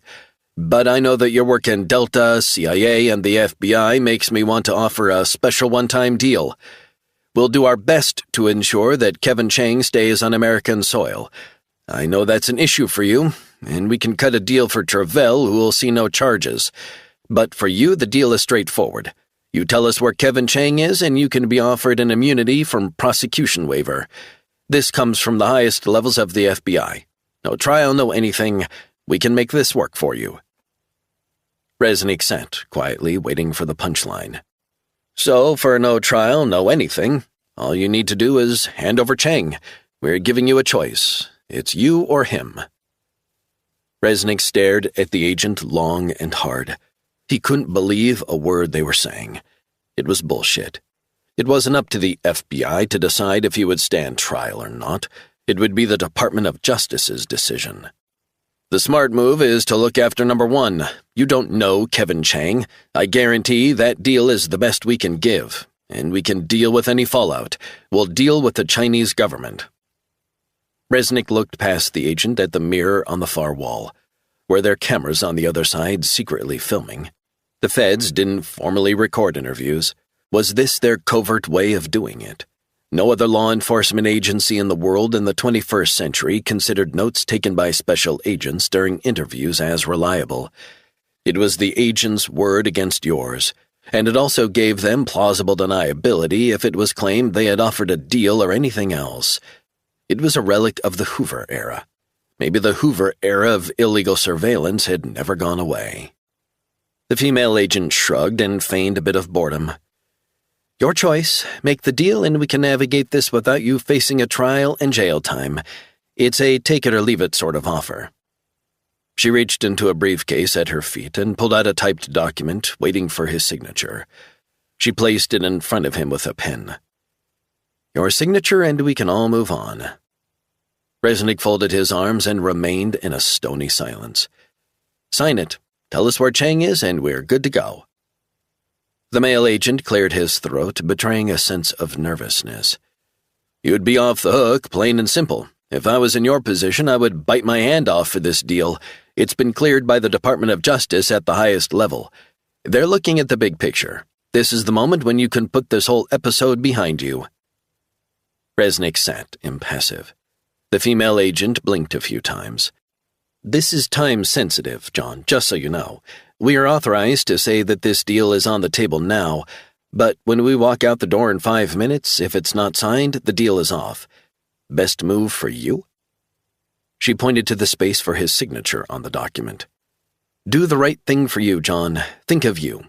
And you're free to go. No trial, no consequences, and we'll look after Kevin." The male agent interjected. "Just do it, John. Sign it and we're out of your life." Resnick said nothing. The female agent got to her feet and glanced down at him. "You're on the clock, John. Have we got a deal?" Resnick shook his head and picked up the pen. He scrawled in bold letters on the document the words, "No fucking deal." 16. Meyerstein watched Resnick through the glass, tears spilling down her face. She was devastated. She'd misread him. He would not compromise. She had assumed his response would be rational. She assumed he would act as most people act, in their own best interests. But she had thought wrong. She had been absolutely convinced when she made the snap decision to wear the surveillance mic on her brooch that it had been the right call. She assumed he would bend to her will. But she was heartbroken by how little she knew him. She had burned any chance of Resnick wanting to see her again. Maybe that's what hurt her the most. Meyerstein thought that crafting a bespoke deal to allow Resnick to go free in return for Chang being handed over would convince him. She wanted Resnick to go free. Not because he wasn't guilty. He was guilty of a triple homicide. He had said so on the recording, but the whole investigation had ultimately backfired on her so spectacularly that it was difficult to stomach. Getting the go-ahead on the deal had used up what little political capital Meyerstein had with O'Donoghue and the Attorney General. She didn't think O'Donoghue or the Department of Justice would go for it. But they had, assuming the deal could mean Chang would be back in a secure place. The plan had failed. She figured, perhaps naively, that Resnick would see the devastating personal consequences if he didn't give up Kevin Chang, a total stranger. Did he even know or care what he was doing? Resnick's face was impassive. She couldn't read him. He stared back through the glass. She wondered if he knew she was on the other side. She could see his bitterness, the anger etched on his handsome, lean features. She didn't want their relationship to end like this. Resnick sat unbowed, defiant. No compromise. Her mind began to imagine if this played out as she knew it would. Resnick on trial. The secrets of the special relationship between a trained American assassin and the FBI, not to mention Meyerstein herself, would be laid bare for all the world to see. The fallout would be brutal. After today, Resnick wouldn't break or change his mind. Personal honor. Sacrifice. That was Resnick, the American way. A portrait of a man unable to be swayed. Cussedness. A man who would rather die than sell out his principles. His values were old-fashioned. No quarter given. Meyerstein quietly left the side room. She walked back to her office, shut the door, and slumped down in the leather chair. Maybe she should start up her own consulting firm. Maybe lecture. Who knows, maybe she would write her memoir. But she knew it would end up being heavily redacted before it was published. Still, the thought of a future without the FBI was starting to resonate with her. The biggest draw would be spending more time with her family. It would be nice not traveling here, there, and everywhere at the drop of a hat. Maybe it was time to get off the treadmill she had been on for decades since she graduated from Quantico. Her desk phone rang, snapping her out of her warm thoughts. It might be the Attorney General wanting to speak to her, demanding an explanation. Maybe it was the FBI director himself, telling her she had to clear out her desk that day and return to Washington. Her stomach knotted with tension as she picked up the phone. "Sorry to bother you, ma'am. It's Malia in reception." "What is it?" "You have visitors." Meyerstein checked her watch and flicked through her diary. "I don't have any meetings for another hour, are you sure?" "Ma'am, we have the Chinese Consul General, a defense attaché, and an executive assistant here to see you." "This is most irregular. They are not on my calendar." "They've passed the security screening and they would like to speak to you. Do you want me to send them away?" Meyerstein sighed. It was the last thing she needed. "Send them in and make sure they are definitely not carrying phones, guns, or whatever." "Already done that, ma'am." "Make sure they are accompanied by 2 security guards into my office." "Thank you, ma'am. Sending them your way." Meyerstein opened her handbag, took out her mirror, and carefully reapplied her makeup. She put her belongings in a drawer. A loud knock at the door nearly made her jump. "Yes, enter." The door opened, and a huge security guard stuck his head in the door. "3 officials for you, ma'am. You okay to see them? I haven't got them in the daily log." Meyerstein stood up. "Absolutely, show them in." The 3 officials walked in, each giving a small, courteous bow before standing before her desk. Meyerstein shook hands individually with them as they exchanged brisk introductions. Meyerstein recognized the name Robert Chow. He was the Consul General who had phoned her a few days ago demanding answers. "Take a seat," she said. Chow sat down first. The executive assistant pulled out a notepad and pen. Meyerstein sat back down. "Mr. Chow, this is a bit irregular, if you don't mind me saying. I can usually arrange to see you at a predetermined time and place in Washington, if you like. I would like to raise directly with you an issue of mutual concern." "I'm sorry, I don't follow." "Martha Meyerstein, don't take me for a fool." "I beg your pardon. No one is taking you for a fool. Let's get one thing straight from the start. You address me as Assistant Director. Do you understand?" The Consul General stared back at her with nothing but contempt and hatred in his eyes, then gave an exaggerated nod of his head. "Forgive me. This issue has affected everyone at the consulate. 2 of our most beloved colleagues have been gunned down here in New York City." Meyerstein glanced at the executive assistant, who was taking notes in what looked like Mandarin. "I believe this is an ongoing investigation, and I can't divulge anything further at this stage." The defense attaché, a woman, also began taking notes. The Consul General shook his head, his face like stone. "That indicates that you are no further forward with your inquiries, or the FBI is being economical with the truth. Not for the first time, I might add." Meyerstein remained calm, hands clasped on her desk. She couldn't believe she was getting a lecture on ethics from a Chinese diplomat. But she decided to hold her tongue. "Would you like me to talk about Kevin Chang, a political terrorist in Hong Kong?" Chow said. Meyerstein leaned back. "We have evidence he firebombed both the police and army personnel several years ago during violent upheaval, a CIA-backed and organized attempt at insurrection, and we want to say categorically that the United States is harboring a known terrorist. I can't comment on that, I'm sure you'll understand." Meanwhile, 2 of my staff, both trusted, loyal, law-abiding Chinese citizens and hard-working with devoted families, lost their lives. Their crime? They wanted to encourage Kevin to face trial in our country. My staff was ambushed and killed in an FBI operation, a kill operation to protect a man who was spying for America. Quite a tale you're weaving. Assistant Director, this is no tale, quite the opposite. I trust you are aware of the Vienna Convention on Diplomatic Relations of 1961. Diplomats and their families working abroad are protected by international law. I'm well aware of the law. I would like to convey my condolences on behalf of myself and the Bureau on the loss of your colleagues. Thank you for that. However, kind words do not take us any further forward. This matter has been referred to the highest levels of the American government. It will be debated at the Security Council within the next month. Meyerstein hadn't been briefed about that. What? Assistant Director, be aware the wheels are in motion. We will hold the people responsible for their crimes against the staff and officials of the People's Republic of China. We don't discuss investigations. As I said, matters are ongoing. That's all we have to say, and that's our final word. Are you sure about that?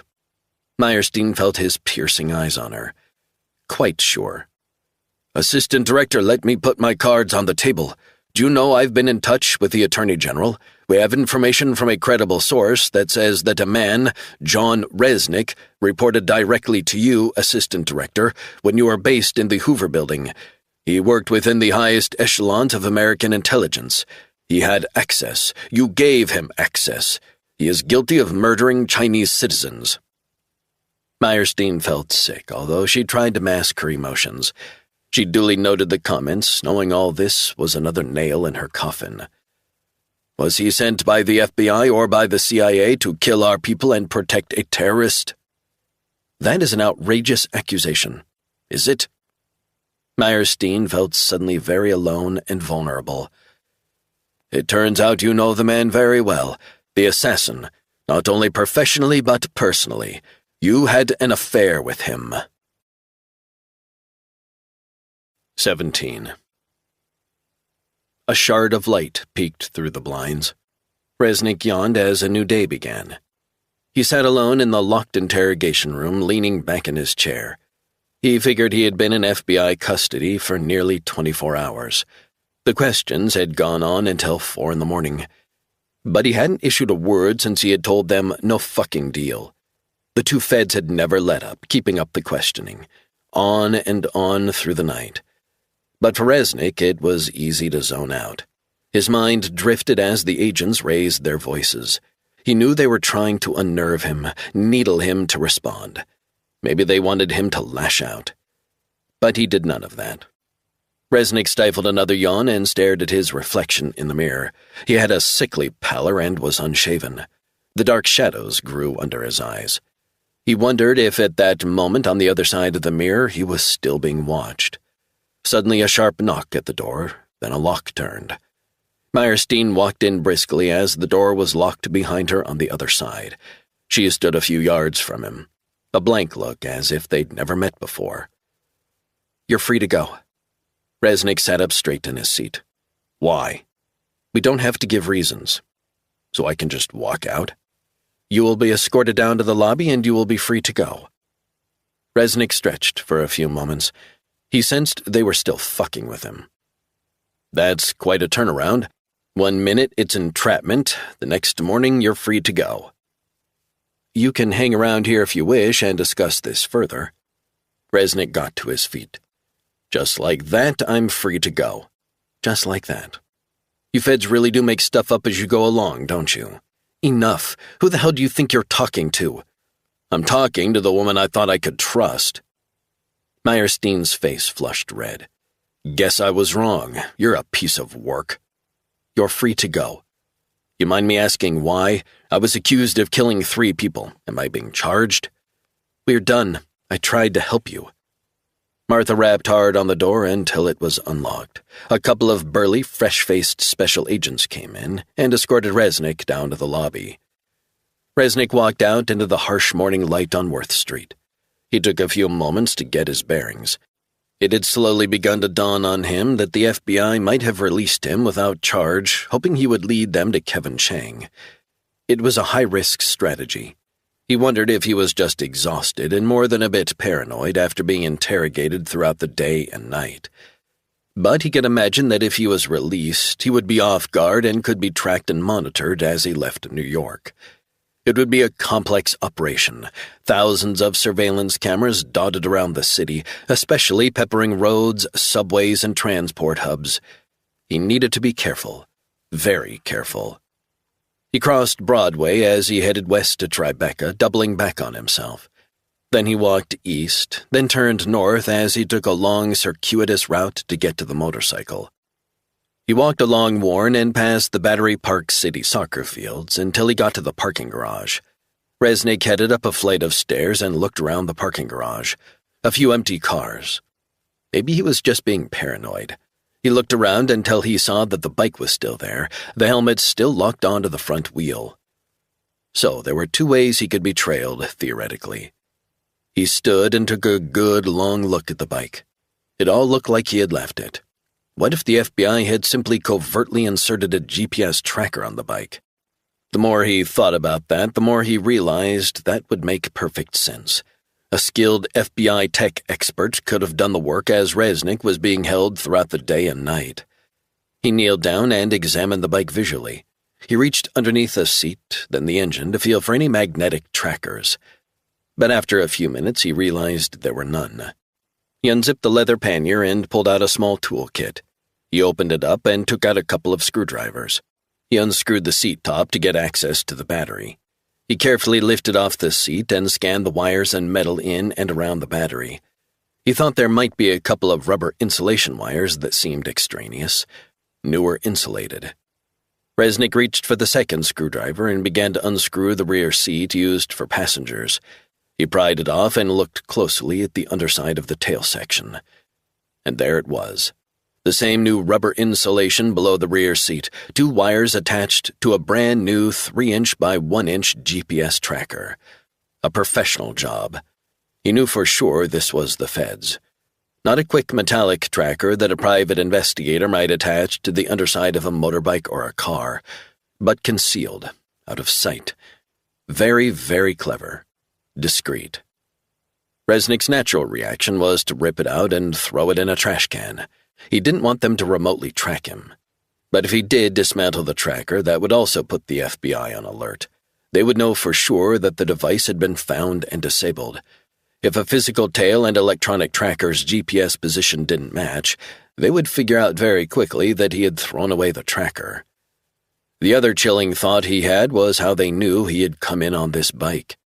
He came to the park on foot, so the FBI had to basically check cameras and trace him back to this garage, then play a hunch. He wondered how many other vehicles they put trackers on that would lead them nowhere. He stared at the bike as he tried to figure this out. He wondered if he should keep the tracker in place, allowing the FBI to believe he was none the wiser. He would have to be careful. He could ride back to Vermont and dump the bike. But he would have to conjure up a plan to lose a physical tail. That in itself would create problems. His main priority was to get back to Vermont.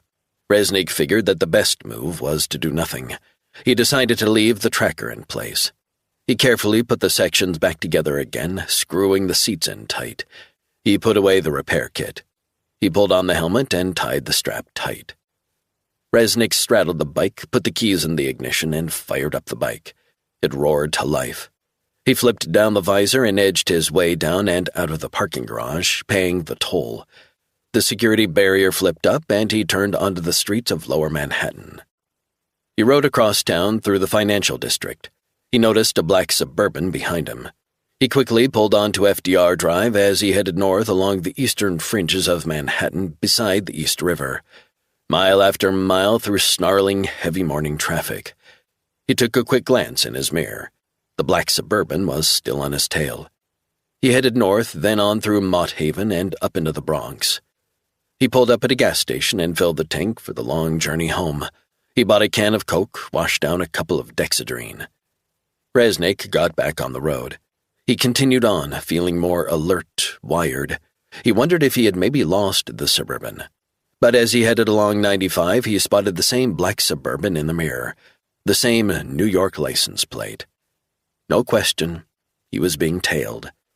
It might be the NYPD, but more likely the FBI's Special Surveillance Group. He had met a few of them, investigative specialists, very smart and highly capable. Resnick needed a strategy, a plan to get rid of the physical tail, get rid of the bike, and misdirect the electronic surveillance crew that was probably monitoring him from a mobile van. He needed to find a place between New York and Vermont. Ideally, he needed a person he could trust to help him out, the sort of person he could trust with his life.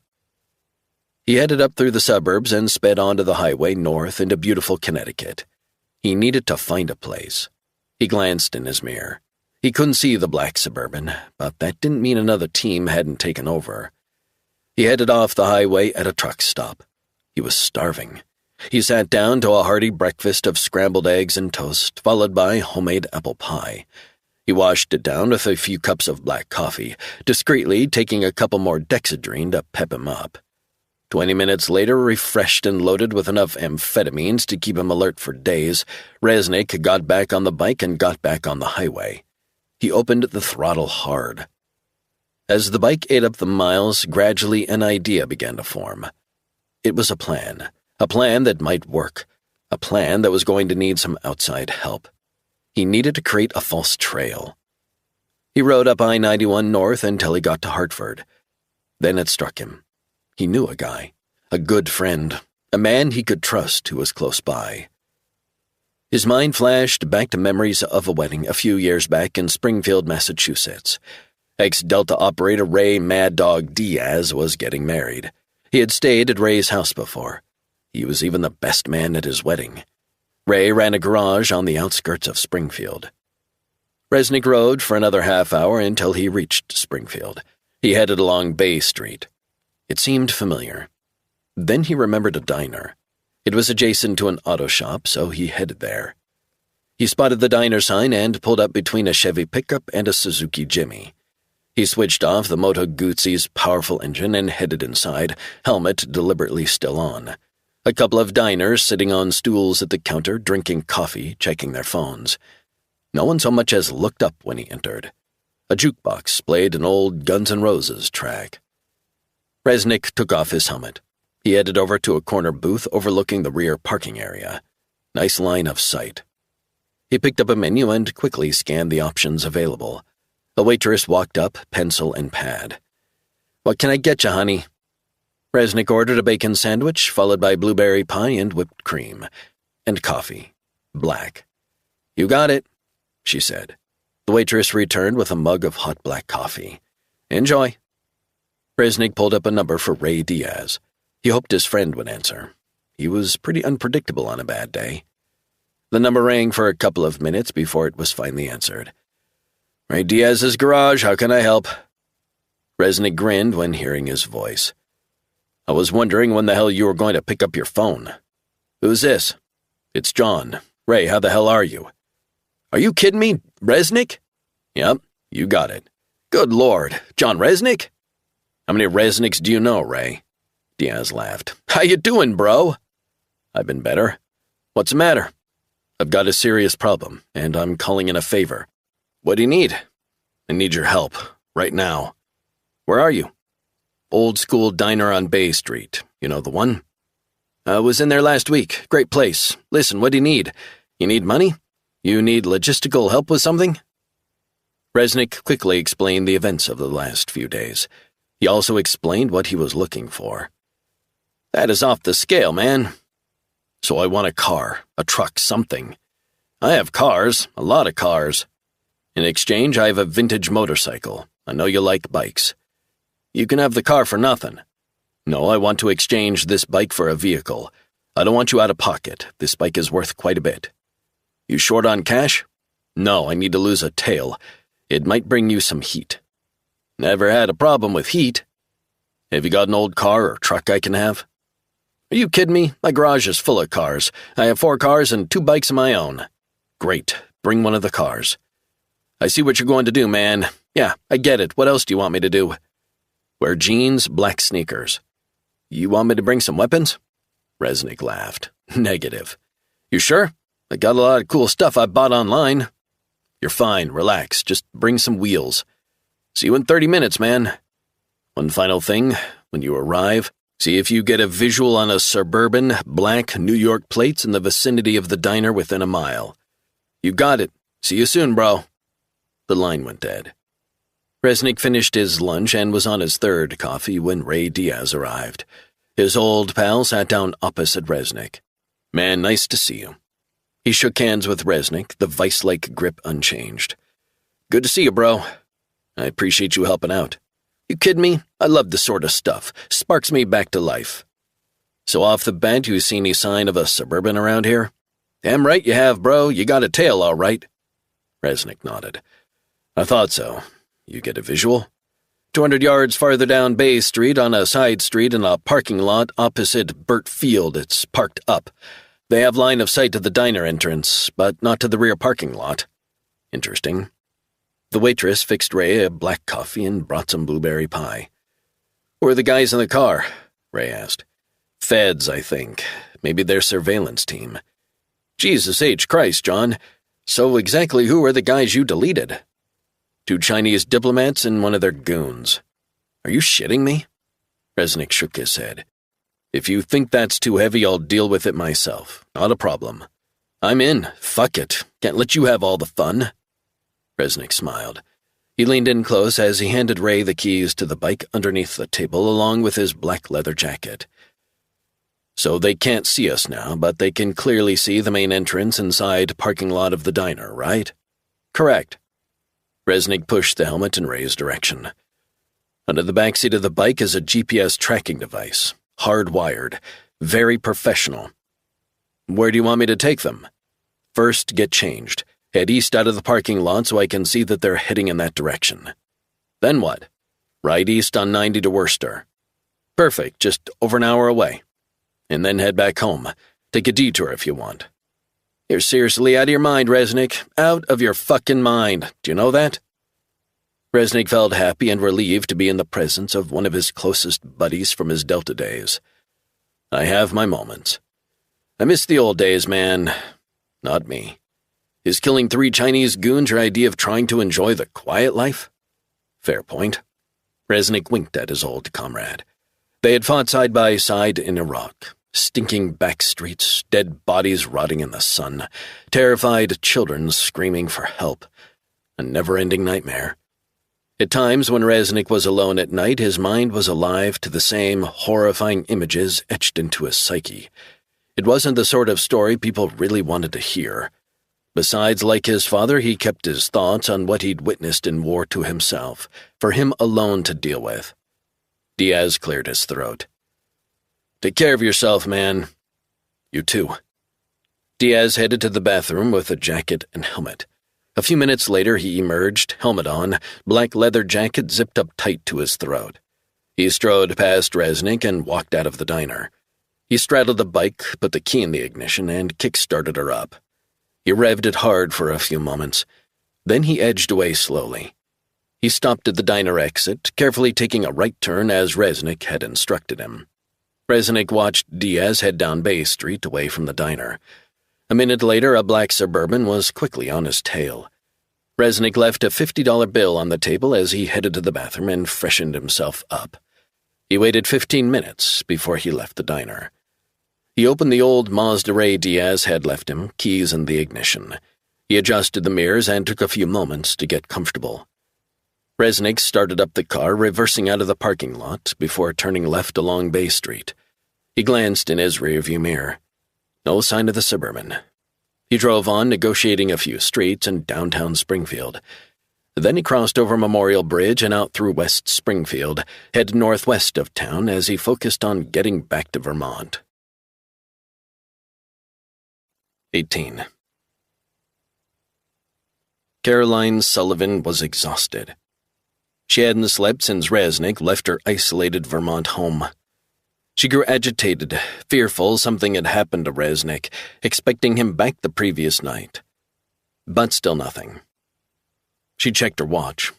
It was just after 3 p.m. on the second day. The hours had dragged since Resnick had left. She had tried to stay busy, cooking for Travell and Kevin and working on the new chapter of her book. She hadn't answered numerous calls from her editor. She assumed he had turned up at her house in Madison, but found no one home. Sullivan wondered if her editor would be worried for her and call the police. He knew that she had suffered mental health episodes in the past.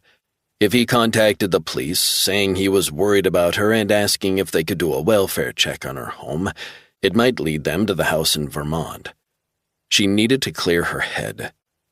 She had the address of a Sam Ripley if Resnick hadn't come back after 48 hours. That still gave him 12 hours to return. But realistically, it was 9 hours until midnight. Was she really going to wait and wait in the hopes that he would return in the middle of the night? Sullivan saw that time was of the essence. She needed to focus. She couldn't have the cops or feds turning up in Vermont for her sake, being arrested along with Travell and Kevin. It would mean all her efforts would have been in vain. Her reputation would be trashed. And for what? The more she thought about it, the more she realized she had a hard call to make. Either she sat and waited until Resnick's deadline expired after midnight, or she could cut and run with Travell and Kevin. Travell walked into the kitchen, mug of coffee in hand. "Hi, Caroline." "Hey, Travell, how are you feeling?" "Not great. Resnick not back?" "Afraid not." Travell grimaced. "Fuck. I'm worried." "Me too. I don't know what to do." "Stay or go." "Exactly. I'm worried something happened to him." "You look tired, Caroline. How you holding up?" "Stressed, but I'm fine, really." "Listen, I'm worried about Kevin. Really worried." "Is he in your room?" Travell nodded. "The guy is tripping out. He's wrapped in a blanket. I don't know. He's talking to himself, muttering, repeating phrases." "What phrases?" "Stuff I don't understand. Mandarin, I guess. But it's like he's having a mental breakdown. I don't know, mumbling and sobbing in his sleep. When he wakes up, he starts to shake. He's in a bad way, a real bad way." Sullivan folded her arms and sighed. "Do you think he'll do anything crazy?" "Like what?" "I don't know, running away in the middle of the night, grabbing your phone and calling the cops?" "He's not himself, I know that. I've never seen him like this before." Sullivan walked over and hugged Travell. "I'm sorry about Amy. You must be struggling with all that, too. You haven't really talked about it." "I'll feel better when John is back." Sullivan nodded. "I know he's got our back," he said. "He definitely does. Listen, I want to speak frankly in light of what you just told me." "Sure. What's on your mind?" Sullivan shrugged. "There are two main concerns. First, Kevin's state of mind. That worries me a lot. Is he a loose cannon? Is he going to do something stupid? Second, I don't know for sure that John will come back, and I feel scared." "I know, John, he will come back. He wouldn't leave us here." "But what if the FBI has other ideas?" "I trust Martha Meyerstein, so does John. She wouldn't compromise him." Sullivan shook her head. "What does that say? Nothing is certain except death and taxes." "That's not a very subtle point you're making." Sullivan realized how insensitive that sounded. "I'm sorry, I didn't mean—" "It's fine, I know what you mean." "I believe in John too, Travell, I really do. That's why I'm doing this. He's doing a very courageous thing. But the FBI? I don't know if I would trust them." Travell took a sip of his coffee. "So what are we going to do about Kevin? Maybe you should see for yourself what I'm talking about." Sullivan nodded. "I think I will." Kevin Chang huddled on the bed, wrapped in blankets, eyes darting back and forth. He seemed genuinely manic. "What do you want?" Sullivan took a couple of steps toward him. "Hi, Kevin. I just wanted to see how you are." "What's taking him so long? Why has he disappeared without us? What about us?" "Well, I don't think he's coming back. Maybe he got arrested. So what do we do then? Have you thought about that?" "He'll be back. You don't know that." "I don't know for sure, but I trust him." "Caroline, I'm scared they're going to find me. Can I have a gun to protect myself?" Sullivan thought that was a bad idea, seeing his mental state. "Let's not think like that. Let's be positive. I don't believe anyone will find you here." "I don't want to go back to China. They're going to kill me. They killed Amy." Sullivan forced a smile. She realized she must have sounded like a patronizing, bleeding-heart liberal. "I'm sorry. This must be so tough for you, but we'll get through this, I promise. I won't leave you." "Travell told me John is speaking to the FBI. Is that true? They already said they won't guarantee my safety." Sullivan hesitated as she tried to strike an upbeat tone. "He's good friends with the assistant director. I told you about that." "But can I really trust John? Can I trust you? What if the Chinese government finds me here? Have you thought about that?" "No one will find you here." Kevin scrunched up his eyes and began to sob like a frightened little boy. He let out a scream. "I can't face it again! I can't go back!" Sullivan pulled up a chair and leaned forward to hold Kevin's cold hands. "We'll get through this." "That's easy for you to say. You're not going to be deported. You're not going to be tortured and killed." "I understand that." "No, you don't. How can you? Amy is dead. No one could protect Amy. I feel so stupid that I told her everything was going to be okay. She was scared. She thought they were following her, and I didn't believe her." "I want you to hang on for a little longer. I know John Resnick will return, and hopefully it'll be with good news. He protected you in New York. He'll protect you for as long as it takes. He will not leave you. I promise you that." "What about you?" "I promise as God is my witness I will not leave you, Kevin. I want you to live free too. I'm putting myself on the line for you." Kevin shook his head, still sobbing. "I can't do this." "I'm going to make us something to eat and drink. Can I get you something? Maybe an early dinner? A snack, maybe?" Kevin scrunched up his eyes. "I want to die. I want to die. What's the point?" Sullivan got to her feet and left the room. She was shaken up by what she'd seen. She headed back down the path into the main house and into the kitchen. "So," Travell said, "you see what I mean?" "I don't think he's going to be able to hold on." "He lost his sister, Amy. We're all on edge." Sullivan reflected on what Travell was saying. More than anything, the fragile state of Kevin Chang worried her immensely. "He told me he wanted to die." "He said that?" Caroline nodded.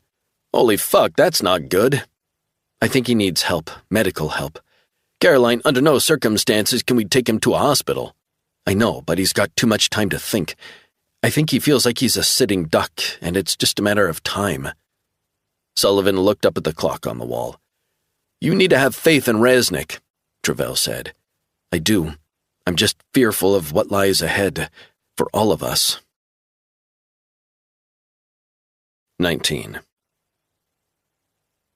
Resnick drove through the small towns of the Berkshires in western Massachusetts.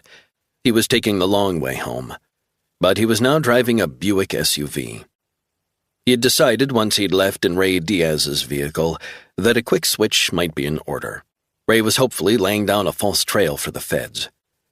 Resnick had driven to the outskirts of Pittsfield when he saw a near-deserted open-air parking lot. He spotted an old Buick SUV. It was then that he decided to switch again. He had been concerned that if Diaz had been stopped not far from the city, they would soon put out an alert for any vehicle in his name. Resnick was relieved to finally get out of the city driving on US 7, headed north in the direction of Bennington. He wasn't far from Vermont, but he didn't want to take a route straight as the crow flew. He took a long detour instead. He headed west on NY2 and cut through the Taconic Ridge State Forest. Mile after mile of winding road through the heavily wooded area of the Berkshires, rolling hills and light traffic, just the occasional passing car or truck for company. The sky began to darken, then the rain began to fall. Resnick drove on through the downpour, wipers sluicing away the water from the windshield. He wondered if he should call Travell to say he was on his way, but he wanted to make sure the coast was clear before he put himself on anyone's radar. He headed toward Williamstown on the northwest edge of Massachusetts. It was the home of the private liberal arts school, Williams College. He knew the area quite well, having visited Lauren when she was at Bennington. They often traveled into Williamstown for a meal or a drink.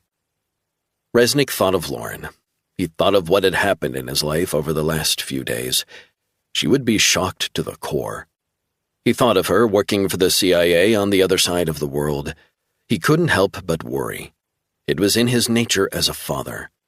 But he also knew she was more than capable, and she wasn't a risk-taker like he was. In a way, he was glad that she was out of the FBI. He knew the fallout for her career-wise of his latest escapade would have been immense. The rain fell heavier as he drove on into the night. Resnick's one saving grace was that Lauren would be unaware of what had transpired. Hopefully. Maybe Meyerstein had texted her. He couldn't rule that out. Maybe called her in Jakarta. But as far as Resnick knew, Lauren was oblivious. It was plain to see that he had been released by the feds, maybe after Meyerstein's intervention, in the genuine hope of tracking him back to Kevin Chang. It would have snared all of them at once if their plan had worked. As it stood, it wouldn't be long until the FBI realized he had given them the slip, and they would be pulling in all the intelligence agencies in the hunt for him. He needed to be even more careful. He drove on. He thought back to when he had left the motorcycle at the parking garage in Battery Park. The feds had to have attached the GPS tracker overnight. Doubts began to crowd his amphetamine-fueled mind. He wondered if the old bike could be traced through the friend of Caroline's late father. It was a possibility, a long shot. Maybe the feds had already gone to Caroline's beachfront home in Madison. He couldn't discount the fact that they might have even tracked down Kevin to the isolated house outside Shaftesbury, Vermont. But maybe he was just spiraling through possibilities, both real and imagined. Resnick drove on, his mood darkening as he crossed over the state line, a sense of foreboding washing over him. He wondered if he was headed into a trap. He drove a few more miles of rural back road before he came to the turnoff for Caroline's house. It was cloaked in darkness. He switched off the engine. It was like no one was home. He got out of the car and tried the front door, but it was locked. He peered into a side window. No sign of life. He rang the bell a few times, then knocked hard. Still no answer. Resnick got a sinking feeling in the pit of his stomach. He had gotten there too late. They were gone. 20.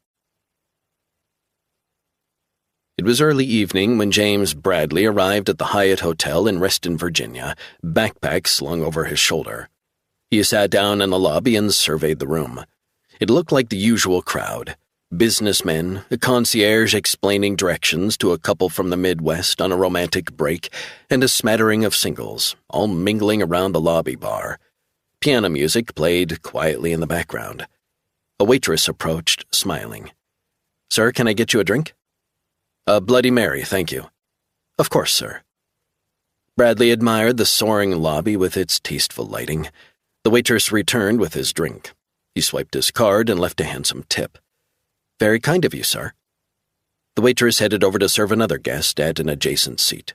He looked toward the elevators and caught sight of an Asian woman wearing a mask. She walked toward him and sat down in a seat opposite. "What's that you're drinking?" she said. Bradley's shoulders fell in relief. Those were the code words. "My favorite, Bloody Mary." He uttered the authorized reply. The woman got to her feet. "Leave your drink and follow me." Bradley did as he was told. He followed her across to the elevator. They rode the elevator to the 6th floor in silence. The elevator pinged and they got out. He followed the woman as she turned right and continued down a long corridor. She stopped outside the door of the end room. The woman knocked twice on the door. The door cracked open. Inside was the female Chinese handler he had met in the park in Leesburg. "Come in," she said, opening the door wide. Bradley headed inside as the masked woman turned around and headed back down the corridor. The woman from the park locked the door behind him. She sat down on a plush sofa and pointed to a chair opposite. "Please take a load off." Bradley sat down. "Nice place," he said. "I'm assuming you swept the room for electronic surveillance?" The woman shifted in her seat. "Obviously, and I'm deploying our jamming equipment, advanced military capabilities." Bradley knew full well the capabilities of China. He had written CIA reports about their technological advancements years earlier. Quantum computing, nanotechnology. They were pouring hundreds of billions into usurping America's technological capability. They were looking toward the 22nd century and beyond. He unzipped his backpack, pulling out an envelope, and handed it to the woman. The woman took a few moments to carefully examine the seal. She ripped it open and pulled out the photos and documents she might find helpful. Black and white FBI photos taken with a telephoto zoom in Lower Manhattan. The picture showed Assistant Director Martha Meyerstein and John Resnick engaged in an animated conversation, taken minutes before Resnick was apprehended in New York. "The transcript you have," Bradley said, "is the verbatim exchange between Meyerstein and Resnick." The woman studied the photos and flicked through the transcript. "How did you get this?" "I have friends still in various agencies.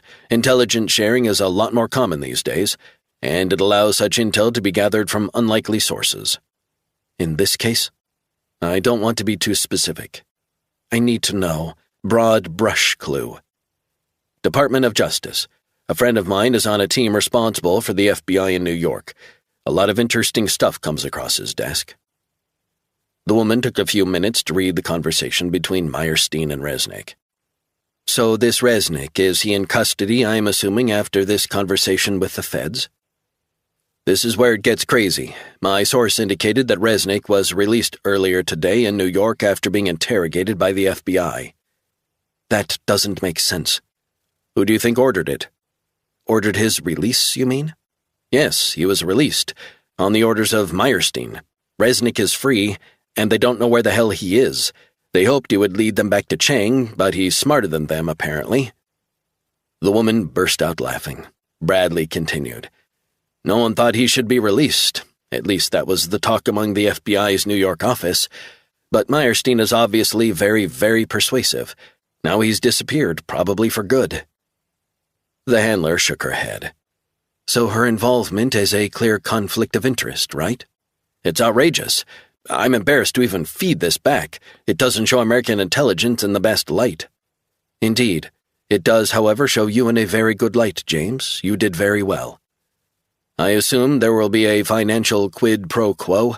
Besides, my sources at the Department of Justice and the FBI will have to be kept sweet." "Not a problem. Your offshore account will be credited. You might want to check it when you leave." "You mind me asking how much?" 200,000 American dollars. Keep us informed. This is a hot topic for us. And just so you know, we want to know about Resnick. We'll deal with him when we find him. 21. Resnick sat in the truck and checked his phone for any new messages. The Buick's headlights bathed Caroline's empty house as the rain poured down. He wondered where the hell they had gone. He had called Travell's number countless times, but there was no reply. It was an ominous sign. It wasn't like his hacker pal. Travell was inextricably glued to his screens at all hours of the day. He wondered if the feds had tracked them down. Maybe they were watching him now, waiting to drag him out of the truck. His phone suddenly rang. "Sorry, John." The harassed voice of Travell. "You okay?" "I'm fine. We're fine and safe." Resnick sighed. "Where the hell are you? You had me worried." "I'm sorry for not getting back to you sooner. I was just reconfiguring some of my anti-tracking privacy features, so I've been offline for a bit." "So it's all good now? As good as could be expected under the circumstances." "Travell, where the hell are you? Actually, don't tell me where you are." "All you need to know is we're safe, John." Resnick wondered if Travell was already in FBI custody, speaking under duress. "And Kevin's safe?" John, he's very agitated." "Is he safe?" "Yes, he is, but he's freaking out, and we're all on edge." "Put Caroline on." A few moments later, she got on the line. "John, we're fine." Resnick was glad to hear her soft voice. "Thank God. I think you bolted before the 48 hours was up." "I'm sorry, but I needed to do something. Kevin was climbing the walls with paranoia, so I decided to get us on the move. I gave him a sleeping pill. That quieted him down." Resnick was impressed by her taking control of the fraught situation. "Smart. Listen, don't tell me where you are, but can you confirm you have arrived at the address I gave you?" "Correct." "That's all I need to know." "How long will you be?" Resnick checked the luminous dial of his watch. "A while. I'll get there as soon as I can." "Any guesses?" 4 hours, thereabouts, then we'll talk." "Okay, I think that will work." "Hang in there, Caroline. You made the right call getting them on the move." "I didn't know if you'd be mad." Mad? Hell no. You're thinking on your feet. In my line of work, you need to respond to changing events. You need to think critically. I'm impressed. Caroline was quiet for a few moments. Are you still there? See you soon, John. Resnick ended the call. He needed to stay switched on for a few more hours. He knocked back a couple of dexedrine pills, washed down with a sports drink. He checked the route on his phone. He turned around as the wipers whisked the rain away. He pulled away and drove off into the night. He drove through Bennington and headed south on US 7. He headed east on I-90 and stopped for gas in Blandford, Massachusetts. He paid in cash and rested for 30 minutes at a truck stop, ate, and drove on through the night. He headed past Springfield once again. The rain began to ease as he drove through eastern Massachusetts. The headlights picked out a road sign for Cape Cod. Resnick drove on, the familiar New England colonial houses on either side of him. It was the dead of night when Resnick finally arrived at the house, a few miles outside Mashpee on Cape Cod. Resnick pulled up Sam Ripley's driveway and tapped on the front door. The door opened. Ripley stood there, mug of coffee in hand. "Never a dull moment with you, John," he said. "Tell me about it. Glad you finally made it. Come in." It felt good to be in the warmth of Sam's cozy home. He followed Sam through to the kitchen. "I owe you one. I really do. Sorry for the unannounced intrusion. I hope you don't mind." "It's fine, man. Caroline told me the story. Kevin's asleep up in my attic." "Where's Travell?" Sam cocked his head upward. "He's in my guest bedroom. He's exhausted. They all are." A few moments later, Caroline walked in, stifling a yawn. Her eyes were bloodshot as if she hadn't slept. "Nice to see you, John." Sam stretched his arms. "Listen, I'll leave you guys to catch up. I have some paperwork I'm behind on. IRS bullshit." "Lucky you," Resnick said. "Make yourselves at home. One question, John. How long you planning to stay here? Obviously, it's not an open-ended invitation." "Not a problem. We'll be out of here within the next few hours, I promise. Just wanted to get Kevin in a better mental place. But we need to get ourselves organized before we go again." "That's fine. I have friends coming around tomorrow morning, so 24 hours time. We'll be long gone, trust me." Ripley hugged him tight. "Help yourself to any supplies or food or whatever you need." "Appreciate that, Sam. I owe you one. Forget it, bro. I'll be in my office if you need me." "Got it." Caroline made fresh mugs of coffee for her and Resnick. "You've gone above and beyond what I expected." "So have you," Resnick replied. "Worth fighting for. Worth killing for." Sullivan sipped some coffee and sighed. "My father, God rest his soul, you know what his favorite saying was?" Resnick shook his head, surprised she was opening up to him. "Liberty has never come from the government. Liberty has always come from the subjects of it. The history of liberty is the history of resistance." "I like it. Who said that originally?" "Woodrow Wilson." Resnick stared at Sullivan. "You think me gunning down 2 Chinese diplomats and a private detective in New York was an act of resistance?" "In a way, yes. That's what America was founded on. It's about liberty. Kevin Chang's liberty. So yes, this was resistance against tyranny. You gunned them down so they couldn't crush a young man who wanted to live free. You were fighting for his freedom." "I'm not sure the FBI will see it like that, nor for that matter the NYPD. You did the right thing, John, and that's not easy sometimes. Easiest thing in the world is to turn away. Takes a lot of guts to do what you did." Resnick pulled up a stool. "Killing is not something to be explained away lightly. It was in the moment. Kill or be killed." "Listen, you must be hungry." "I'm fine. So what exactly happened at your place in Vermont?" Sullivan rubbed her face. She looked drawn and tired, dark shadows around her eyes. "It was a bit unnerving." She explained how precarious she thought Kevin's mental state was. "I'm not an expert, but it's like he's suffering an acute psychotic reaction to the death of his sister and the killings in Chinatown. Sounds like he's at the breaking point." "It's beyond that. I think he's broken. He's a broken man." Resnick wondered if they should get him some help. "He told me that in the past he has suffered from acute anxiety, has flashbacks, and was treated for post-traumatic stress disorder after the protests in Hong Kong. Flashbacks to detention. beatings. I guess me gunning down those Chinese spooks in front of him wouldn't have helped. Not to mention the death of his sister. For Kevin's sake, the sooner this is over, the better. He desperately needs psychiatric help. A clinical psychologist, real quick. He needs more protection than we can provide. How did your trip to New York go? I take it you spoke to the FBI? Resnick put down his mug. The whole thing went to shit. How so? I'd hoped that it would be just me and Martha. We've worked together in the past. I thought I'd try one final time to persuade her. Anyway, Meyerstein and me were walking, discussing it. In a park in Lower Manhattan, back and forth. Very frustrating. But we were talking. I was keen to keep this channel of communication open. That makes sense. I thought so. So what happened? Resnick sighed. She set me up is what happened. I genuinely didn't see that coming. Maybe she'd had enough. Killing 3 people is not small potatoes. I guess she needs to do what she needs to do.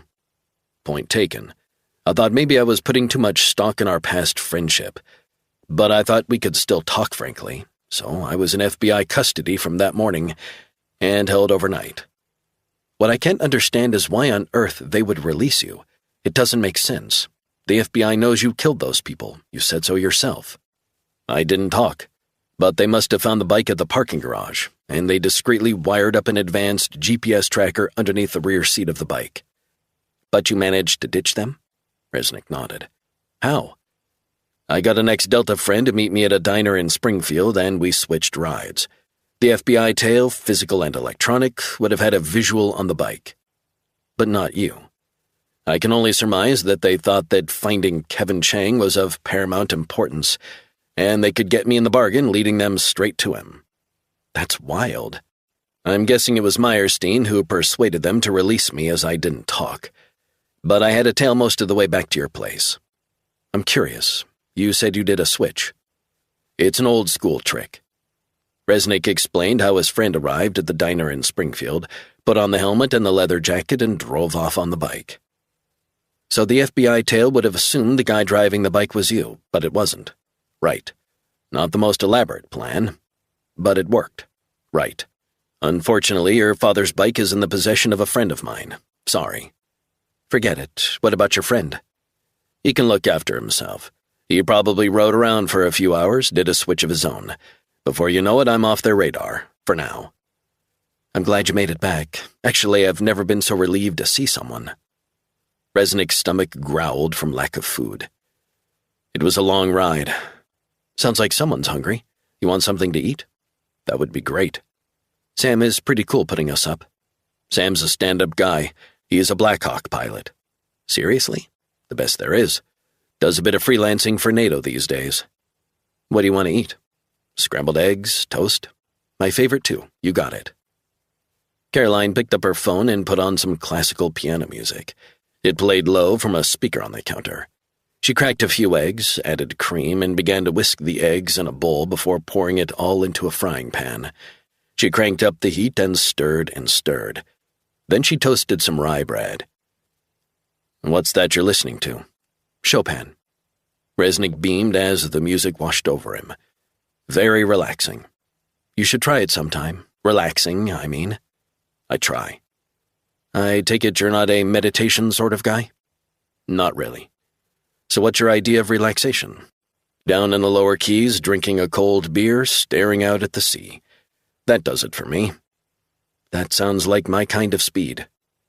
Caroline served up a portion of scrambled eggs and toast in double quick time with a fresh cup of black coffee. Enjoy. Resnick ate the food, grateful to get some sustenance and home cooking inside him. This is really good. I don't know, it's food, right? Resnick nodded as he ate his toast. He pointed to the speaker. That's not a smart speaker, is it? Relax, Travell already asked that. He freaked out, but no, it's not a smart speaker. It can't pick up what we're saying. It's just a simple, good old-fashioned Bluetooth speaker. Resnick nodded. You like music? I played piano when I was younger. Were you any good? I was hopeless, beset by nerves. If you enjoy it, that's all that matters. That's what my dad used to say. I used to practice and practice, but I just couldn't get it. Resnick looked over and saw a MacBook with a notepad beside it. He cocked his head. You been interviewing the guys for your book while I was gone? I managed to get some fascinating details, and it augments what I've learned in my research for my book on Chinese intelligence operations in America. What have you learned? What do you want to know? Give me what you've got. Well, one aspect that I'm investigating is that China has surreptitiously set up more than 100 unofficial police stations in the world. The one in Lower Manhattan appears to be a travel agency that specializes in tours to Hong Kong. But the two guys running it, brothers Jimmy Cao and David Cao, their links are deep within the Ministry of State Security, counterintelligence, foreign intelligence, primarily focused on the United States. They've lived in the country for 30 years.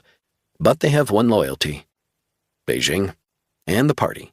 They ran a nightclub in Boston for a few years, links to criminal syndicates back in Hong Kong, too. But they're running operations for Beijing to monitor, harass, and repatriate dissidents, rounding up American green card holders to send them back to China. Why? They want to punish dissent, but they also want to send the message to people, friends, family back in China that the party will find you wherever you are in the world and bring you back. It's incredibly frightening. But it's not just on the thug level. What else? The spying is done by all sides, right?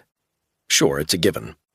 The problem is Chinese spying is also very adept at thieving intellectual property, thus harming American economic interests.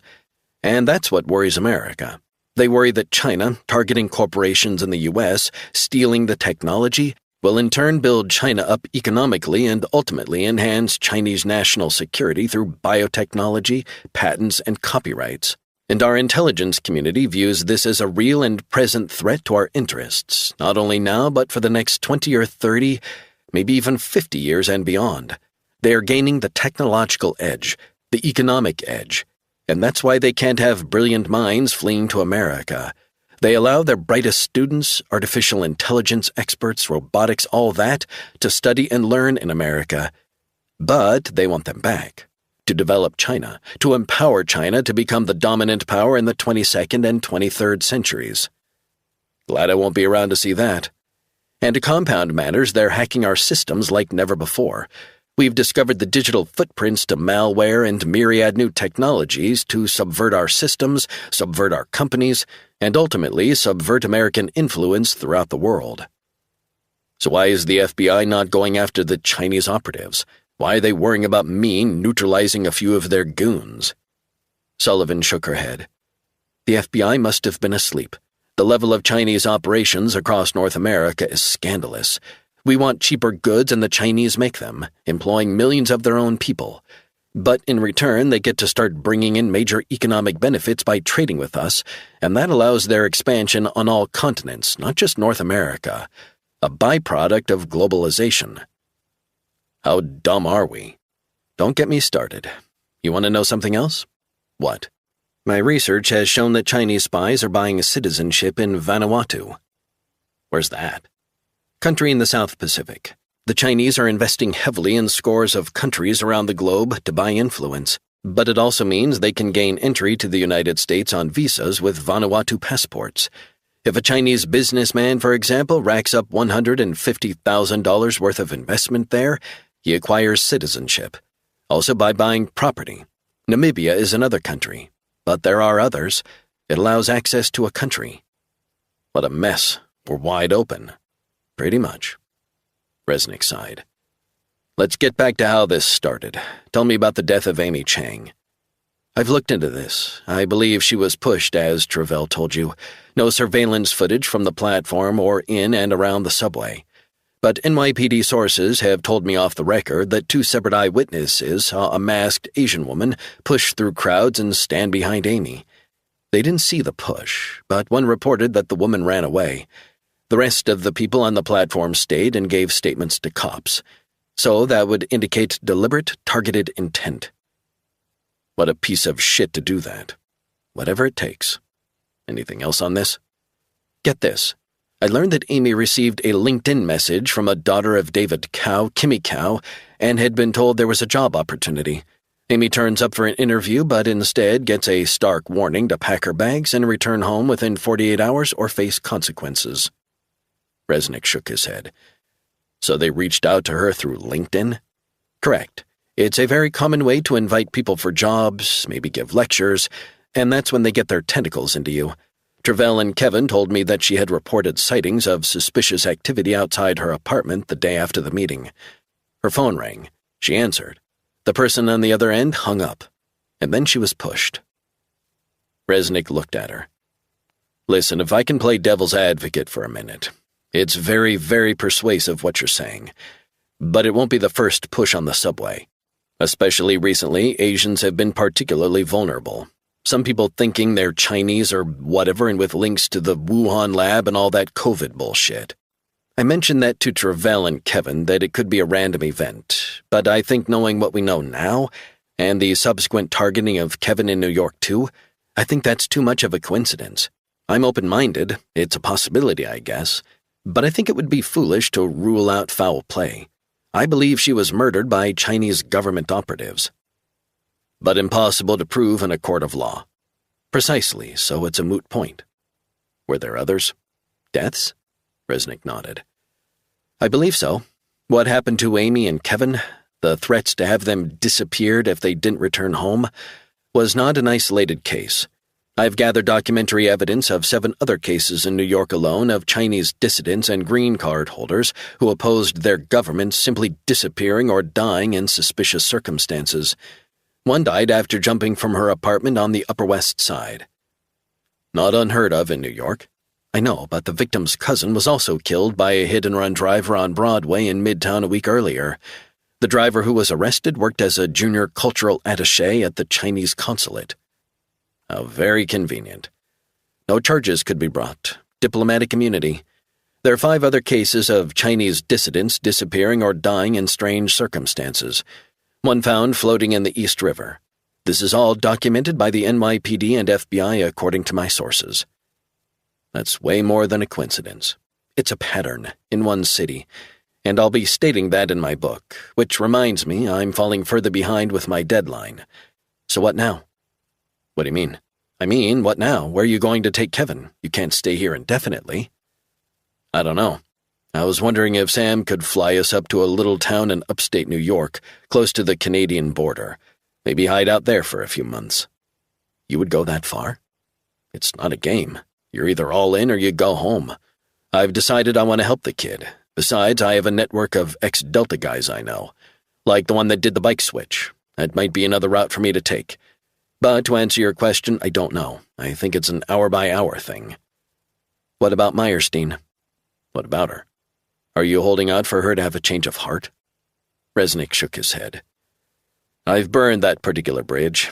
I think my actions have caused irreparable damage. To your professional relationship with her? I think so. I think I've got to assume there's no mending that. It's just the way it is. Do you have a personal relationship with her? I'd rather not go there. Sullivan was quiet for a few moments. What about you? Me? I mean, is there anyone in your life? Are you married? Divorced 5 years. I'm sorry. I'm not. He was an asshole. What happened, if you don't mind me asking? Sullivan sighed. The usual bullshit. He ran off with a new girl in the office, fresh out of college. She's a lawyer, and she's also a 20-something blonde. My ex-husband is a corporate lawyer in Manhattan. Takeovers, mergers. That must have been tough for you. Things happen, right? You've just got to roll with it. No other way. So are you married? Sorry, that's none of my business. It's okay. No, I'm not married. Divorced? Resnick knew he had to be careful. His wife's life as a CIA agent operating in Switzerland for more than 2 decades was classified. He was sworn to secrecy. He decided to stick to the official version. She died on 9/11. Sullivan covered her mouth. God, I'm so sorry. That's terrible. It was a long time ago. Travell mentioned you have a daughter. I do. She's out in Indonesia, CIA. Sullivan looked surprised. Are you kidding me? She was previously mentored by Martha Meyerstein. Come on, seriously? It's true. Resnick was beginning to warm to this rather unconventional journalist. Caroline looked at her watch. I better be going soon. I need to get back to that goddamn book of mine. I hope you understand. Of course, I really appreciate everything you've done, Caroline. I'd really appreciate a full off-the-record interview with you when this is over, one way or the other. Count on it. Resnick grinned. There's a possibility you might be interviewing me in some goddamn penitentiary doing some serious time. I hope that's not the case, but it would be great if you could keep in touch. You bet.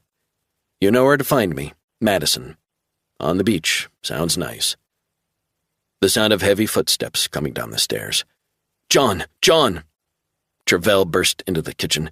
It's Kevin, he's not waking up! Resnick rushed up the 2 flights of stairs and burst into the attic bedroom. The kid was lying face down, an empty pill bottle on the floor. Resnick flipped him over. Caroline and Ripley arrived. Resnick checked his pulse. Nothing. He slapped Kevin's face hard a few times, trying to rouse him, but nothing. We need to get him to a hospital. The fucker's overdosed. 22.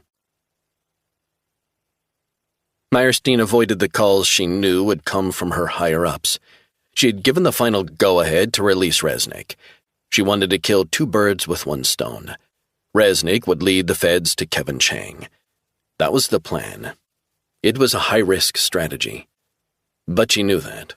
She had anticipated that at some point Resnick might find the tracking device. However, his decision to keep the tracker in place, signaling to the FBI that he hadn't found it, was a clever ploy. A double bluff. And then Resnick's adroit switch of the bike to an ex-Delta friend had allowed Resnick to make his escape. Simple but brilliant. The more she thought about what had happened, the more she wondered if she hadn't subconsciously engineered Resnick's getaway. Was that it? Was that really it? She knew she was going to be forced out of the FBI anyway. Did she, also knowing Resnick's formidable special ops military capabilities, actually intend for him to evade capture? She'd worked with him for years and knew his high-functioning skill set. She had to have known what would happen by allowing Resnick to leave New York. Maybe, just maybe, that was her final way of letting him go for good. To be free. Did she really want the infuriating, brilliant soldier, a warrior, a man she still cared about, to be thrown in prison for the rest of his days?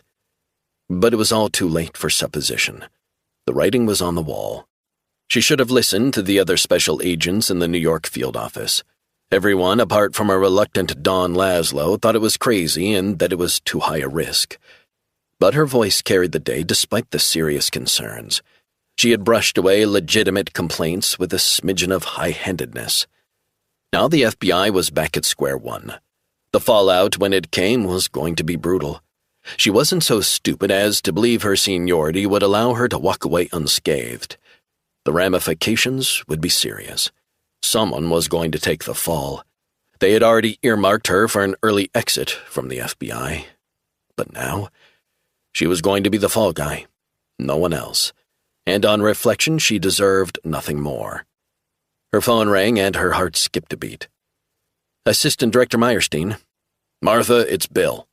The brusque voice of FBI Director Bill O'Donohue. Meyerstein felt a tightening of the knot of tension in her stomach. Evening, Bill. What a mess we've got on our hands. I know. Listen, I'm going to be blunt. This is going to be it. I'm sorry. Meyerstein closed her eyes, knowing what lay in store. I just got off the phone with the Department of Justice. You know how these things work. I know what you were trying to do, Martha. It might have been a sound idea on another day with another person, but not with someone like Resnick. I think you're too close to him. It has clouded your judgment. Meyerstein ordinarily might have objected to taking the sole blame, but this was her mess and she knew it. It was a crazy strategy, a roll of the dice, but the gamble failed, and the team in New York, along with everyone at the Hoover Building, can't believe this went ahead. Meyerstein wondered if she should take the time to explain that Laszlo had given lukewarm support for the move. She quickly decided what was done was done. No use bringing that up. I take full personal responsibility. Damn right you do. The buck stops with you on this. Meyerstein felt her throat tighten at the verbal onslaught. Her mood was low and he wasn't helping. I thought it was the right thing to do. We needed to get Chang back no matter what. Doesn't matter now. The Attorney General is headed up to New York as we speak." Meyerstein didn't know how much she could take. She felt as if she was being buried alive. "Beijing is kicking up a shitstorm over this, and he's in the crossfire. You see what I'm saying?" Meyerstein cleared her throat. "Yes, I do." "The Chinese government is going to engage in a full, protracted diplomatic war because of this. They have threatened mass expulsions of American diplomats, non-government organizations, and any U.S. charities operating in China. The State Department and the CIA are frantic." "What about the role of the Chinese diplomats at the New York consulate? What about their role in all this?" "Enough. We have no witnesses. That's the fucking problem. Resnick was a witness. He was the culprit, and you let him go. He killed 3 Chinese nationals. You know what's next?" "What?" "This shitstorm is going global. The Secretary General of the United Nations is talking about a Security Council resolution in the next month, criticizing the actions of the United States, blaming its agents. Russia will be voting with China, not surprisingly, and I'm hearing France is lining up behind them too." "I don't know what to say. It's awful." "They're going to throw the book at you, and they're talking about reorganizing the FBI, anything to placate the Chinese government, and yes, you might be looking at jail time. And as it stands, there's nothing I can do." "Do you want me to resign right now? I will offer my resignation this minute if required." O'Donoghue sighed. "That's not happening. Not right now." Meyerstein suddenly saw the ploy. "They want me to stay in place and then fire me, right? I'm the patsy, the figurehead." "I think that's the plan. Besides, the Chinese government seems to know a hell of a lot about you. And they have intimated they may want you to stay in place too. They want you to be held responsible and not enjoy an early retirement. They don't want you to be rewarded for failure." "Who the hell is running the FBI?" "This suits all sides." "I see." "I think they also want to humiliate you in the press. That's what I'm hearing." "Who's officially running this investigation now?" "You are." "Why?" "I've already explained why. They want you to be in place when they apportion the blame." "Why has this not been handed back to the special agent in charge of the Criminal Investigative Division in New York?" "The Chinese government wants to hold you to account. The president's national security team wants you in the frame. That might be the trade-off with them. We keep you in place for a little while and they desist from holding a Security Council vote." "I can't believe it got so crazy." "It's politics, and it's a dirty game. Listen, it means you're still heading this investigation. The one crumb of comfort is that we believe you do have a connection to Resnick, albeit at times misguided and highly dangerous. But if you're able in some way to mitigate this disaster, even at the 11th hour, it might be something. We don't want to close the door on finding Chang or Resnick. That still remains a priority." "Are you giving me enough rope to hang myself with?" "You do what you think is best." There was a sharp knock at the door, and a young rookie FBI agent popped her head in. "Ma'am, we got something." "Bill, stay on the line." Meyerstein switched the call to speaker so O'Donoghue could hear the conversation. "Spit it out." "Kevin Chang and John Resnick have been ID'd by a surveillance camera at a hospital on Cape Cod." "Are you sure?" "Less than an hour ago. A source within the hospital tipped us off, too." "Francine, tell Boston to get their guys there. You getting this, Bill?" "Copy that. Get the chopper ready to get you up there. I want every available agent up there. I want Resnick and Chang alive. This ends now." 23. Resnick paced the corridor outside Kevin Chang's private hospital room. He glanced across at Caroline Sullivan, who sat, her head in her hands. "He's in the best place possible," he said. "Let's have some faith." "I'm responsible. I gave him the sleeping pills." "You gave him a couple to get him to sleep, but he stole the rest from your purse and swallowed them all. He did this. You didn't." "Why couldn't I have anticipated this?" "You're not a psychic, Caroline. This is on Kevin." Resnick sat down beside her and held her hand. "I swear to God this is not your fault. Kevin overdosed. He did this. The poor kid was out of his mind with fear, worry, depression, grief over losing his sister, having a gun pointed at his head, and watching me take those people out. He was the victim of those circumstances. You did your best, so come on. Enough. Snap out of it." Sullivan shook with tears. "This is my fault." "There's a good chance the cops will be here. You might want to head back to Madison. Get out while you can. I've got a bad feeling about what will happen if you hang around." Sullivan shook her head. "I'm not going to abandon him." "How are you abandoning him? You've gone above and beyond. You've put your neck on the line again and again. The cops will be looking for me, not you. But you'll be in their crosshairs if you stick around much longer." "I want to stay. With Kevin, with you. Until this is done." Resnick squeezed her hand. "This isn't the time to give up your life. I pulled the trigger. This is on me. I went on the run with Kevin Chang. I will face the consequences. And trust me, the FBI won't release me again." "So that's it then? What will happen to you?" "What do you think? There will have to be a trial. It'll get messy." Caroline glanced at the closed door. "I'm not going to run away." "Who says you're running away? I got this. The medical staff will make sure he's fine." "We've come this far. I want to stay, for now." Resnick shook his head and sighed. "Kevin is alive. They've pumped his stomach, but they've got to check on his condition over the next 72 hours. I just want to ensure that he's really going to be okay. I couldn't live with myself if something happened to him." Resnick's gaze was drawn farther down the corridor. A masked doctor wearing a white coat walked toward them, talking into her phone. "I'm going to need the results by tonight," she said. She ended the call and put the phone into a pocket of her white jacket. She stopped a few yards away and took out a pager clipped to her pocket. She checked it for any messages before she walked past, giving a small nod. Resnick watched her head down the corridor and disappear through a set of doors. "I don't like it," he whispered to Sullivan. "What don't you like?" "The doctor who just strolled past. I don't know. Sixth sense, I don't know." "It's just a doctor, John. We're in a hospital." Resnick sensed there was something off, a gut reaction that something wasn't right. He could feel it in his bones. "You think that doctor was one of them?" "I don't know. Maybe." "Shit, John, that's taking paranoia to a new level." "They want to neutralize Kevin. We already know that." "What are you saying?" "I'm saying we have broken cover.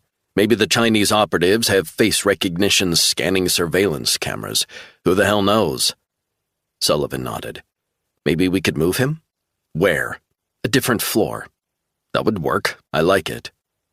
A few moments later, a male doctor and a couple of nurses in blue scrubs headed down the corridor. Resnick watched closely. Sullivan, as if reading his mind, rose to her feet.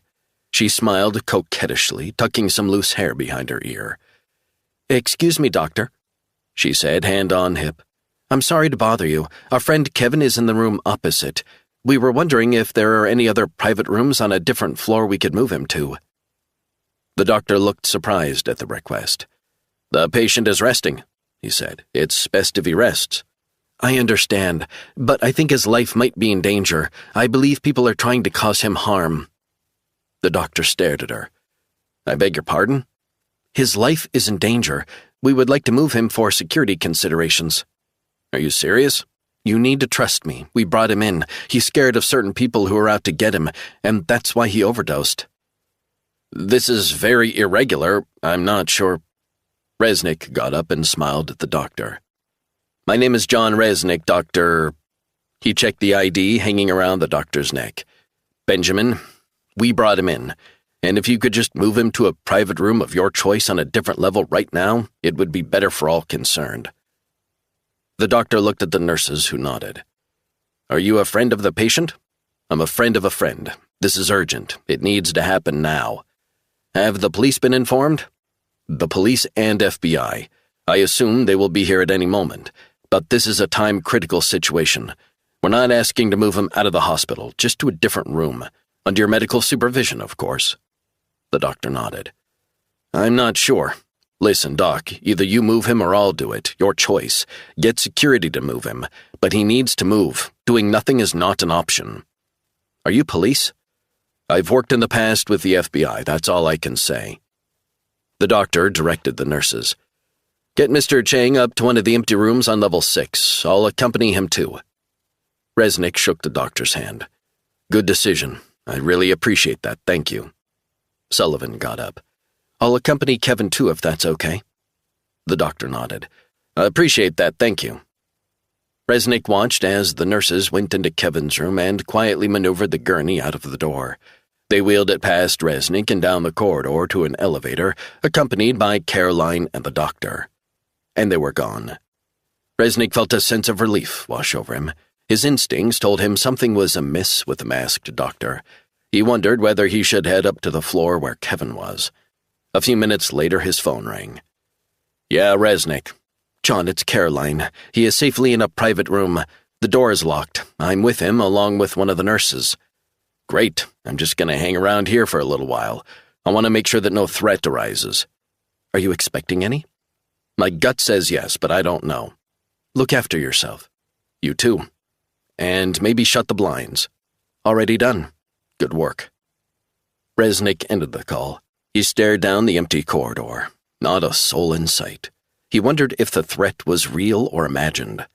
His mind flashed images of the masked doctor through his head. A sense of foreboding washed over him.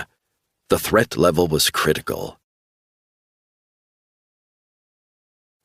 24. The minutes dragged as Resnick sat in the chair outside the room the hospital had originally allocated for Kevin Chang. He considered heading up to where Kevin was now. But just as he was about to decide to move, 3 people came into view. The masked doctor flanked by 2 cops. Resnick's senses heightened as he considered the trio. The cops looked Chinese and were chewing gum. The whole thing felt off. The masked doctor approached him, standing over him, hands clasped. The cops fixed on him. Sir, she said, I'm going to have to ask for some identification. Resnick rubbed his hands together and got to his feet. Not a problem, doctor, he said. He reached into his jacket and pulled out his Beretta, pointing the gun straight at the doctor. Now let's see some ID from you, whoever you are. The doctor's dark eyes stared at him from behind the mask. She raised her hands in the air. Don't shoot. I'm a doctor. You said that already. Where's your ID? Show me your hospital ID. Where's the lanyard around your neck? Let me see it. It's in my office, sir. The cop on Resnick's left reached for his gun. Resnick shot him once in the head. Blood splattered the corridor walls. The doctor screamed. The second cop's eye began to twitch. He raised his left hand slowly in the air. I'm going to show you my ID. It's in my back pocket. Nice and slow. The cop reached into his back pocket and flashed a cop badge. Barnstable Police Department, see? That was my partner. Resnick glanced at the ID. That's an out-of-date ID, pal, for a Caucasian cop. You get that on eBay knockdown price? The cop glared at Resnick long and hard. You're making a terrible mistake.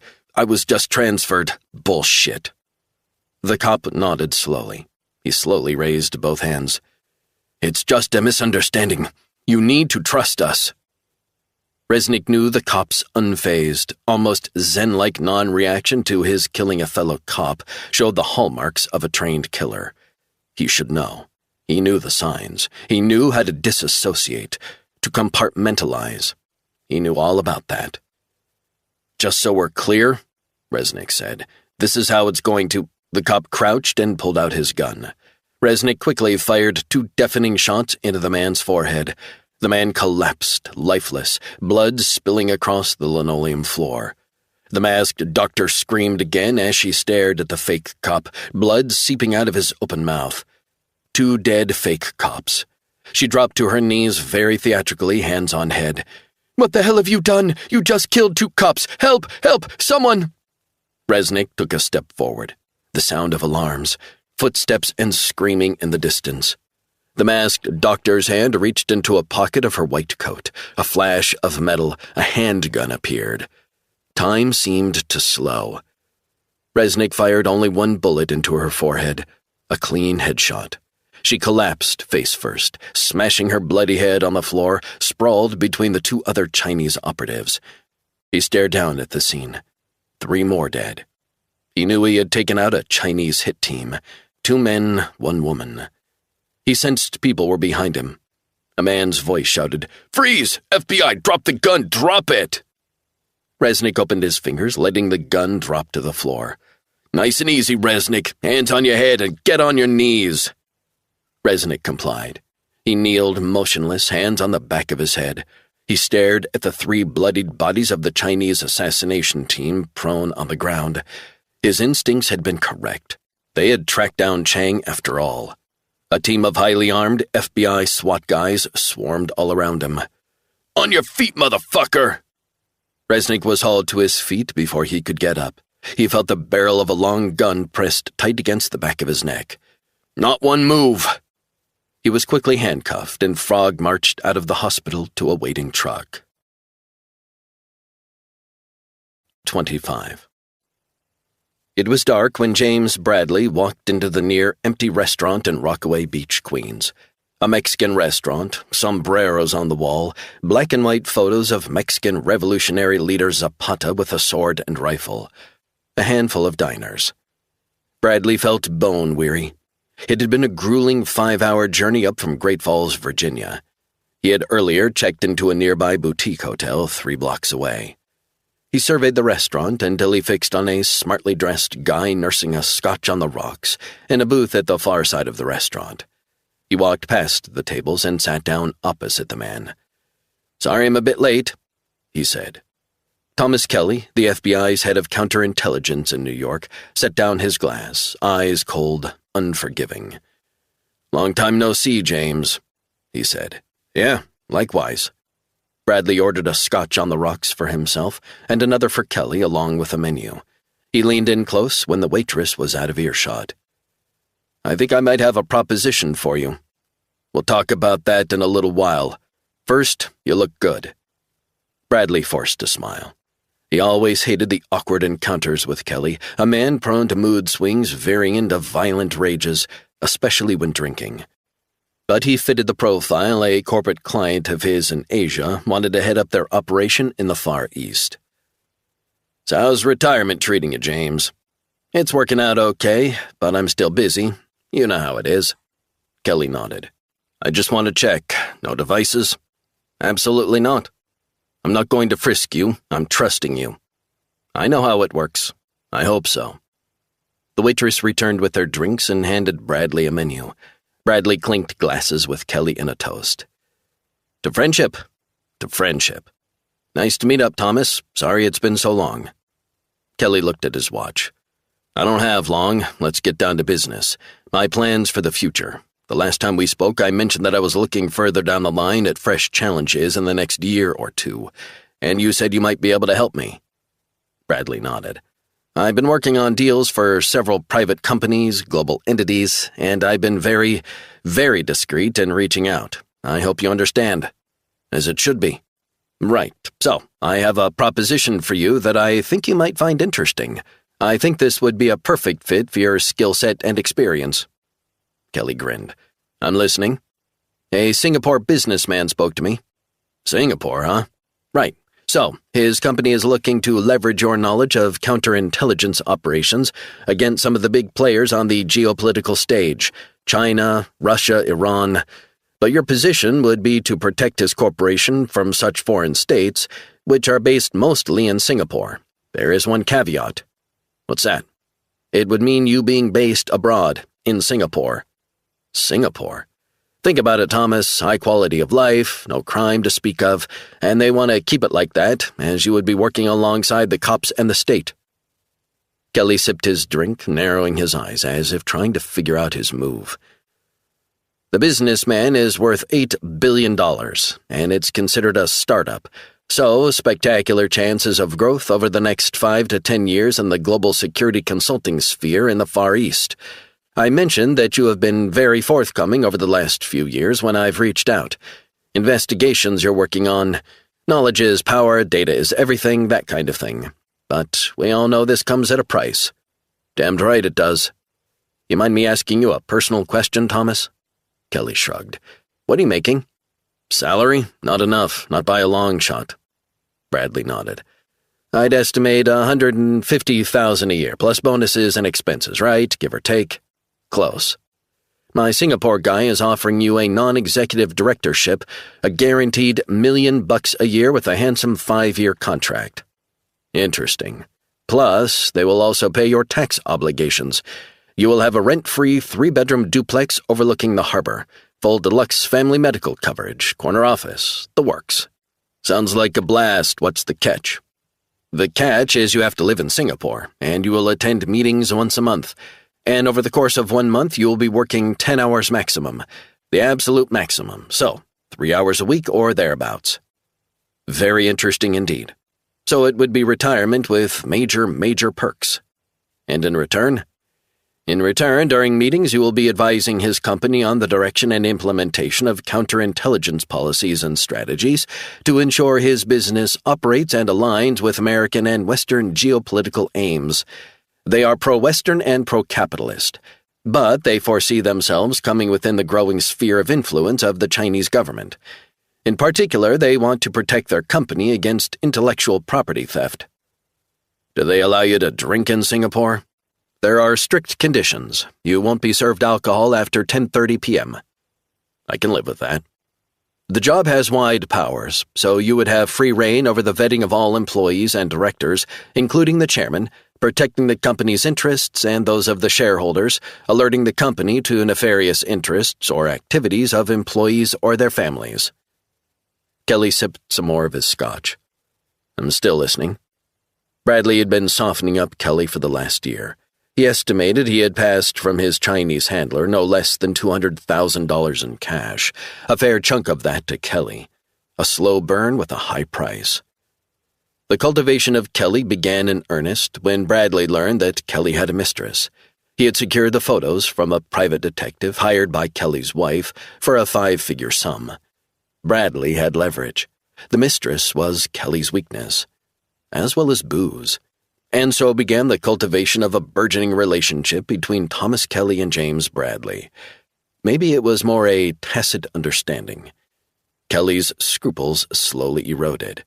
A drip of information followed, highly classified intel that crossed his desk. The FBI was one of 17 federal agencies that collected and occasionally shared intelligence. It was clear that Kelly didn't know anything about James Bradley's growing links with Chinese foreign intelligence agents in America. If he had, the intel would have dried up. But Kelly thought Bradley's clients were bona fide U.S. corporations who needed hard intel on geopolitical and intellectual property issues. When the cash started changing hands in the last few months, Kelly began to let his guard down. He grew more and more forthcoming. His previous belligerence and aggression became assuaged by money. Kelly opened up to Bradley. Snippets of information flowed Bradley's way. Booze loosened Kelly's tongue even more. It concerned the surveillance of prominent diplomats and politicians based in and around New York, the close surveillance of Chinese businessmen in and around the United Nations, the comings and goings of Chinese diplomats and their families. It was all very useful for Bradley. And he in turn fed it back to his Chinese handler. And the money flowed back to Bradley as a sweetener with a generous slice for Kelly. Kelly picked up the menu, sidestepping the issue. I'm starving. Do you want to eat? Bradley quickly perused the menu. Me too. Beef chili enchiladas, my usual. Kelly ordered the same along with 2 more scotches. It always kept Kelly sweet. Hell of a day. Is that right? Bradley wondered how much intel Kelly would be divulging. He knew that free scotch and the promise of a serious cash injection into Kelly's bank account always loosened his tongue. I thought you'd be winding down at this stage of your career, before you retire, I mean. So did I. I thought you said you were 6 months from retirement. I am. No second thoughts? Not a chance. Tough day? Kelly shook his head. You don't want to know. Seriously, you would blow your brains out if you knew the shit I have to deal with. I heard you guys have been dealing with some killings in Chinatown. Who did you hear that from? People I speak to, friends of mine. Well, let me tell you, the shit has well and truly hit the fan. The last few days I have barely fucking slept. You want to talk about it? Just a situation. It's complicated. Bradley sat quietly, not saying anything, allowing Kelly to be the one to break the silence. He sipped his scotch as he took stock of his surroundings. Thing is, it's a major shitstorm that came out of nowhere, and the optics aren't good. We look like idiots, asleep on the job, you know what I'm saying? We talking about Chinatown? Correct. What the hell happened? It's a monumental fuck-up, and the FBI is in the crosshairs as we are indirectly responsible. A special forces guy gunned down 2 Chinese diplomats in Manhattan. Are you kidding me? Kelly shook his head. And listen to this. It comes at the same time we're investigating unofficial Chinese police stations in and around the city, intimidating Chinese dissidents in the city. None too subtle either. Bradley feigned surprise. In New York? Yeah, in fucking New York. Military tough guy was responsible. Went on the run with some Hong Kong dissident kid after killing the 2 diplomats and a private dick. Then the fucking kid overdosed up in Massachusetts. That just happened literally a few hours ago. Bradley listened intently, absorbing everything, making mental notes. And to compound matters, the Special Forces guy gunned down 3 Chinese up on Cape Cod, 6 dead. I know you had your hands full, Thomas, but that's nuts. Thomas shrugged. I'm getting it from all sides. Why didn't you see this coming? I'm up to my eyes in bullshit from Islamists just off the boat driving around town in cabs and vans, and now we've got the Chinese government going crazy, threatening all sorts of diplomatic repercussions. The pressure must be intense. To make matters worse, I have the assistant director all the way up from D.C. asking me 1,000,001 questions. About what? The Chinatown stuff, what do you think? So she's looking over your shoulder. Worse than that, she's taken over the whole thing. Bradley leaned closer and got a whiff of the booze on Kelly's warm breath. She's running the field office? I know, that's part of the problem. The chain of command as we understand it within the Bureau has become compromised. She's in and out of my office at all hours of the day and night. You don't need this shit, Thomas. No one needs this shit. She's breaking my balls over my need to spend so long overseas. I just got back from Albania 10 days ago, and before that I was in Bosnia and Ukraine, and before that Saudi Arabia. We have multiple threats, and we need to keep abreast of it. I get it, trust me. Know the thing that gets me? I've learned, well, actually I've known for a while, that the Assistant Director Meyerstein, I've heard of her. Everyone's heard of her. She's a major league pain in the ass, but you're not going to believe this. Believe what? Kelly picked up his glass and stared at the booze, swishing his scotch and ice. The assistant director is romantically linked with a special forces crazy who killed the Chinese diplomats. Bradley's senses became heightened in a nanosecond. How is that possible? That can't be right. Think again, she's fucking him while he's killing these Chinese guys. See what I'm saying? Bradley feigned surprise. That's unbelievable. You better believe it. I was the one who began the investigation 2 years ago into Chinese police stations across the country. My team got the ball rolling. We have informants in Chinatown, out in Queens, Brooklyn, and they told us things. We opened a new file, and that's how it began. Now I've got this fucking nutcase woman trawling through our files, questioning how we do things. You need a vacation. I need to be retired. I want out of New York. It's killing me. I need less stress. Kelly nodded. He smiled as the waitress put down their plates of food. Muchas gracias, he said. The waitress blushed. You want any more scotches? Kelly pointed to Bradley's glass. 2 more, set 'em up. Right away, sir. Bradley started his meal. He took a couple of large mouthfuls. It was blazing hot. He felt sweat sticking to his back. Damn, a lot of fire in that, huh?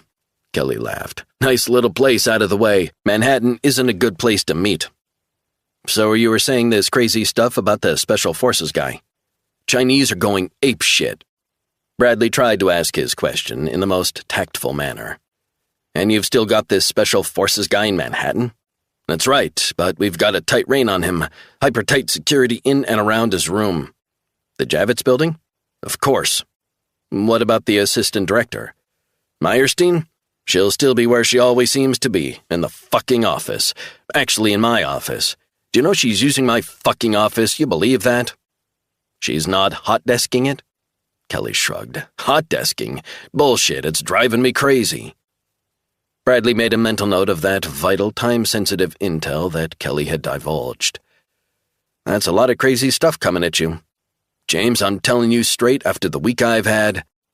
Well, my client would love you to join his team in Asia. No stress, huge salary, great perks, expense account, first-class travel.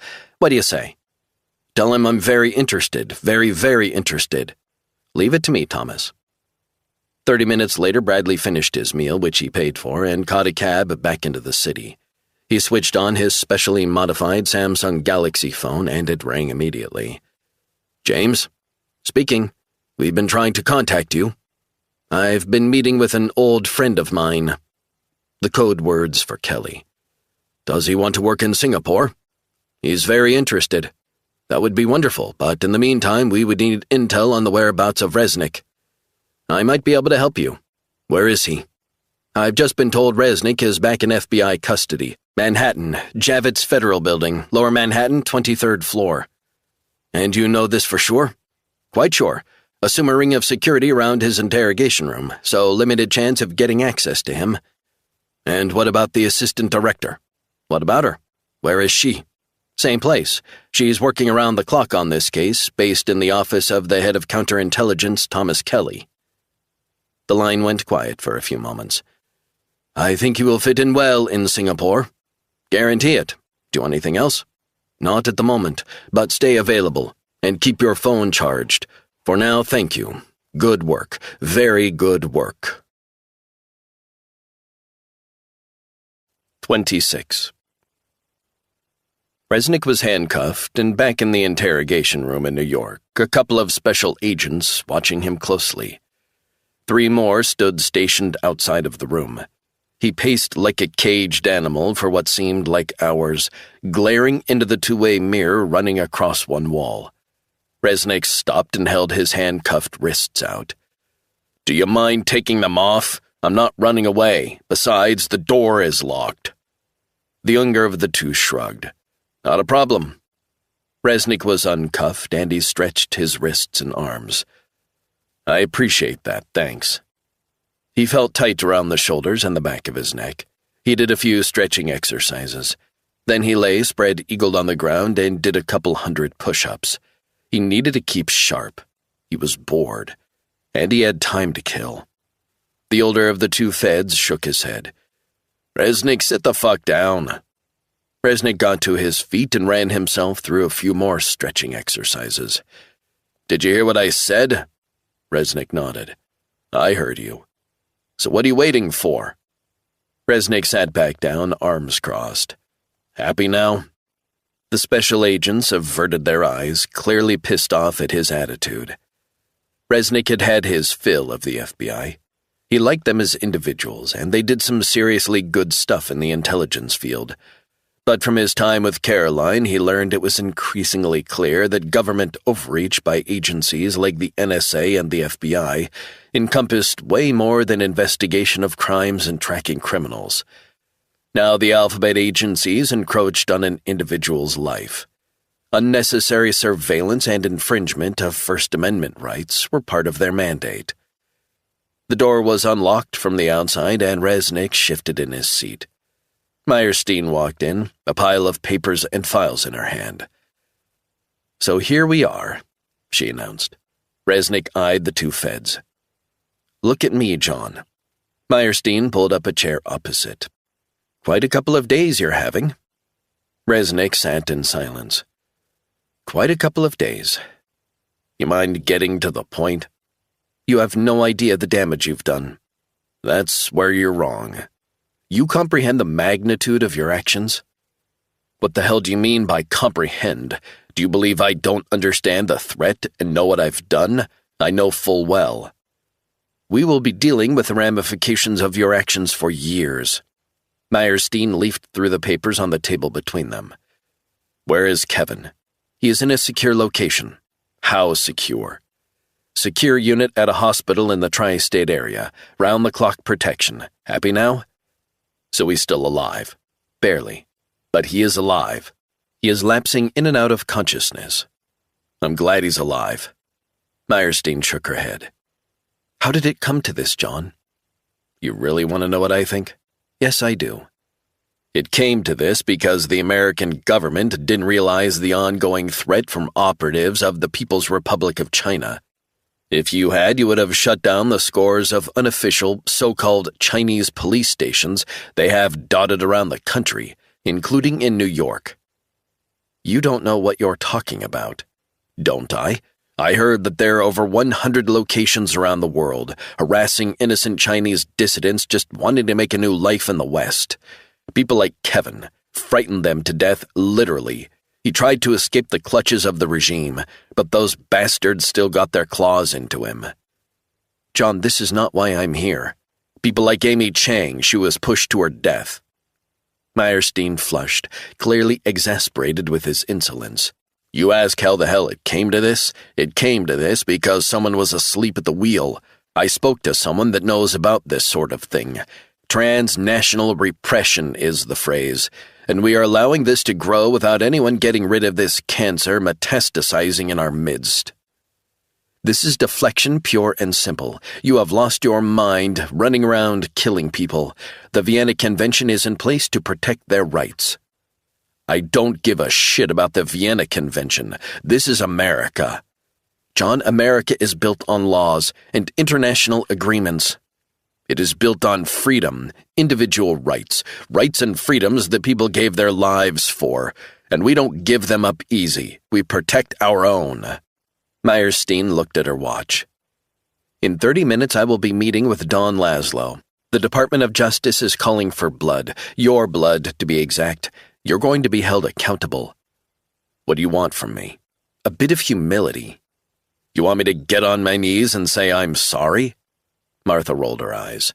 I'm not going to go down on bended knee to you, the FBI, or anyone. I will defend myself in court. I'm not afraid. And I'll tell you something for nothing. When the judge and jury hear what happened, what really happened, they might wonder what the hell the FBI was doing all this time to protect people like Kevin Chang.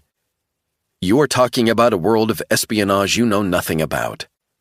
Did the FBI know these unofficial covert police stations were operating under its very nose? You see where I'm going with this. Oh, and before I forget, do you want me to talk about my dealings with the FBI? Does Congress know you are employing a former Black Ops specialist on classified missions here on American soil? Meyerstein took notes on a legal pad. Write it down, that's it. I was protecting the life of Kevin Chang, nothing more and nothing less.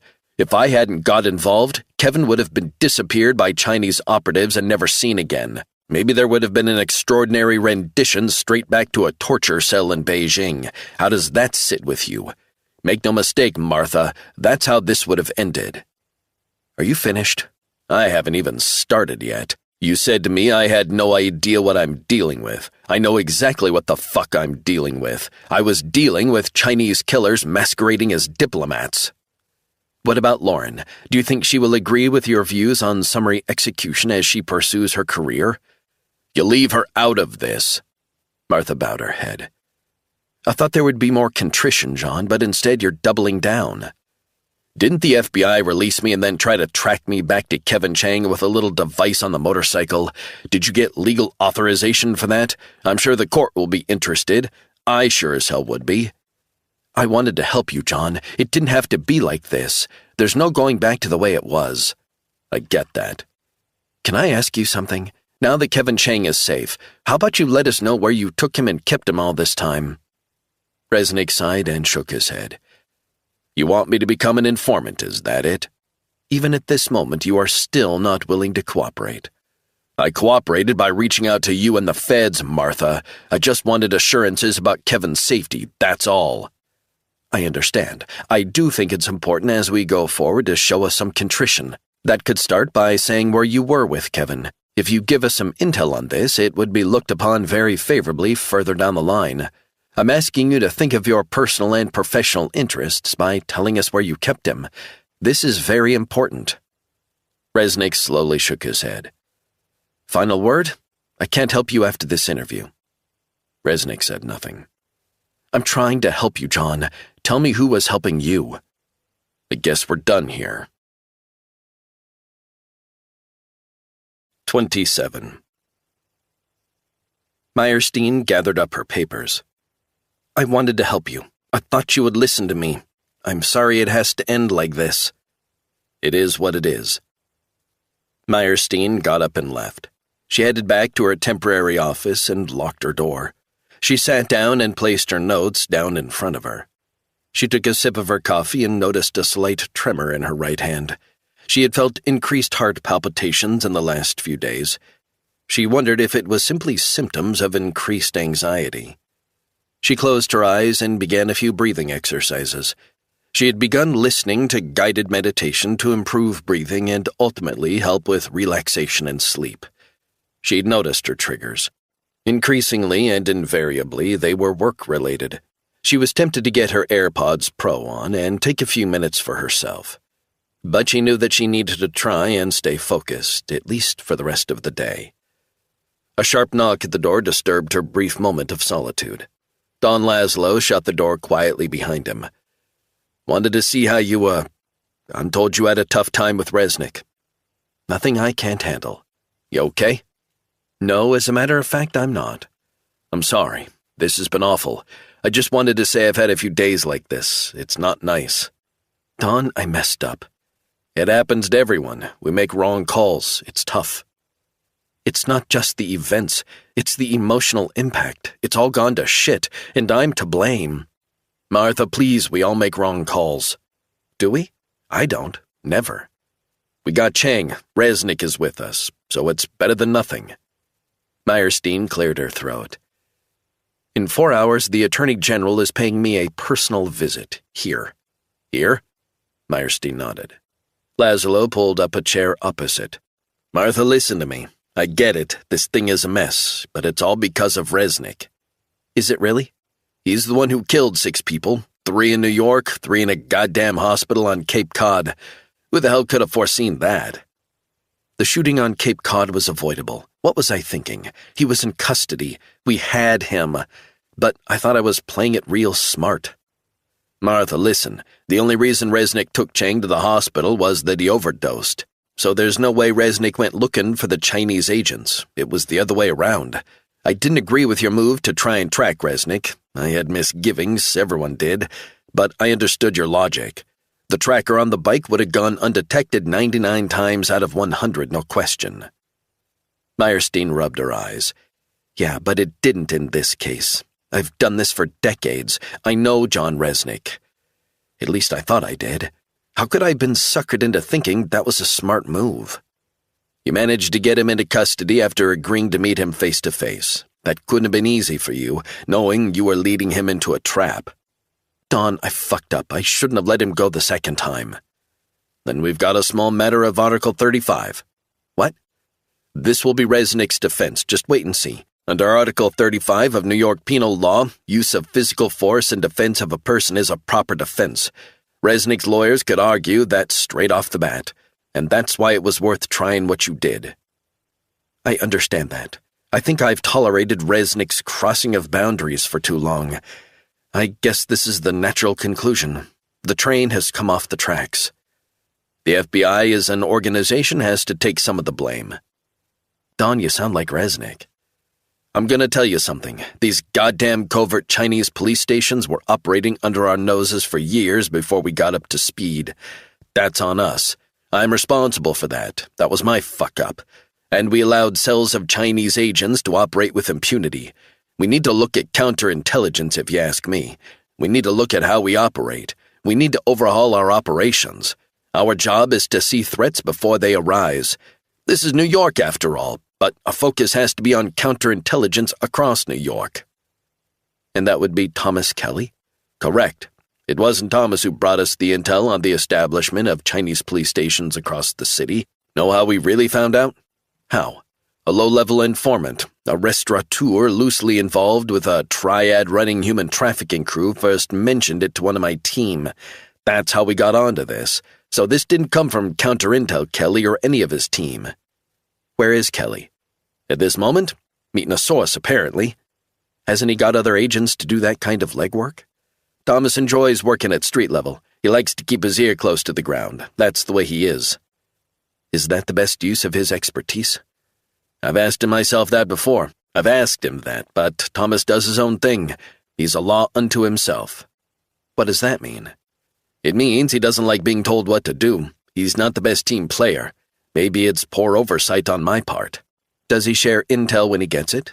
He does, eventually, but he likes to store it for a while until he's good and ready. Interesting. It's the way he operated in D.C. before he was transferred here. A loud knock at the door disturbed the conversation as a young agent stuck her head in. "Ma'am, there's a diplomat in reception asking to speak to you." Meyerstein shrugged. "A diplomat? I'm due to see the Attorney General in a few hours. It'll have to wait. Tell them I'm in a meeting." "Ma'am, the person showed a diplomatic ID from the Chinese consulate, a military attaché. She specifically says she wants to talk to you as a matter of urgency. She has some information you might find helpful." Never a goddamn break. Thanks, Gina, that'll be all. Meyerstein gathered up her papers and coffee. "I'm sorry for cutting this conversation short. Thanks for listening." Laszlo smiled. "Any time. You want me to sit in with you?" "Thanks, Don, but I'll handle this." Meyerstein finished her coffee, dropping the styrofoam cup in the trash can under her desk. She picked up the phone and called reception. "It's Assistant Director Meyerstein. Send the diplomat up." A few minutes later, a knock at the door. "Yes, come in." The Chinese diplomat was a young woman. She wore an N95 mask, had her hair tied in a tight bun, and carried an expensive brown leather briefcase. The woman wore a black crepe blazer with matching trousers. "My name is Lucy Hung, military attaché for the People's Republic of China Consulate here in New York." "Please take off your mask. No requirements for that now." "I'm taking personal precautions because of my health." Meyerstein sighed. "Very well, if you insist." "I insist." "Take a seat." Hung sat down demurely, hands on her lap, briefcase at her feet. "Thank you for seeing me at such short notice. I believe in open communications at all times. I appreciate your honesty." The woman reached into her briefcase and pulled out an envelope. Meyerstein noticed the woman was wearing plastic medical gloves. "What on earth are you wearing medical gloves for?" "I have a skin condition. It has flared up with all my stress. Just a precaution my doctor has advised me to take. My brother, who is a doctor, thinks it might be an allergy to detergent chemicals." Meyerstein thought it odd. Highly odd. The military attaché handed over an envelope. Meyerstein looked at it. Handwritten in neat black ink were the words, "Private and Confidential, FBI Assistant Director Martha Meyerstein, New York." "And what's this?" "Open it." "I'm asking what's inside."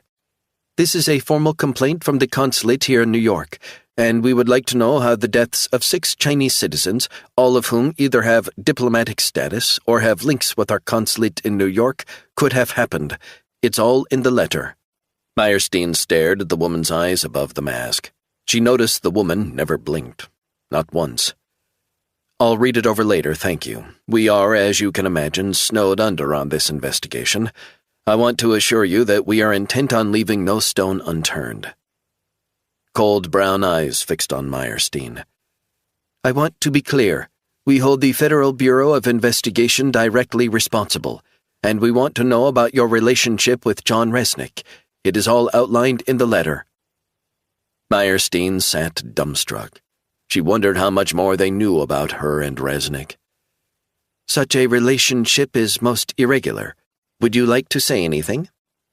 "The FBI will investigate this case thoroughly and judiciously, like all the cases we undertake." Meyerstein felt uneasy. She had dealt with Chinese military attachés any number of times. No big deal. But the mask and the gloves made her distinctly suspicious. What the hell was that all about? She knew from visits to China and other parts of the Far East that mask-wearing was widespread in big cities. Something to do with cultural norms developed since the SARS epidemic swept across Asia in early 2003. But masks also were worn to protect against suffocating car exhaust fumes and industrial pollutants in the atmosphere. "Anyway, we just wanted to show you the courtesy and go through the official channels. I trust this is in order?" "I will read the letter carefully and get back to you within the next few days as to our response. We would like to meet up to discuss this in the very near future." "That can be arranged." The military attaché picked up her briefcase, stood up, and stepped forward, offering Meyerstein a handshake with a medical glove. Meyerstein kept her hands folded, reticent. I thought a handshake was customary in the West, no? Meyerstein nodded. Of course. She reached out and shook the woman's hand, the touch of the plastic against her skin. My name is Lucy. I work at the consulate. You said that already.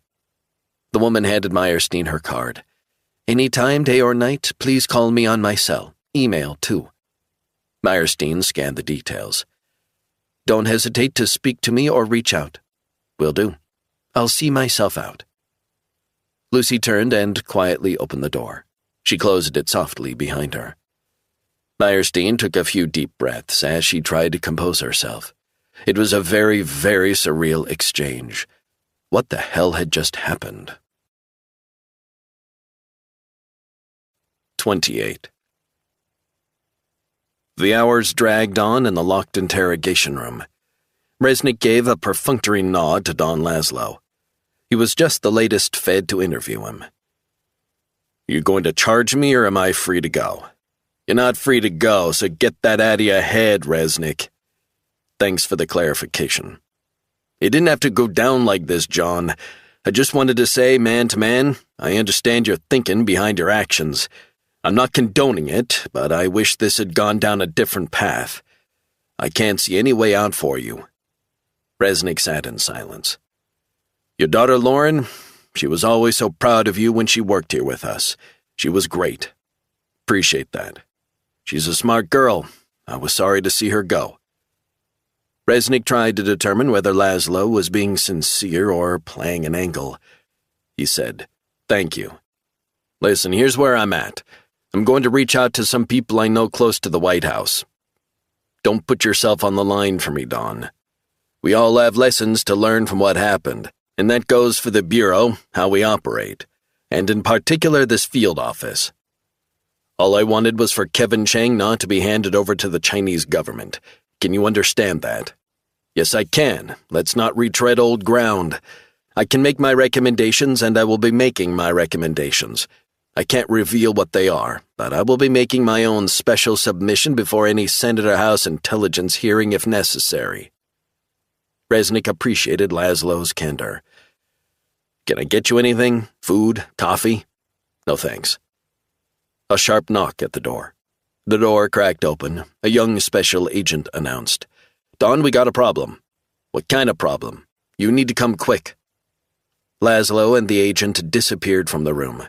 Resnick tapped his fingers and again tried to look through the mirror to see if this was a game or not. Laszlo returned, flushed, 4 special agents with him. Get up. What? We need to move now. Resnick was quickly handcuffed and frog-marched out of the room and down to the basement. He climbed into the back of a waiting SUV, sandwiched between 2 burly agents. What the hell is going on? Laszlo slid into the front seat. Drive! I said, what the hell is going on? Laszlo pointed right, and a few minutes later they were speeding across the Brooklyn Bridge. Never you mind. Don, talk to me. What the hell happened? You'll know soon enough. The SUV hurtled over potholes and bumps in the road.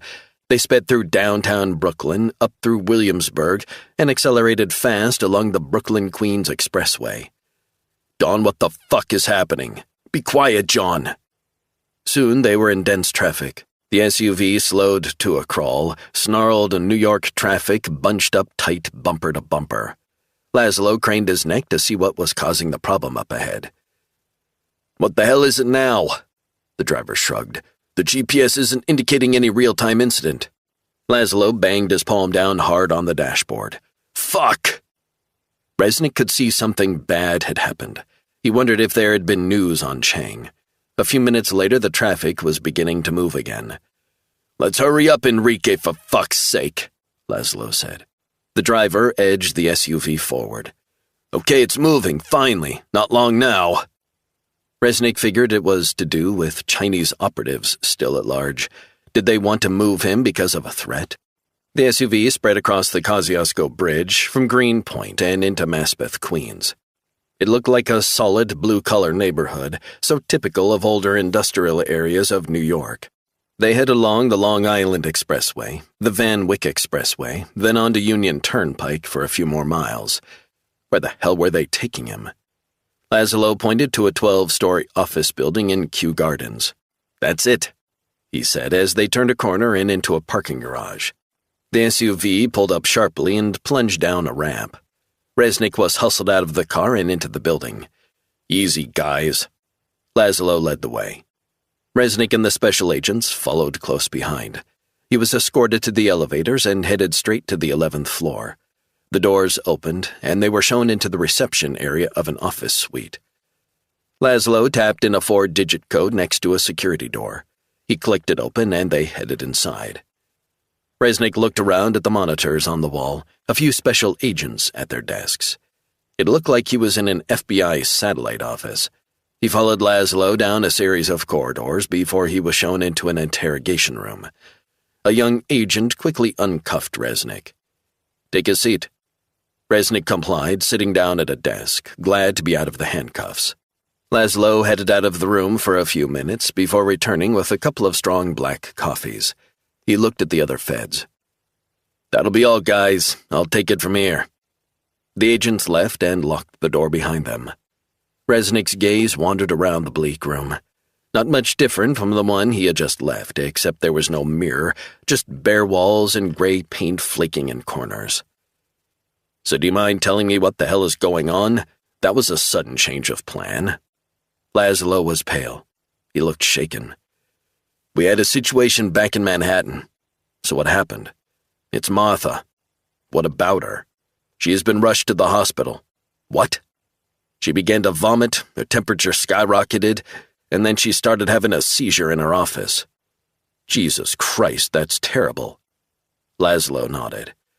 "Is that why I was moved? Hang on, did she come into contact with anybody?" Laszlo nodded. "Very perceptive. We got any details?" "I'm not entirely sure." "Where is she, Dawn? Where has she been taken?" "I can't reveal that." "What do you mean you can't reveal that?" "It's a private matter. It's national security. All I can say is she is in a hospital at this moment." "Is she going to be okay?" "We don't know. I mean, the doctors don't know. Listen, I know you and Martha go back years.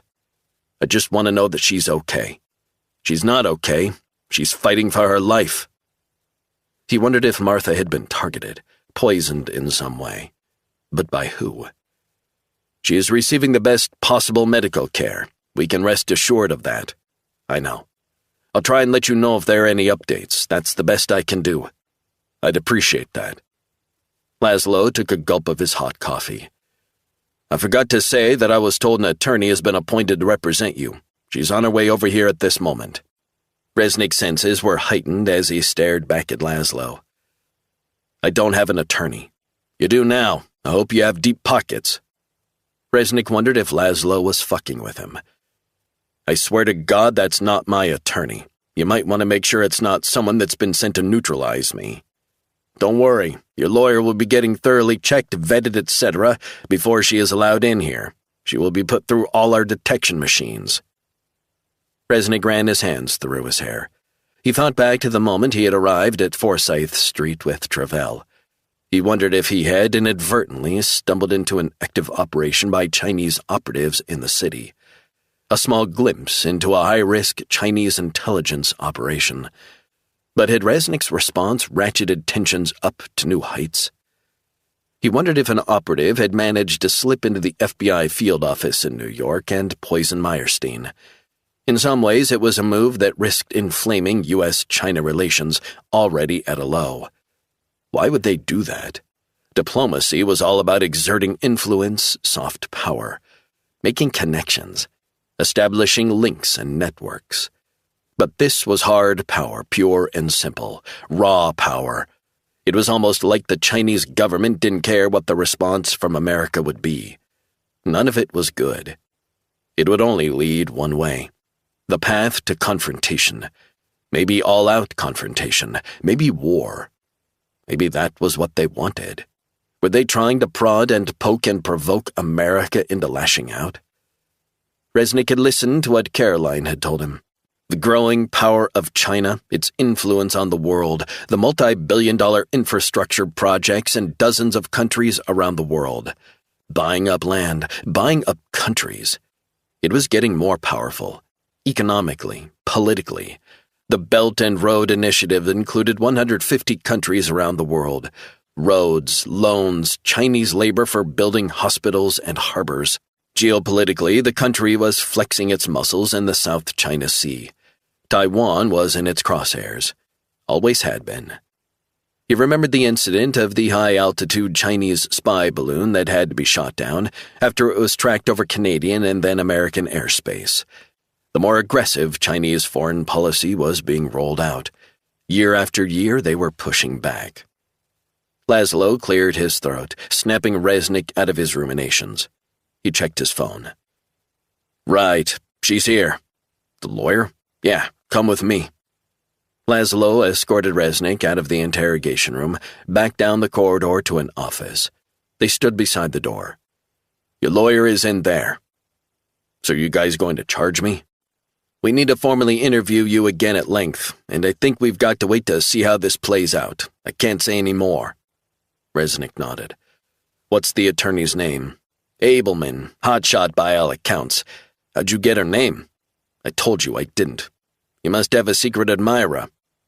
Resnick shook his head. Yeah, right. He knocked on the door and walked in. A smartly dressed 50-something woman was sitting behind a desk, papers in front of her. She got up and shook his hand. Naomi Abelman, senior partner at Schwartz, Houlihan & Pereira here in New York. John Resnick, right? Resnick shut the door behind him and shook her hand. Correct. Pull up a seat, John, and we'll get started. Resnick sat down. First off, I'd like to know who hired you, if that's not too much to ask. I was contacted by a long-term client of mine. I can't disclose their identity. Listen, if we're going to have a lawyer-client relationship based on mutual trust, I need to know. Otherwise, I'll have to pass. Abelman clicked her pen open and shut, making a decision. I was instructed by my client, who is also a personal friend, to help you. Her name is Caroline Sullivan. So she's paying for this? I can pay for it, thank you very much. Caroline insisted. If this goes to trial, you're talking perhaps hundreds of thousands of dollars, maybe millions. It depends. And she's going to pay for that? Yes, she is. And she's given you the lowdown on what happened? She did.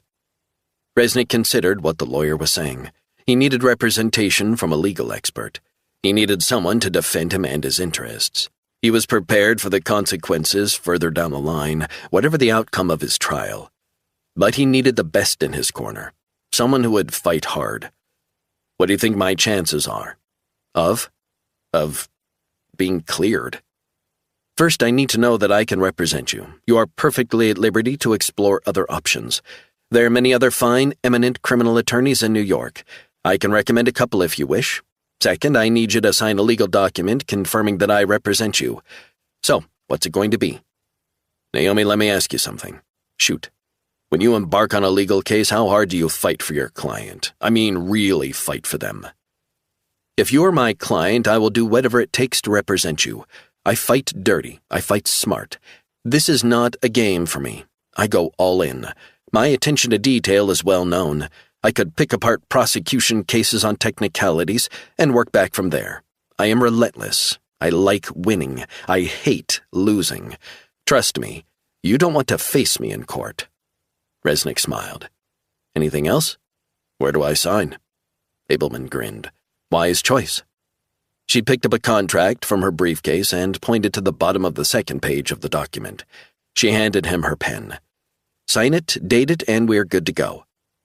Resnick signed and dated the contract. Abelman checked it over and rejoiced, hands clasped. Now the hard work really begins. I'll get a full interview with you after I speak to the FBI off the record about what they've got. Caroline filled me in. She told me all about you, what you did. What about Kevin Chang?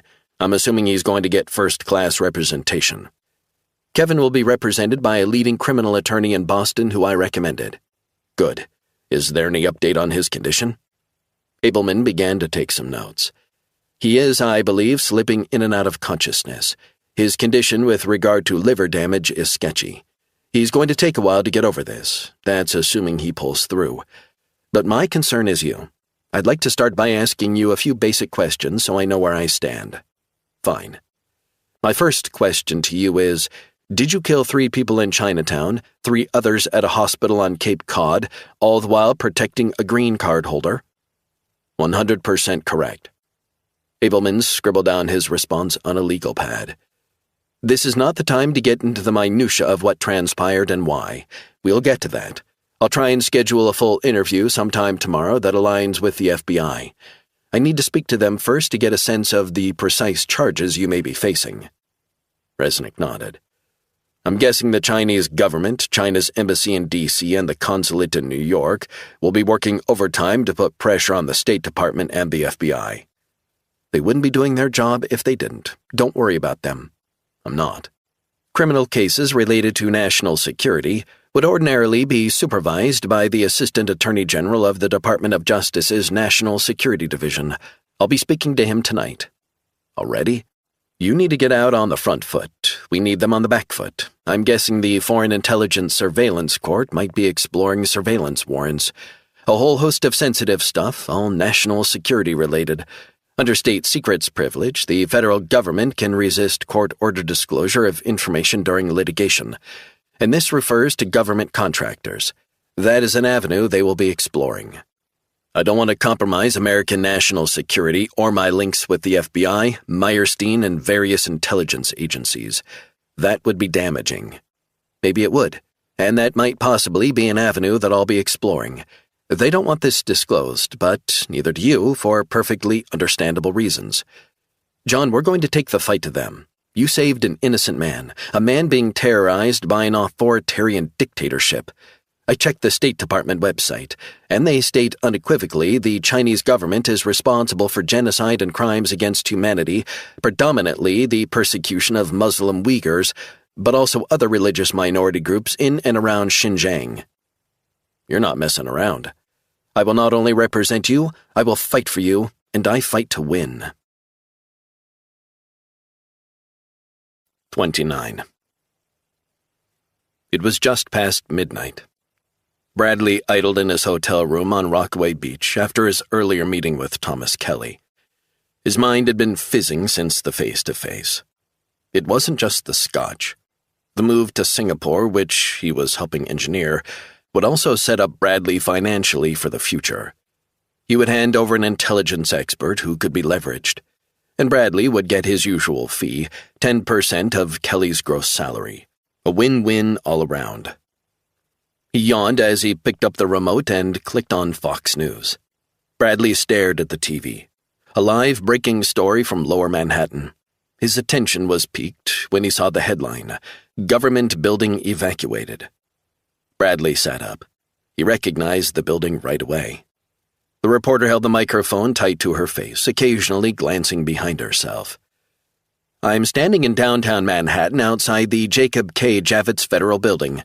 I'm hearing from police sources inside the NYPD that the entire building has been evacuated.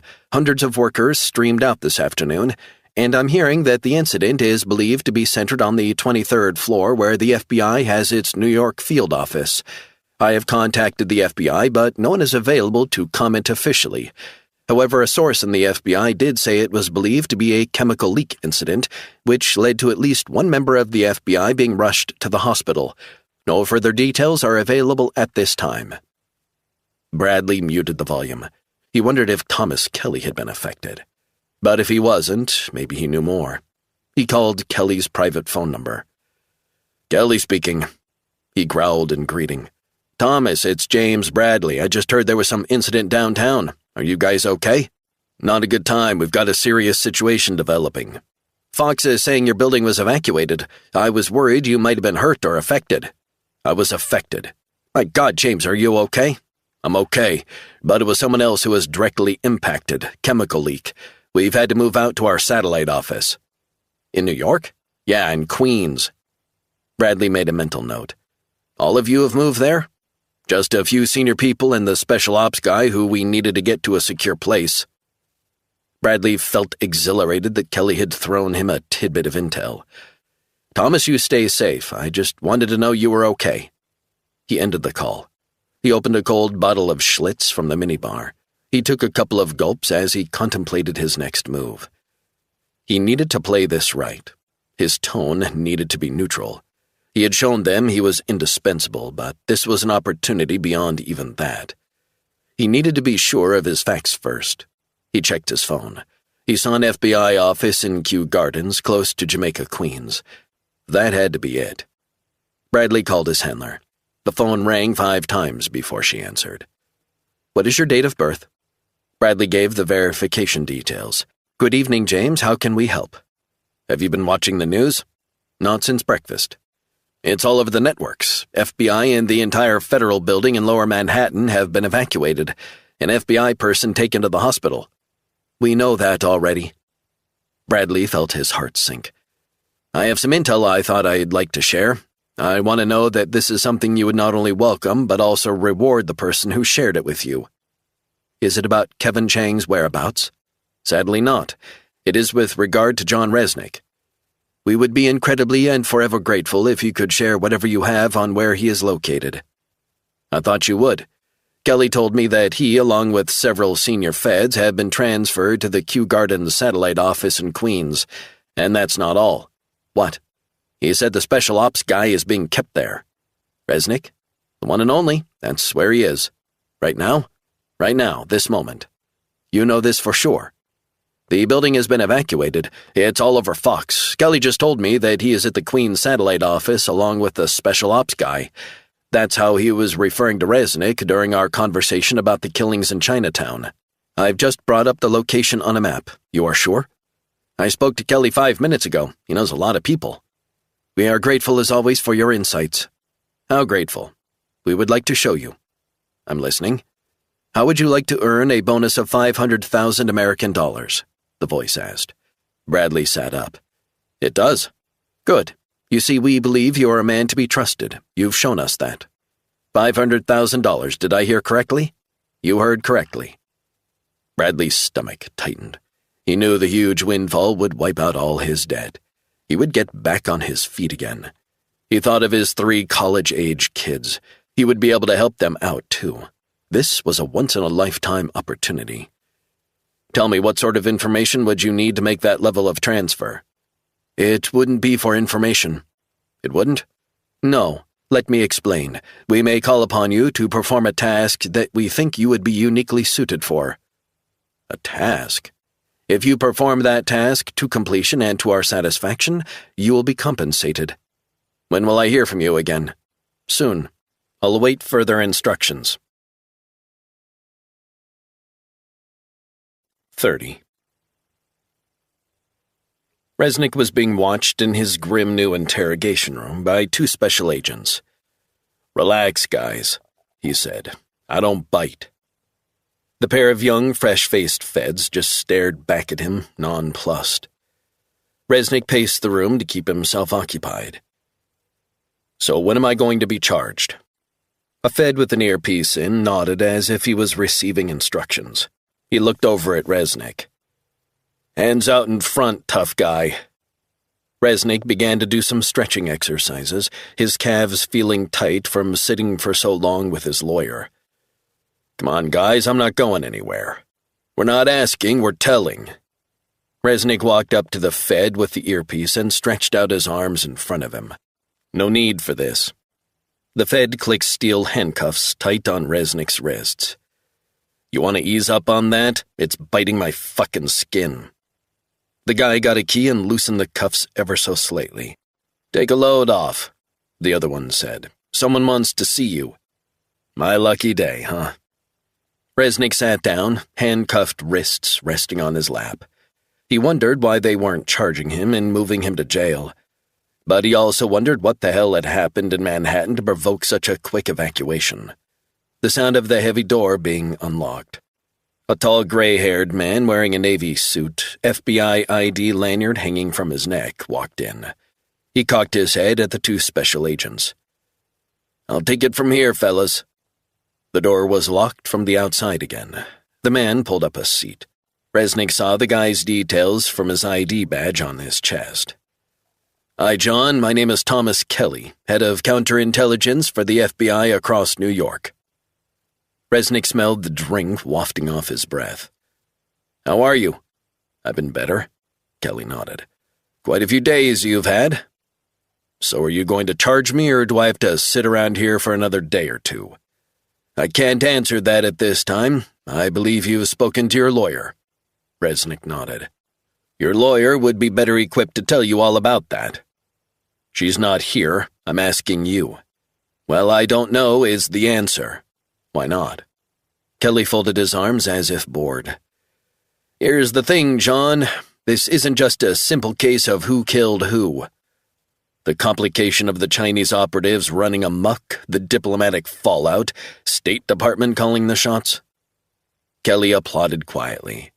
You're a smart guy, John. Here's the thing. We're trying to piece together how you got hooked up with this Kevin Chang. And from what I've read in a preliminary report, it was simply a phone call from Travell Williams, some sort of hacker pal of yours. Listen, I want to help, but I will not incriminate anyone. I know how this works. How what works? Don't play games, Thomas. How the FBI operates. I understand how you guys work. I hear your concerns, and I get it. We're imperfect. We're a bureaucracy.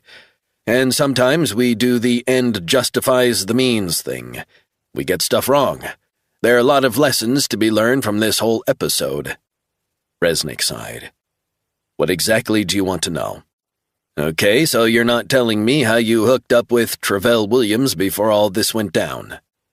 Don't try and fuck with me. I'm not in the mood. No one is trying to fuck with you. You're probably wondering why you were whisked here.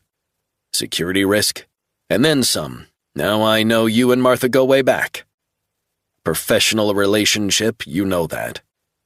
Kelly stared at him, eyes heavy with drink. Martha is in the hospital. It was a serious security breach. A lady walked into our FBI offices in Manhattan, a Chinese woman.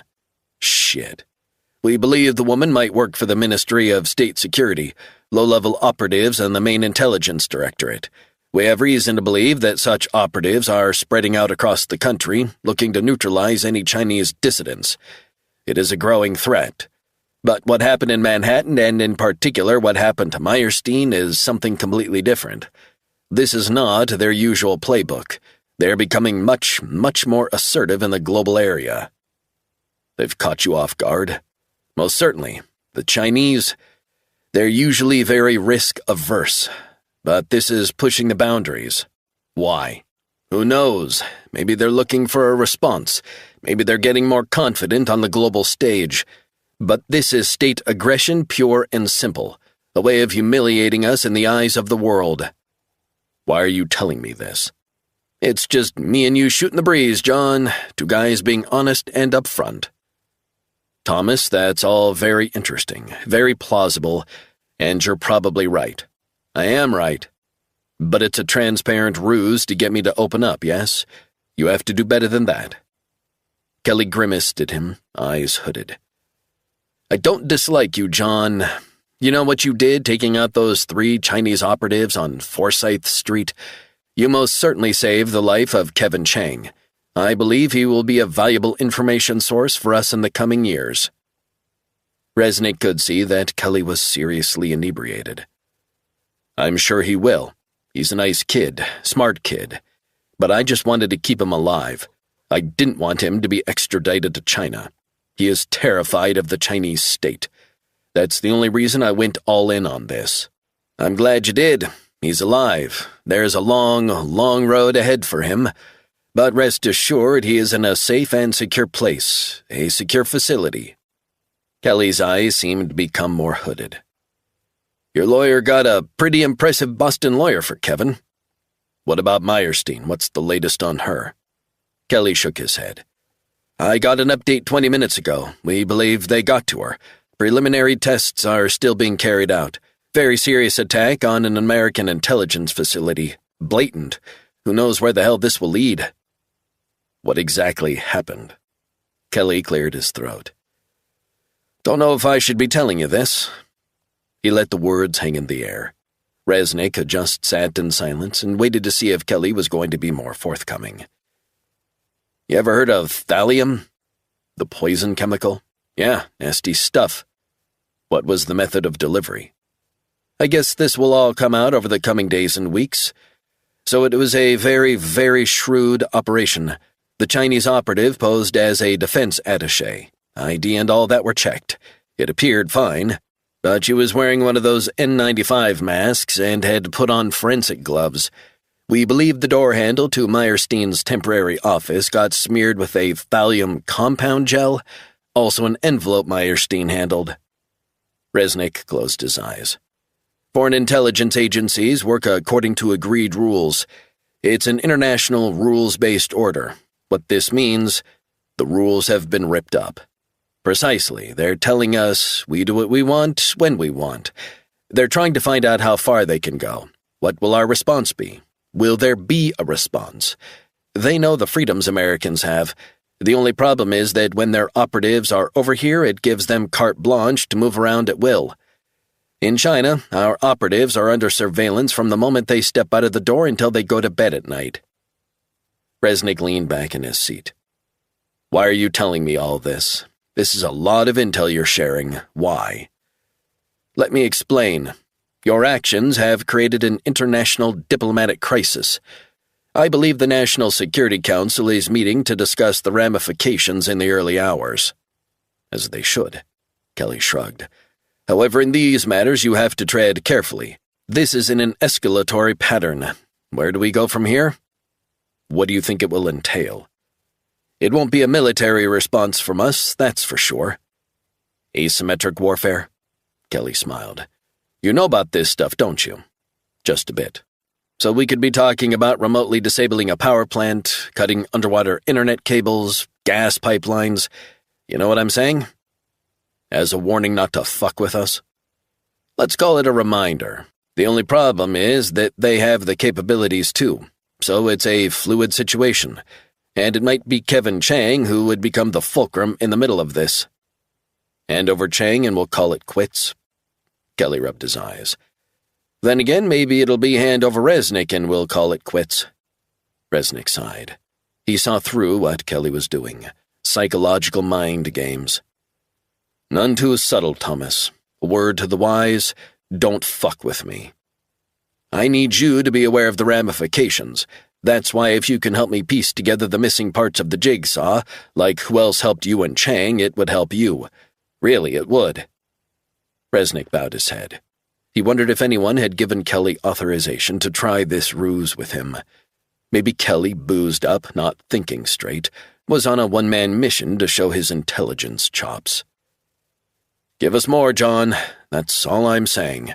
We need something to work with. We need to fill in the blanks, because whether you like it or not, there has to be a fall guy. And I figure it'll come down to either Chang or you. Resnick sat in silence. He knew this would be a typical FBI interrogation ploy. Inject the fear of God into an interviewee, and let them stew. But he doubted that an intoxicated senior FBI agent would be the conduit. I've got to be honest, John. Chang means nothing to me. Bright kid? Who cares? We've got plenty of bright kids in this country. Fleeing persecution? Get in line. You see what I'm saying. Resnick sensed Kelly wasn't bluffing. He felt a raw, seething hatred emanate from him. The guy exuded malevolence. But Resnick wasn't unnerved by Kelly or anyone. I have no qualms dealing with bad guys, John. I deal with them every day. It gets me up in the morning, and that's why a guy like you must realize that America sacrifices its citizens occasionally for the greater good. Nothing personal, we're talking national interest, spheres of influence. They would much rather give up Chang than you. But I've seen it happen, John. Our people, good people, are sacrificed. American spies in Beijing, they're cut loose if it threatens to bring down a foreign intelligence network, the kind your wife was part of. Can you imagine if that stuff got out in the media, huh? Resnick could see the full extent of Kelly's ploy now. He could see that Kelly would be more than happy to reveal the true story behind his wife's disappearance on 9/11, her new identity abroad in Switzerland, before Resnick and his daughter tracked her down. But Resnick stayed composed. Kelly was needling him. I know she's on American soil, but if this came out, can you imagine? It might compromise her life to bring out that whole elaborate cover story. That ain't good. Resnick sat in silence. But one thing was for sure. Resnick would never compromise her security or her life to save his own skin. Never. How the hell had Kelly gotten the story? Kelly slurred. I know a lot of people's secrets. That's what counterintelligence teaches you. Everyone has a secret. We trade secrets. Resnick shifted in his seat. Here's the thing. I want answers. I want names, and you're going to give them to me. To protect Elizabeth, you need to tell me where Kevin Chang was kept during your little road trip. Resnick's mind flashed back to the beautiful, sleepy beach town of Madison, Connecticut. He had found refuge there thanks to Caroline Sullivan. She had put her neck on the line for total strangers. She never wavered. Resnick opened his mouth and sighed.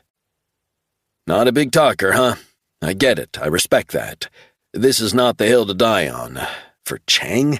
Who gives a shit about him? Me? I'd give up Chang in the blink of an eye if we could, but events have a way of snowballing when the story comes out. Do you care for Chang more than Elizabeth, living in her sleepy New England town?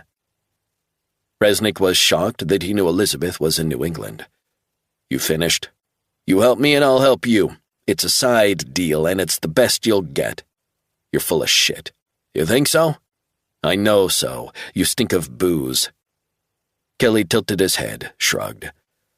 The stunt you pulled with the motorcycle, that was interesting. The switcheroo, nice. So you had accomplices, one to hide you and one to throw any surveillance tail off the scent. So I'm guessing minimum 2 people you need to tell us about. Go fuck yourself, Kelly chuckled. Like I said, it would be in your interests to come clean. Suddenly the piercing sound of a fire alarm rang out. Kelly scrunched up his face. Never a goddamn break. He got to his feet and pointed down at Resnick. Wait here, tough guy. I'm going to see if this is real or not. So I'm supposed to sit here during a fire? I'll be back in a minute. Don't fucking move. 31. The high-pitched, piercing sound of the fire alarm seemed to grow louder. Resnick sat handcuffed and alone in the interrogation room, alarm bells of a different kind ringing in his head. He sensed this was no drill, not a malfunctioning detection system. His senses became heightened.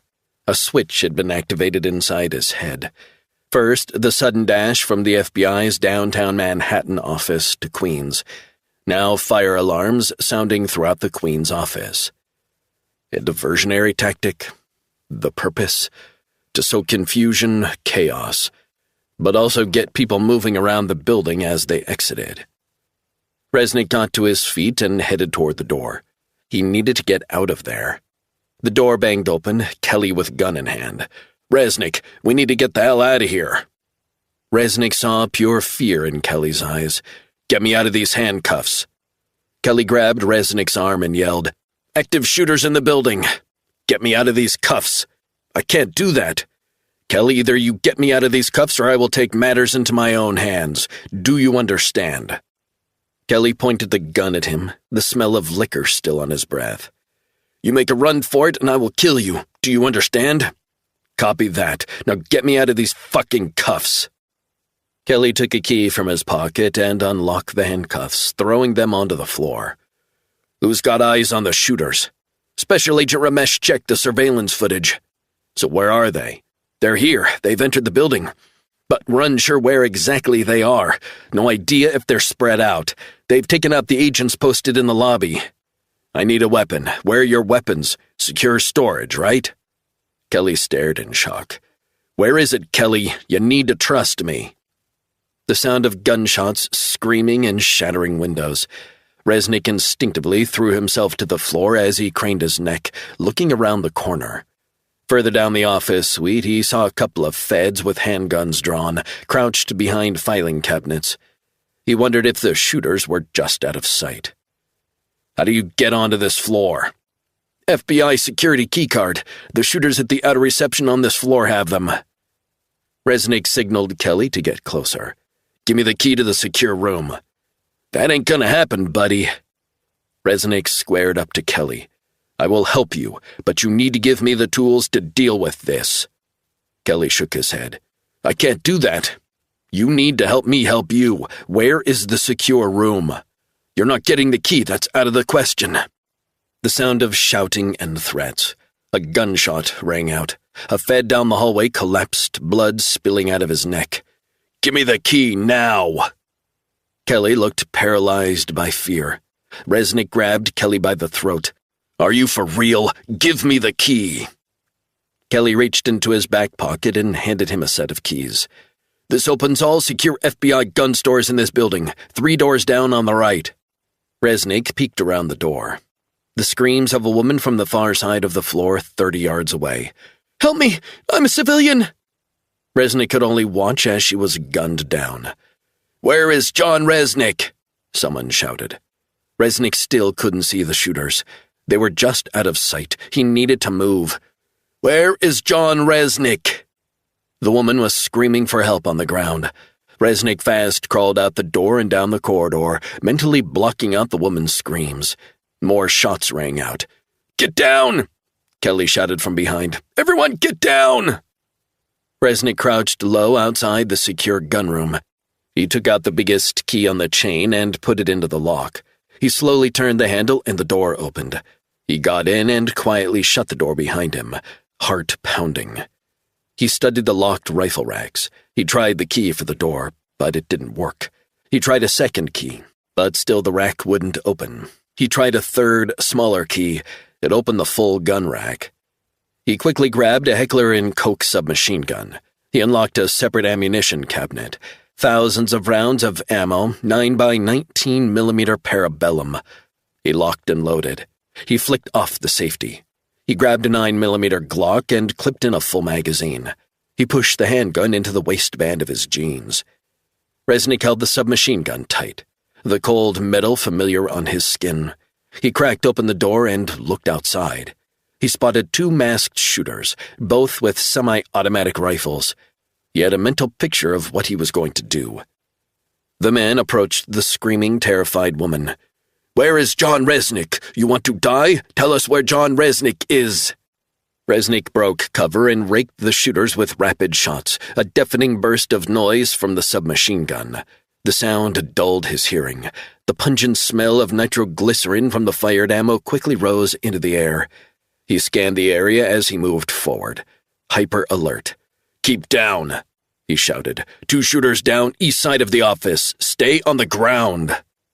He quickly approached the 2 shooters who were dead, blood pooling around their heads. The woman who had been shot lay on the ground, bleeding out fast, sobbing and crying. "Help me," she said. Resnick grabbed her by the wrist and moved her toward a crouching special agent. "You got first aid?" The special agent nodded. "Yeah. Grab some bandages and stem the blood loss." The guy opened a drawer, pulling out a first aid kit. Resnick scoured the rest of the floor. A few agents peered up at him from behind desks and filing cabinets. "Get on your feet, now. There are more of them. We're going after them. They've breached your outer security. We need to find them. We need to fight them. Then we kill them. Now." 32. Resnick stalked carefully through the offices as he headed for the exit to the floor, submachine gun at the ready, eyes fixed where the weapon pointed. He whispered to Kelly, who had fallen in just behind him. "How many shooters did we have in the lobby?" 4 shooters in the lobby.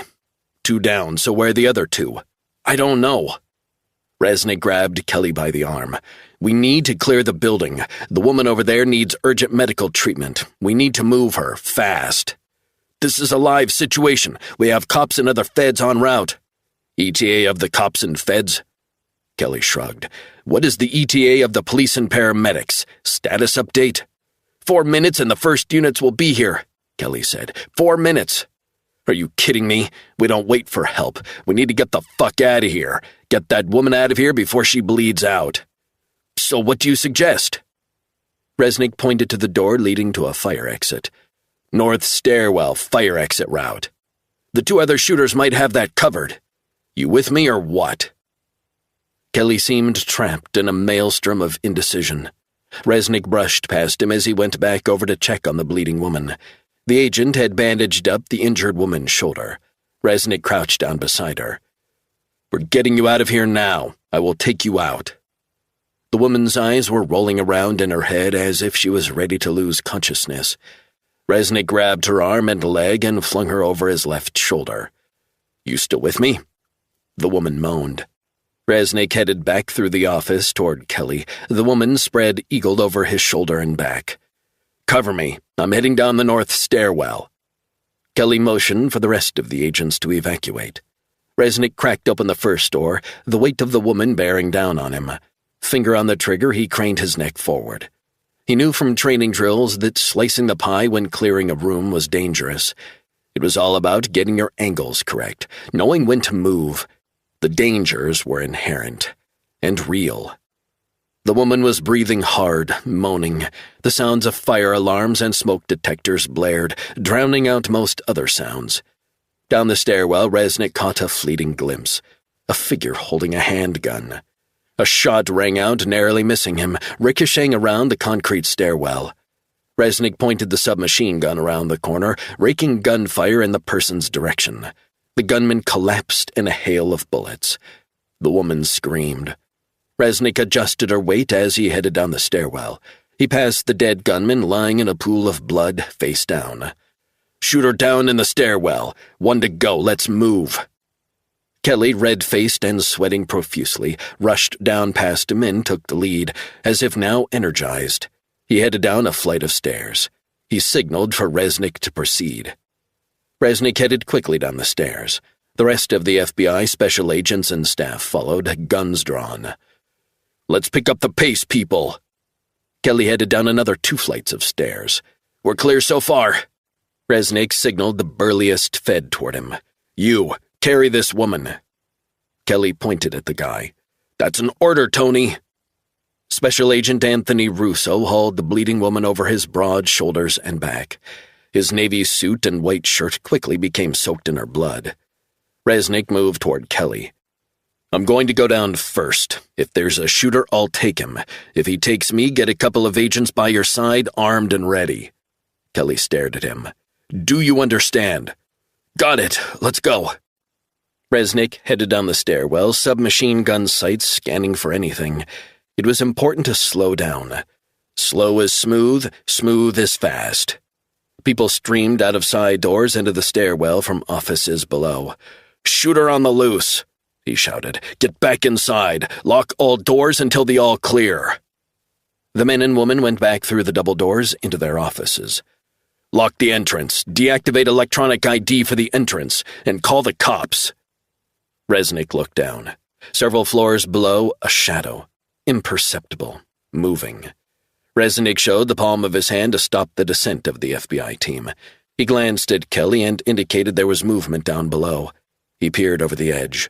A voice shouted below. "Anyone up there?" Resnick crouched down low, weapon in hand. A radio from below crackled into life. "This is the Communication Dispatch Office. Do you copy? Identify your code." Resnick put his finger to his mouth. He headed slowly down the stairs. A flight down, he turned. 2 Asian firefighters, one with an axe in hand and the other with a 9mm gun in his hand. "Freeze," he said. The firefighter with the axe dropped the weapon. "Easy, buddy, we're here to rescue you."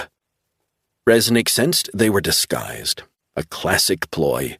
He pointed the submachine gun at the other man. "Drop the gun and hands in the air, pal. Now." The man glared as he did what he was told. "We're here to help. New York Fire Department. What the hell are you doing, buddy?" "I'm not your buddy, so shut the fuck up. On your knees. Now, both of you." The pair of them slowly complied. "You're not FDNY. Your hands are office worker hands. Desk work. And I don't know any firefighter that carries a gun when responding to a 911 call in a building." The guy who had the axe bowed his head. Resnick kept the submachine gun trained on them. The sound of the injured woman moaning echoed from a couple of floors above. He figured they must be the second pair of the 4-man team, a second entry point. The guy who had dropped the gun hadn't taken his eyes off Resnick. "Don't get any ideas, pal," Resnick said. "You're making a big, big mistake." The woman cried out in pain. "I need medical attention." The man continued to stare at Resnick. "I'm a firefighter paramedic. I can help you, lady, but this man needs to put his weapon down." Resnick still had the submachine gun trained on the man. Suddenly, the guy reached behind him. Resnick pulled the trigger, expecting to hear a hail of bullets. But nothing. Silence. A misfire. Fuck. He crouched down and pulled out his 9mm handgun. The Asian guy fumbled as Resnick took aim. Resnick saw the man pull a pistol from a side pocket. He blasted the guy twice in the head. Blood splatter and gunfire and smoke filled the air. The smoke began to clear. He trained the handgun on the second man. The guy pulled a knife out of his jacket and lunged at Resnick. Resnick gave a double tap to the head and one to the chest, and the guy yelled and screamed as the bullets hit him. He reached over and grabbed the guy by the neck. He was unbelievably still alive, blood pouring from his mouth. Then he rammed the gun into his mouth. He pulled the trigger once. He blew off the back of the man's head. 33. The minutes that followed felt like a slow-motion nightmare. Images of the bloodied bodies were etched into his brain. Resnick felt nothing. He was back in the kill zone. He stood over the bodies of the 2 dead fake firefighters. Piercing alarms cut through the air. A couple more Chinese operatives neutralized. The fire and smoke alarms were a smart way of getting everyone down the stairwells into their line of fire. Resnick stared at the blood on the floor and the red, splattered walls. He signaled for the agents to head down with the critically injured woman. He would cover them. Kelly stepped down toward Resnick. He slumped down on one of the stairs, head in his hands, the sound of fire alarms still blaring. "You okay?" Resnick asked. "No, I'm not okay. This is fucked up as it gets." "What did you want me to do, get shot to death?" Kelly shook his head. "Where the fuck is the NYPD?" The sound of distant sirens. "I think they heard you," Resnick said. "What a shit show. I would never have believed." "Believed what?" "I don't know. This is not how intelligence agencies behave. This is not rational. This is insanity. Are they starting the war on our soil?" "We need to wake the fuck up. They are a psychopathic authoritarian regime, Kelly." "What kind of game are they playing? What the hell did they hope to gain?" "Fear. They want to plant the seeds of fear in us, in our government. They are examples of the Iranian regime killing dissidents on American soil. But the Chinese acting like this? It's madness. Total fucking madness." "Maybe the mask has slipped. Maybe they're showing their real face, their true side to the rest of the world." "To what end? They're the second most powerful country in the world." "Maybe so, but why do you think no one is risking their life to get into China? Why do people like Kevin Chang and his sister risk their lives to get onto American soil? I'll tell you why. We're free and they're not." Kelly looked up at Resnick and sighed. "They'll never beat us. What they've done is show what they're capable of, what Kevin Chang came here for, to escape persecution, to live his life." Kelly nodded. A sound like firecrackers and stun grenades down below. A SWAT team burst up the stairs. The lead guy pointed at Resnick. "Freeze! Drop your weapon!" The SWAT team smuggled a handcuffed Resnick and Kelly out of a basement garage into a waiting SUV. They were driven to one police plaza in Lower Manhattan. Resnick was hustled out of the vehicle and escorted via a freight elevator to the 8th floor.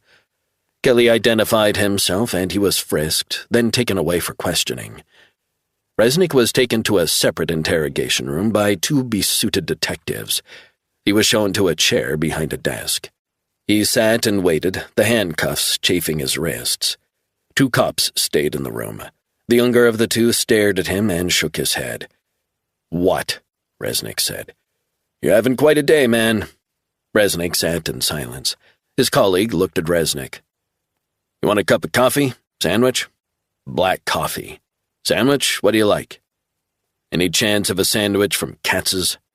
"Sure, we can get that sent over. Corned beef and pastrami and a large Coke."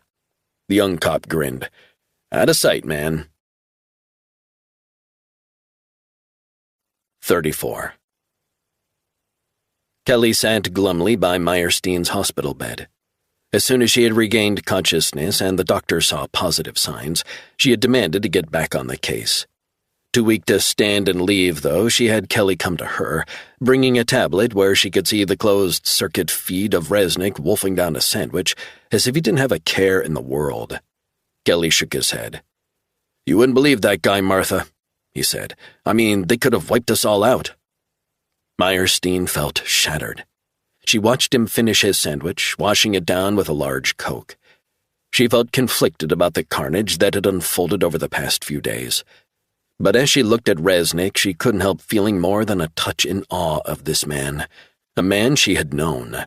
A man she had trusted. A man who didn't walk away. He never gave an inch. It was selfless. It was crazy. Kelly started to nod off at the side of the bed. Meyerstein couldn't blame him, given what he'd been through, but there was something else bothering her. Through the antiseptic scent of the room, she got the smell of liquor on his breath. She couldn't be bothered to find out why he was under the influence while supposedly on duty. "How are you feeling now?" "Shaken up, that's all."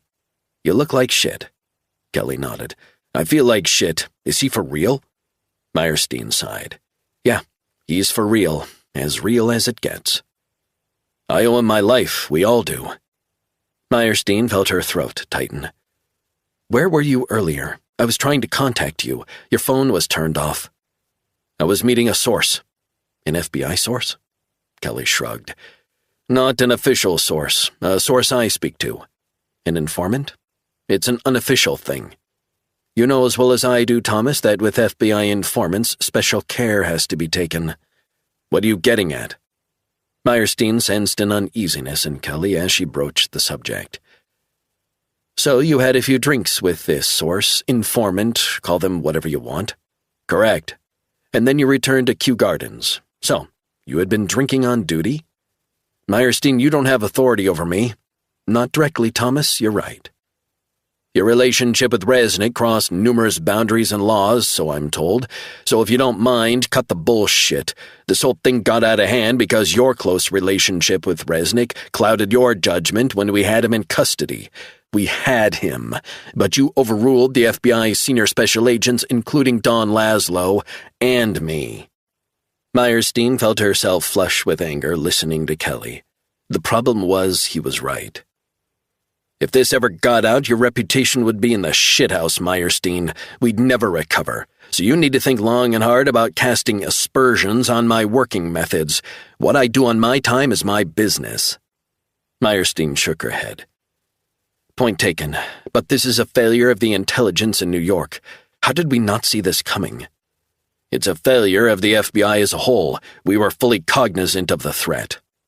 "They were operating in plain sight, de facto Chinese police stations on American soil? New York?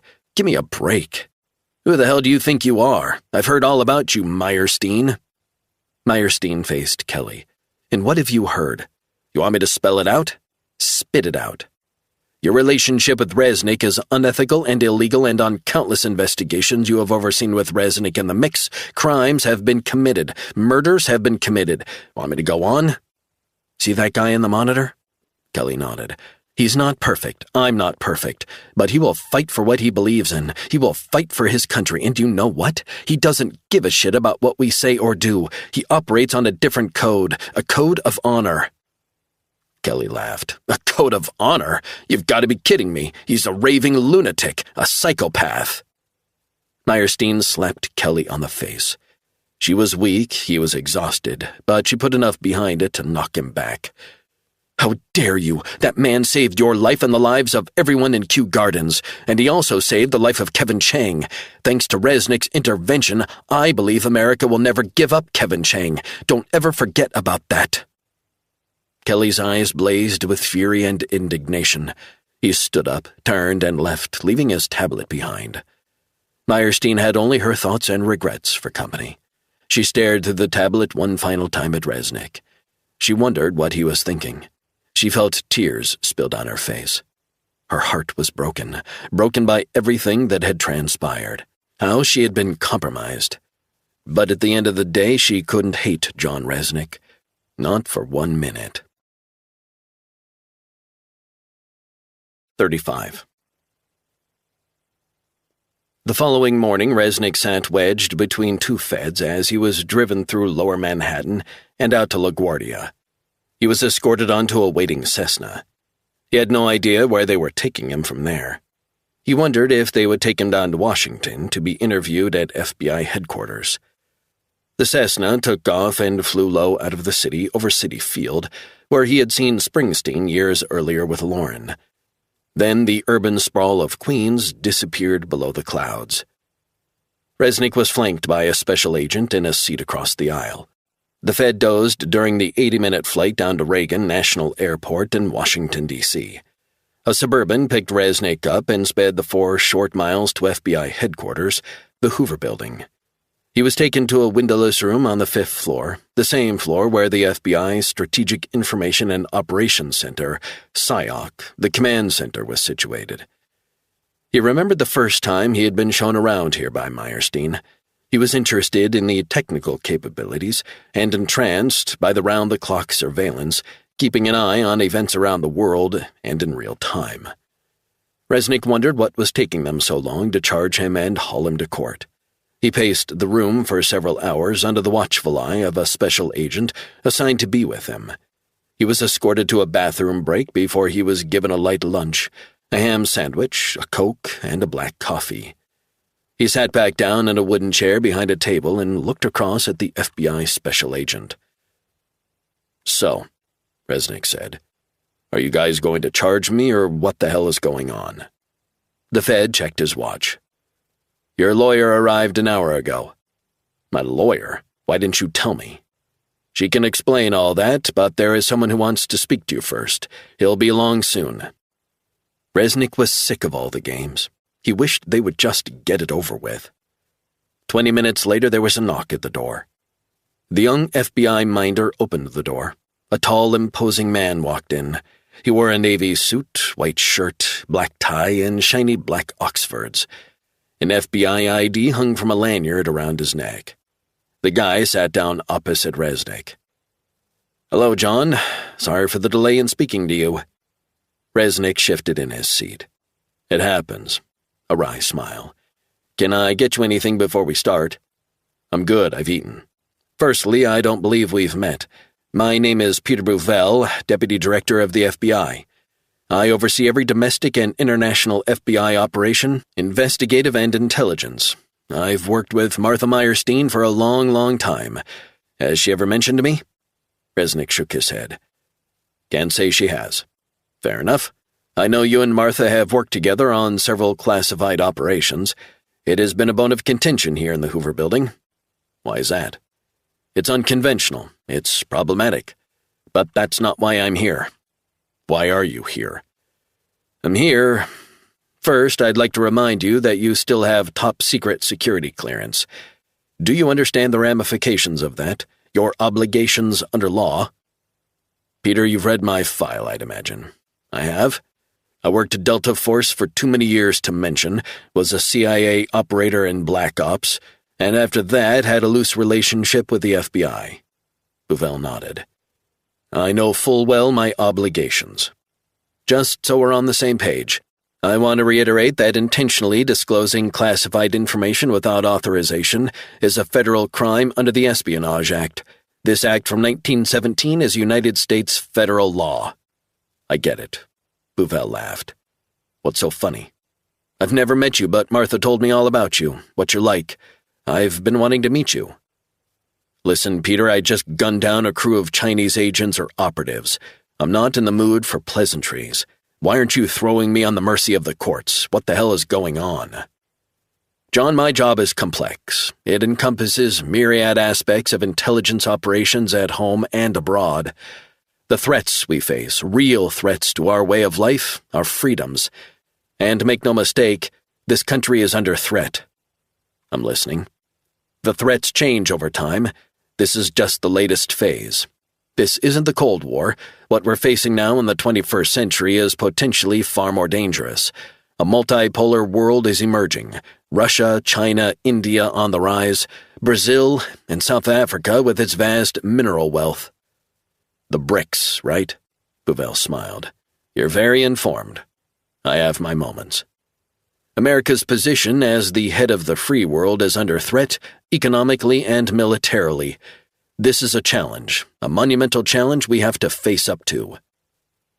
Resnick wondered why he was getting a lecture on geopolitics. He was interested in what was going to happen to him. He expected to be languishing in a jail cell before a trial. But he sensed that Bouvel was taking a bureaucratic long way around to explain what was going to happen to him and why. "That's why I've looked at your situation, and how it impacts and fits into what I've just said. The stakes couldn't be higher.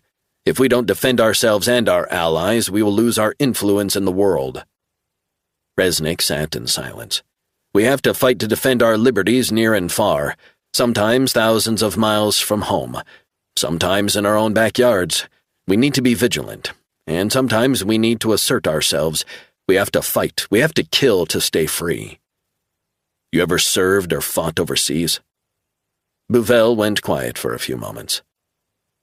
"I'm sorry, I don't see what relevance that has." "It's a simple question. Have you ever fought for your country?" "I've served my country. That's what I do every day when I come to work." "You serve your country. That's fine. But have you ever fought for your country?" "No, I haven't." "Well, I have. I'm the sort of person, the sort of man they send overseas to fight these wars. You ever had friends die in a stinking alley thousands of miles from home? You ever see tough men bleeding out, crying for their mothers in some ditch in Iraq? Have you?" Bouvel bowed his head. "No, I haven't. What's your point?"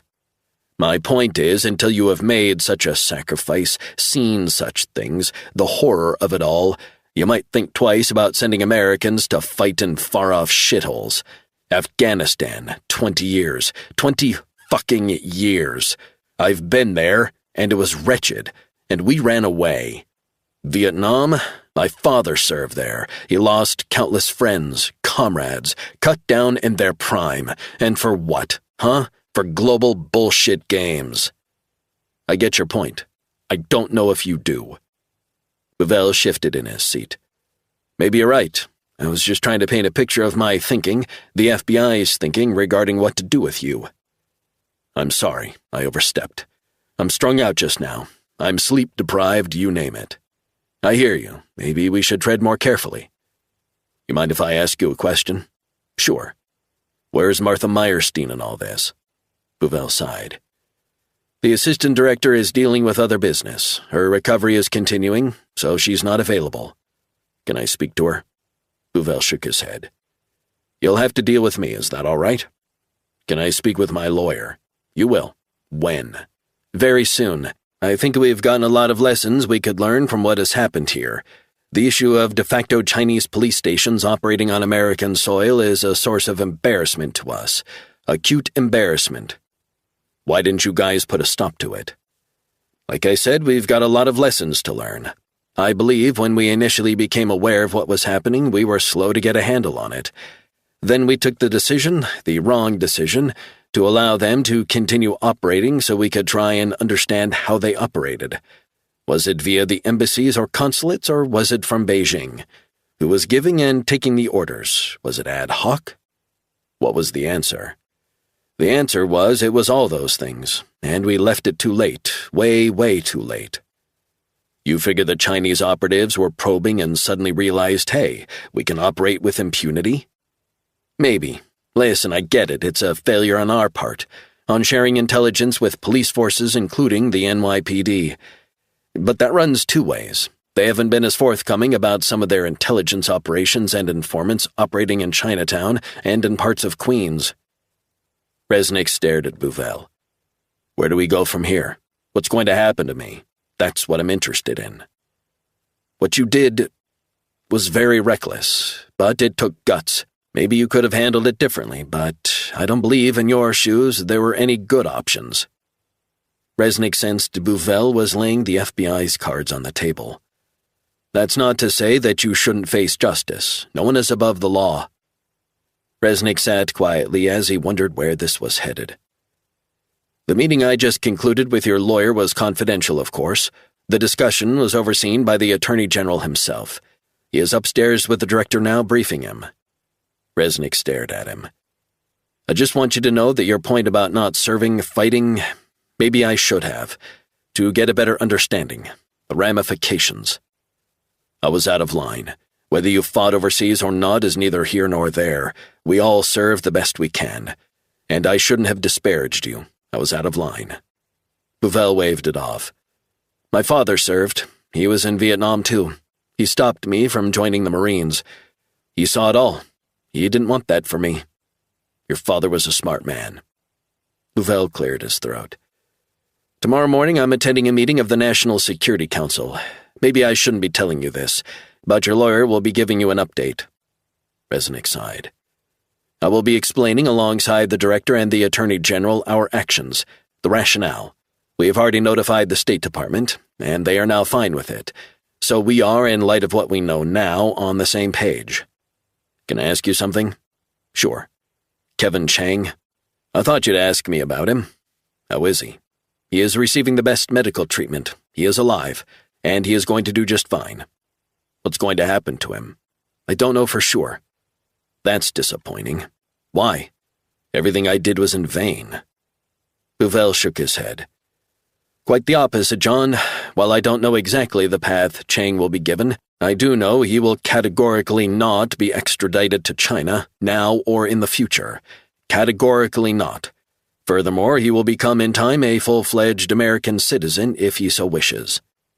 Resnick rolled his eyes. That was all I wanted. Aren't you looking for guarantees? You told me that.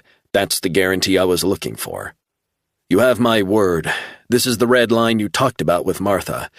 We should have accepted that, given you that guarantee, but, like I said, lessons have been learned. Hard lessons. Bouvel extended his hand across the table. No hard feelings, man. Resnick shook his hand with an iron grip. Bouvel got to his feet and stared down at him. Nice meeting you. I'll show your lawyer in. A few minutes later, Naomi Abelman breezed into the room, briefcase in hand. She wore a heavy black overcoat, a pink scarf around her neck. She hung up the items on a chair at the far side of the room. She walked over to the table. She looked at the Fed still watching over Resnick. I need some privacy to talk things over with my client, if you don't mind. Of course, ma'am, I'll be outside if you need anything. Thank you. The Fed shut the door on his way out, locking it behind him. Abelman put her briefcase on the table. Sorry for keeping you waiting so long. My meeting went long. How did it go? As well as could be expected. I met Deputy Director Bouvel and the Attorney General and a representative from the State Department upstairs. Resnick finished his cold coffee. So how are you holding up? Resnick smiled. They looking after you okay?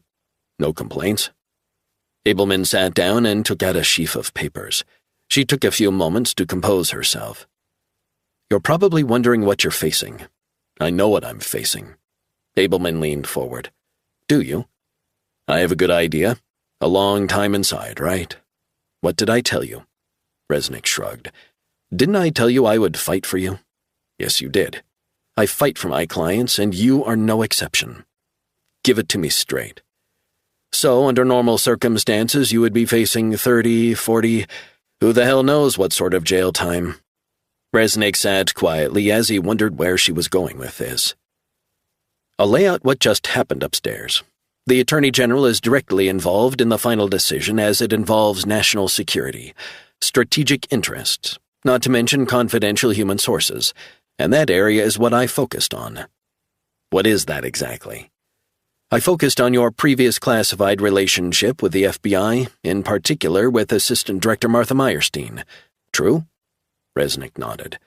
Bouvel, the director, and the senior executives of the FBI in general don't have the authority to make any promise or commitment that would prevent the government from prosecuting you. By that, I mean a promise that holds water. Bottom line, the government could jail you for life and throw away the key ordinarily. It's a slam dunk. But your case, your actions, and you as a person, your history, your career trajectory, are rather unique, wouldn't you say? I guess, maybe. Abelman laid out legal documents on Department of Justice letterhead. Here's the heart of the matter. It's only the Attorney General that can agree to a deal with immunity. Immunity? Immunity from prosecution. This document has just been signed by not only the Attorney General but also the Secretary of State, the Director of the FBI, and myself. All it needs is your signature." Resnick took a few minutes to read the 2-page letter, absorbing the magnitude of what this meant. He felt as if he must not be reading it correctly. "I don't understand. I'm free to go?" "Absolutely right. They have reviewed the chain of events that led up to this, John, and they can see multiple failings within the FBI intelligence networks, NYPD intelligence sharing, and Homeland Security. A complete mess. So a major element of responsibility for this was down to the government." "It had gone undetected?" "Yes and no. It had been detected by some. They had passed it on. Others hadn't. What transpired under the nose of the FBI? The Chinese government had activated a complex spying operation in New York, their sleeper agents, assassins, call them what you will. But with your actions, they have been neutralized, and the remaining diplomats that were involved have fled back to Beijing, every one of them." Resnick leaned back in his chair and rubbed his face, trying to wake himself up. The full extent of what he was being offered hit him like a freight train. "So here's the thing. We have this document. It just needs a signature." "And that's it?" "This is a take-it-or-leave-it, one-time deal." Resnick stared at the document and shook his head. "I'll take it." Abelman pointed to the space for his signature and handed him a pen. "Sign it and you're free. It's legally binding, but on the proviso that it remains strictly confidential as this matter concerns national security. Do you understand your obligations?" Resnick signed and put the date on the bottom of the page. "Most certainly. You are free to go. You are not at liberty to talk to anyone about this, not a soul." "I don't know what to say." "How about, 'Naomi, you're great, and how fantastic that I don't have to pay your ridiculous fee?'" Resnick laughed. "What are you going to do now?" Resnick shook his head. "Me? Have a beer, close my eyes, and thank God for lawyers." 36. Resnick had been truly blindsided. He hadn't seen this coming. But in a way, it made sense. He contemplated the reasons why America would have made such a deal. The diplomatic pressure from China would be immense. But the risks to America if Resnick was put on trial, exposing the full extent of his links to the FBI, CIA, and American intelligence agencies for the better part of 20 years, was a bridge too far. Far better to whitewash the killings. Who was responsible? The media would ask. Resnick walked with relief, escorted by Bouvel back down to the parking garage underneath the Hoover Building. He sat in the back of an unmarked Lincoln with the FBI deputy director and was driven back to Reagan National Airport. When the car pulled up at the drop-off, Resnick turned to Bouvel. "So that's it then? You guys going to be talking to the Chinese officials about this?" "Pretty much. Word to the wise, stay out of trouble. You're a lucky man." "Listen, for what it's worth, I just want to say thank you." "For what?" "For having the wherewithal to do this deal. It couldn't have been easy, I understand that. If you ever mention this to anyone other than your lawyer, and I mean anyone, we'll be meeting again, and we'll be turning up at your door and putting you on trial. No ifs, no buts. Are we clear?" "Crystal, you mind me asking you something?" Bouvel looked at his watch. "Make it quick. I've got a meeting with the National Security Council in an hour." "How did that Chinese crew know I was in the FBI's satellite office?" Bouvel averted his gaze to the entrance of the airport terminal. "It's a long story. I'm interested in how they knew. Suffice it to say, we're having an internal review of operational decision-making in New York. I'm overseeing a review of this case over the next few weeks." Resnick spoke softly. "You might be looking for a mole in the New York field office. How did you come to that conclusion? Connect the dots.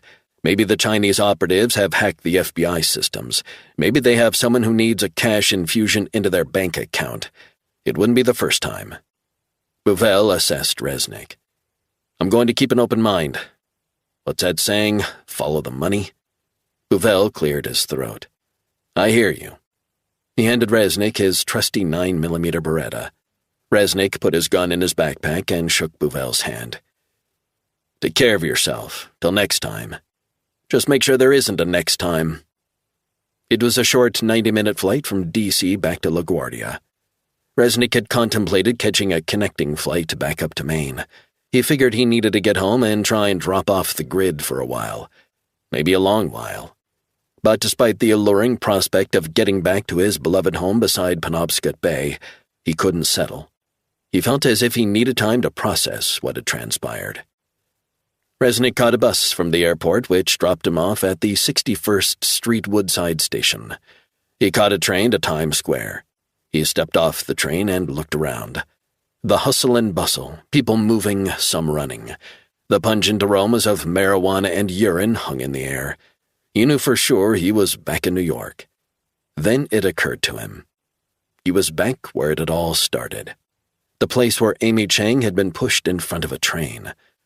A homeless, disheveled white guy with wild, crazy bloodshot eyes and infected sores on his arm was swigging from a bottle of white lightning as he shuffled up to Resnick. "You got 43 cents, buddy? I need to get some soup. Who doesn't like soup, right?" 43 cents, huh? That's right. Don't tell me you can't spare 43 cents, 'cause that's bullshit. I think you might need more than that, buddy. The guy huffed at Resnick, eyes hooded and sad. Resnick reached into his pocket and pulled out a $20 bill, handing it to the guy. "Get some food. Soup. Actual soup. You need to eat."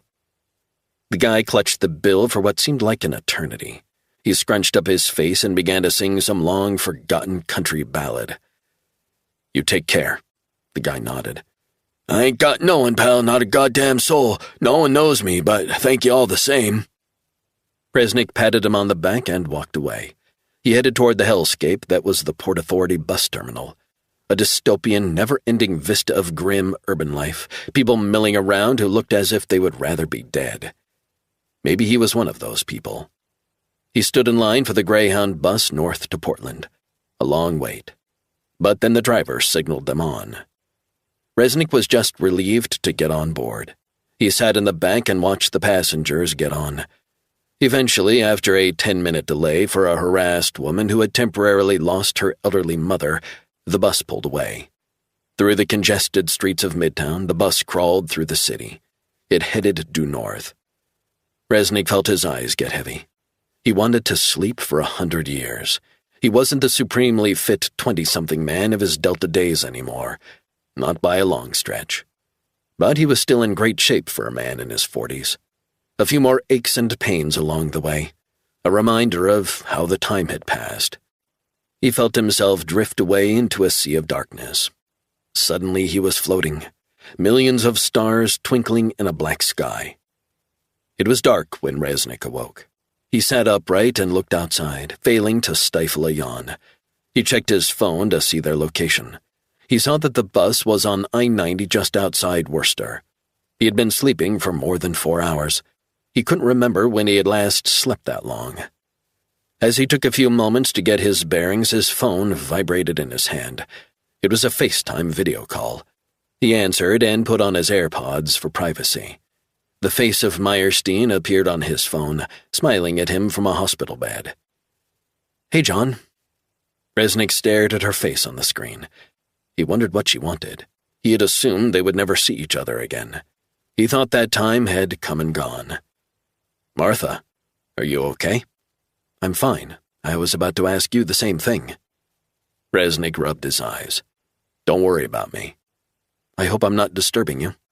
"It's fine, getting a bit of shut-eye." "I just wanted to say I'm glad you're okay."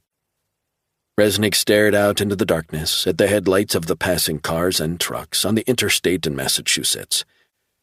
"I appreciate that."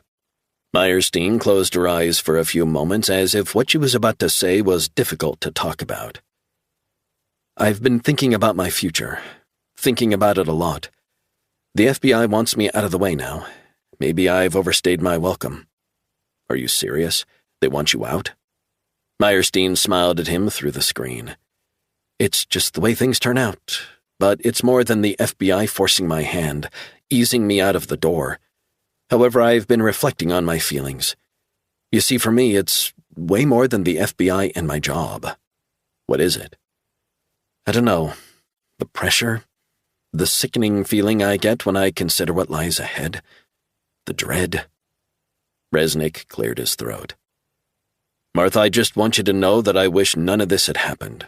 I wish I could turn back the clock. But you can't. It happened. And it keeps on happening. It's like you're stuck in a doom loop. We're stuck in a loop. The same never-ending cycle of killings, the recriminations, the lack of accountability, the feeling that I don't know what you'll do next. John, cards on the table, I'm scared. I didn't mean to scare you. I would never hurt you. Not intentionally, I know. But there comes a time when your world is too much to take. I feel like this might be an opportunity to find myself again. What can I do to make this right? Martha dabbed her eyes. I can't go on. Not like this. I resigned with immediate effect. My resignation was accepted by the director. Resnick felt hollowed out, knowing he had played a part in her career coming to an abrupt end. He had never wanted that. I've dedicated decades of my life to the job. I've decided now is the time to call it quits while I still can, while I still have all my faculties. It seems really sudden. Is there nothing I can do to change your mind?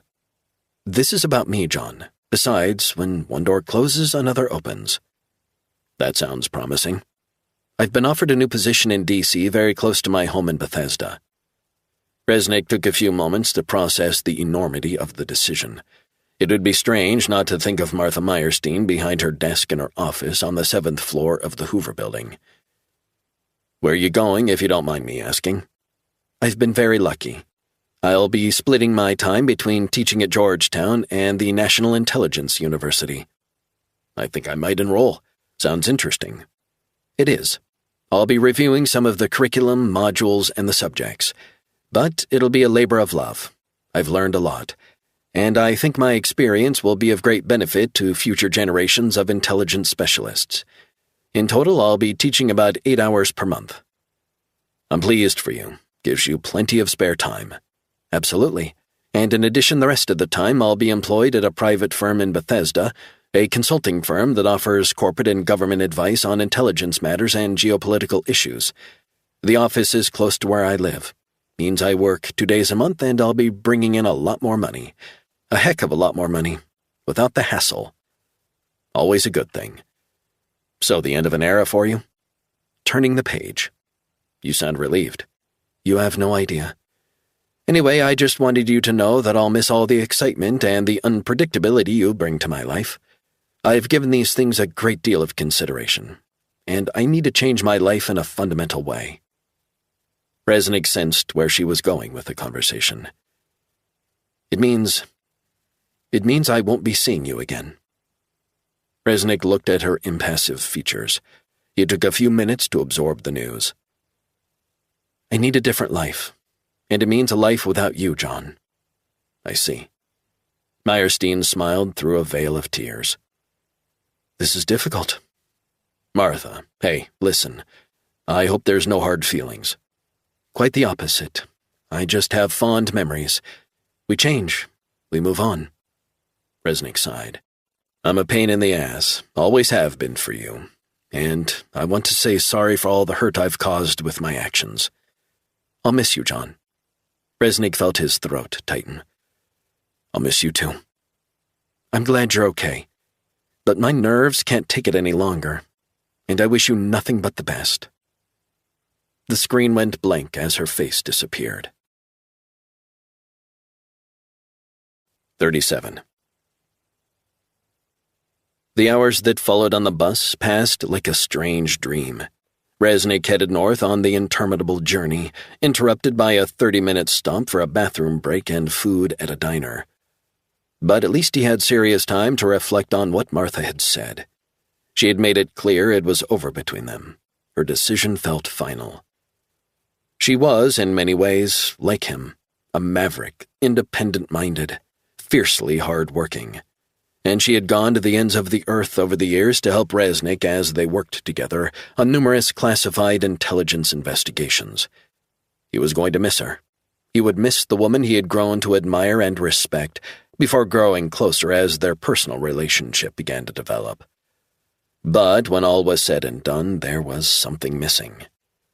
The more he thought about it and the more he thought about her, about them, the more he realized that he hadn't ever really allowed her into his world, not in a meaningful way. He had tried, and they had grown intimate, but he could never really subsume himself, his special ops mindset, his personality, his propensity for solitude, introspection, and ultimately violence. Killing was his business. Maybe he was damaged, more than he realized. Maybe he couldn't truly give himself over to another person. Not entirely. Even if that person was Martha. Maybe she saw through him. Was that it? Maybe she had known all along that he couldn't let go of who he was and what he had become. She probably knew she couldn't change him. Not one iota, even if she wanted to. Resnick understood full well that someone as brilliant, talented, and loyal as Meyerstein could never fully align herself with a man who was at heart a machine. No matter her wise counsel to rein in his vengeful tendencies, whether hunting down a mafia boss responsible for killing his friend Bill Eastland and his wife, or finding and neutralizing his arch-nemesis Adam Ford, a psychotic ex-Special Forces medic who had blown up the yacht Meyerstein was on. Time and time again he had gone against the legal niceties of the FBI. She had come under enormous pressure from within the Bureau to ditch the relationship with Resnick. But she hadn't. Until now. He closed his eyes for a few minutes as sleep began to take him again. He wondered if Meyerstein's resignation might also have been connected to Resnick discovering Elizabeth. He had first noticed on his return from Switzerland that he hadn't heard from Martha. She usually called at least once a week to see how he was. But nothing. Despite Resnick having zero contact with Elizabeth, Resnick sensed Meyerstein couldn't be part of his life now that his legal wife was back in the picture. Except she wasn't. He couldn't meet up with her. Besides, he had no feelings for his wife anymore, apart from a feeling of betrayal. He wanted her to be safe, which she was.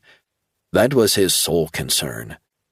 But he could understand why Martha would want nothing to do with him. Resnick felt himself drift off. He slept for hours. He dreamed of floating on dark waters again, inky blue sky overhead, shooting stars through the air. Then blackness. He awoke at first light as the bus pulled into Portland, Maine. Resnick picked up his bag, blinking against the harsh sun. He got off the bus and headed to a nearby diner. He sat down to a full breakfast, drank a few cups of black coffee. He began to feel better. He went to the restroom and freshened up, splashing cold water on his face, cleaning his teeth. He stared at his reflection in the mirror. He rubbed the heavy stubble on his skin. He looked rough, black shadows under his eyes. Resnick left the restroom and headed to a nearby gas station, where he caught a ride from a truck driver who was headed to his hometown. He made small talk with the guy who was picking up frozen fish and lobster to be flown down to Florida that evening. He was dropped off at the Rockland Ferry Terminal. He looked around at the old coastal town. It never seemed to change. It wasn't as rough round the edges as it was when he grew up, but it was home, a home he loved. He breathed in the salty air. He felt a little better, a little more centered. Resnick walked the mile back to his house on the edge of town, backpack slung over his shoulder. Down the same dirt road his late father had walked 1,000 times before him. In the distance, he saw his property and the sea just beyond. All he wanted to do was close his eyes and forget. Resnick's phone vibrated in his back pocket. He stopped and checked the screen. A message flashed, urgent, intruder alert. His house stood like a sentinel guarding the rocky headland. Resnick opened an app and stared at his phone. A spectral figure sat alone in his living room. The figure crossed his legs, comfortable enough to suggest that he had been there a while. It was clearly a man. Resnick had a visitor. An uninvited visitor. The man's presence had been detected by an infrared motion detector concealed within a carbon monoxide detector. Resnick kept his distance as he plotted his next move. Was it the feds? Maybe the cops? But why no vehicle outside? Would they really have broken in? How long had they been there? Minutes? Hours? He wondered if the FBI had reneged on the deal. Resnick needed to approach from out of any line of sight. away from the living room with views to the front of the house. He took a sandy path, little used. He headed down, partially shrouded by undulating sand dunes and a scattering of trees, to the beach. Slowly his senses grew sharper. He headed down a steep slope to the sandy cove below his home. The sound of the waters of Penobscot Bay crashing onto the rocks below masked any sounds he made. Then he began to climb.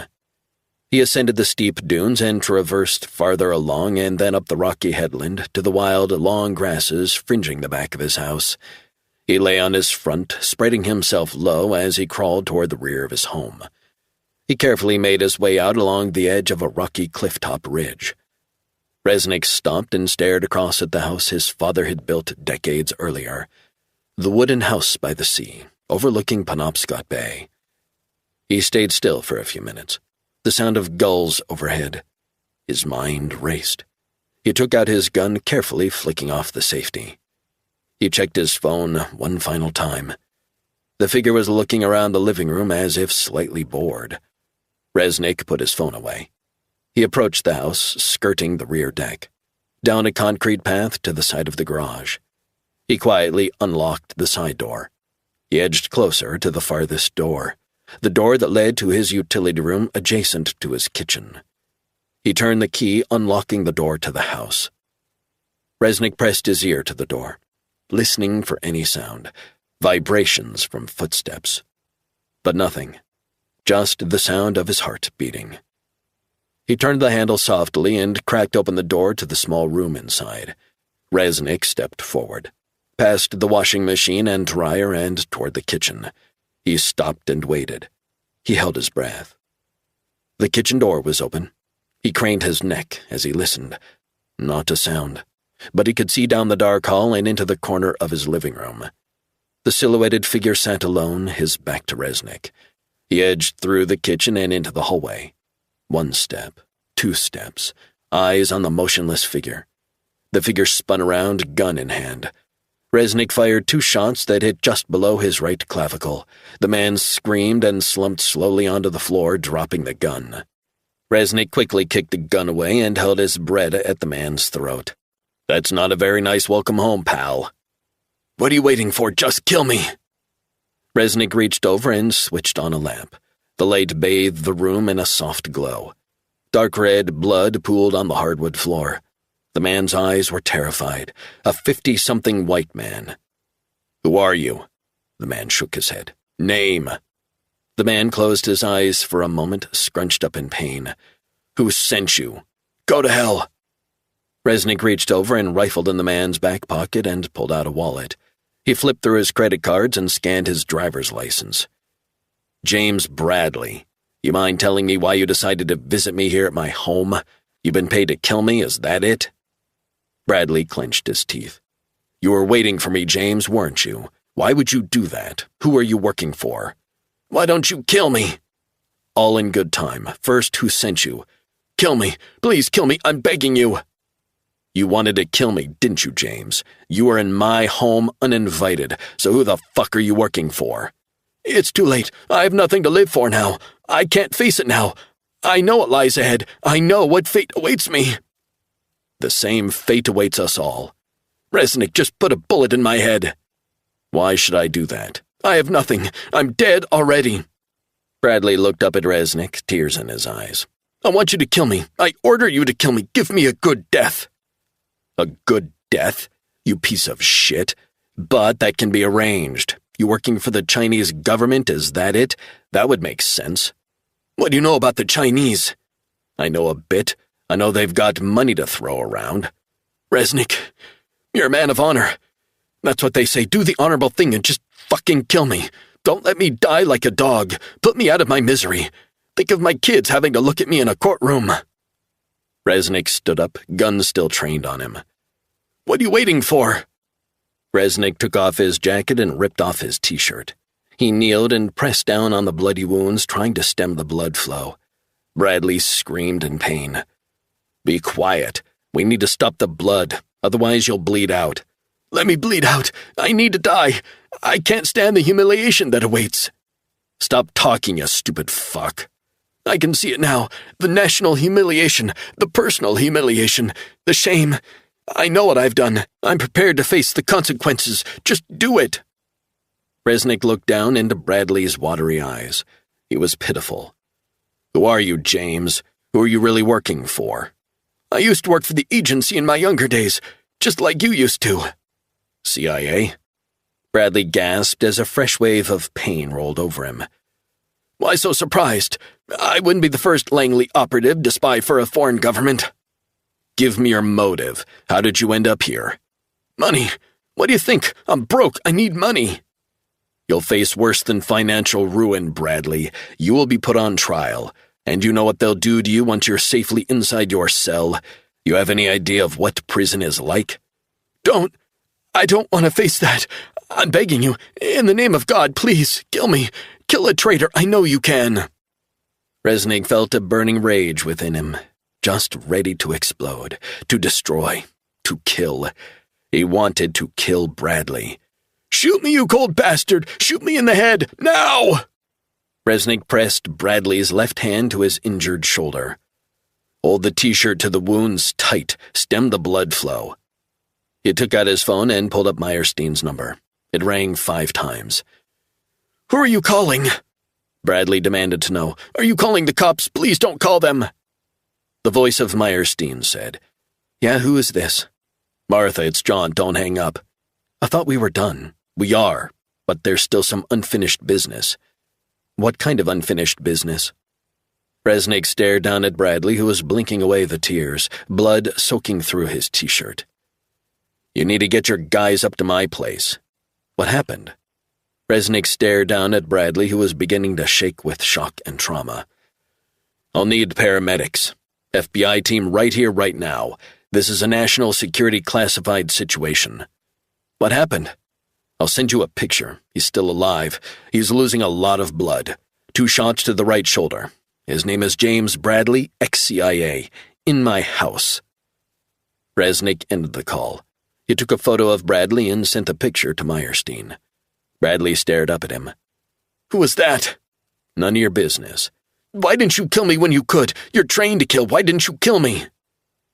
"On another day I would have. I guess you caught me on a good day, James." Epilogue. 3 months later, on a warm summer night, Resnick was standing in the sandy cove below his home. He gazed over the black waters of Penobscot Bay, thinking of nothing in particular. His phone rang. Resnick wondered if it was Lauren, who hadn't called for a couple of weeks. He took his phone out of the pocket of his jeans. "Yeah, John speaking." "I hope it's okay to call you." A familiar woman's voice, but it wasn't Lauren. Resnick took a few moments to recognize the voice. "Caroline, is that you? Glad you remembered." "Well, I'll be damned." Resnick hadn't heard from Caroline Sullivan since they had sat together in the Cape Cod hospital. "How are you doing?" "I'm okay, thanks." "Listen, John, are you near a TV?" "Not at the moment. I'm close, but I'm outside." "Turn on CNN. Give me a minute." Resnick clambered up the beach and back into his home. He switched on the TV in his kitchen and changed it to CNN. The ticker said, "Ex-CIA operative in court charged with spying for the Chinese."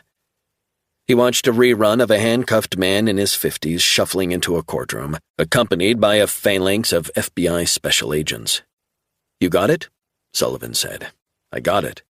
James Bradley, ex-CIA, heavily in debt until the Chinese made him an offer he couldn't refuse. He was spying for them. I heard the FBI might have 1 or 2 special agents who were on his payroll too. Crossed the wrong people, apparently. They had to delay his trial while he recovered from 2 bullet wounds. The penetration of American intelligence is devastating." Resnick realized it was the guy he had shot in his home in Rockland. Son of a bitch. Yeah, just what I was thinking. He was feeding classified information on the Kevin Chang investigation back to the Chinese as they were hunting for him. "You got an inside track on what happened?" "The story is unfolding. My sources have told me very worrying details about security lapses, holes in our intelligence." "So how did this Bradley character operate?"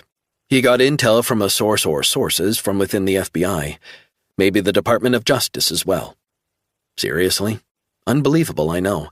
And that's how they tracked you down to the hospital and made that attempt on your life at Kew Gardens out in Queens. Bradley got the intel from an unnamed senior FBI agent.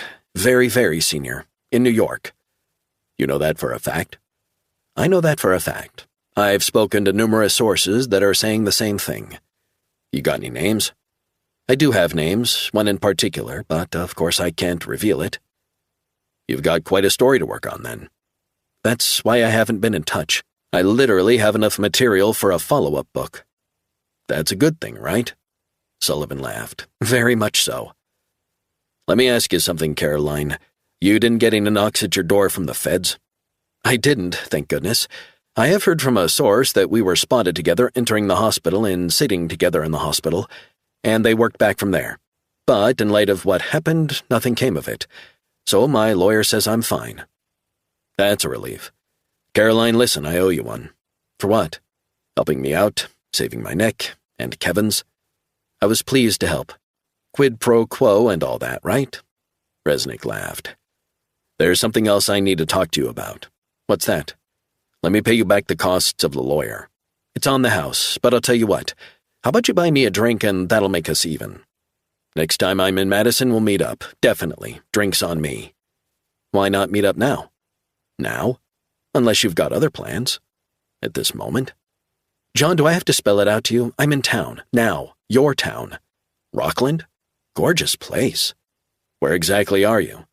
Trackside Station Bar. Know it well. How about I see you there in 10 minutes? I'll be waiting. Resnick ended the call, put on a fresh shirt, and headed out. A few minutes later, he was going down Union Street. He walked into the bar. Caroline was sitting on a stool, sipping a beer. She turned around and flashed him a grin. Hey, John. Long time no see. Resnick was dumbstruck. He couldn't believe she had come all this way. Here she was in person. He pulled up a stool and ordered a beer and a fresh beer for Caroline. This is a pleasant surprise. What can I tell you?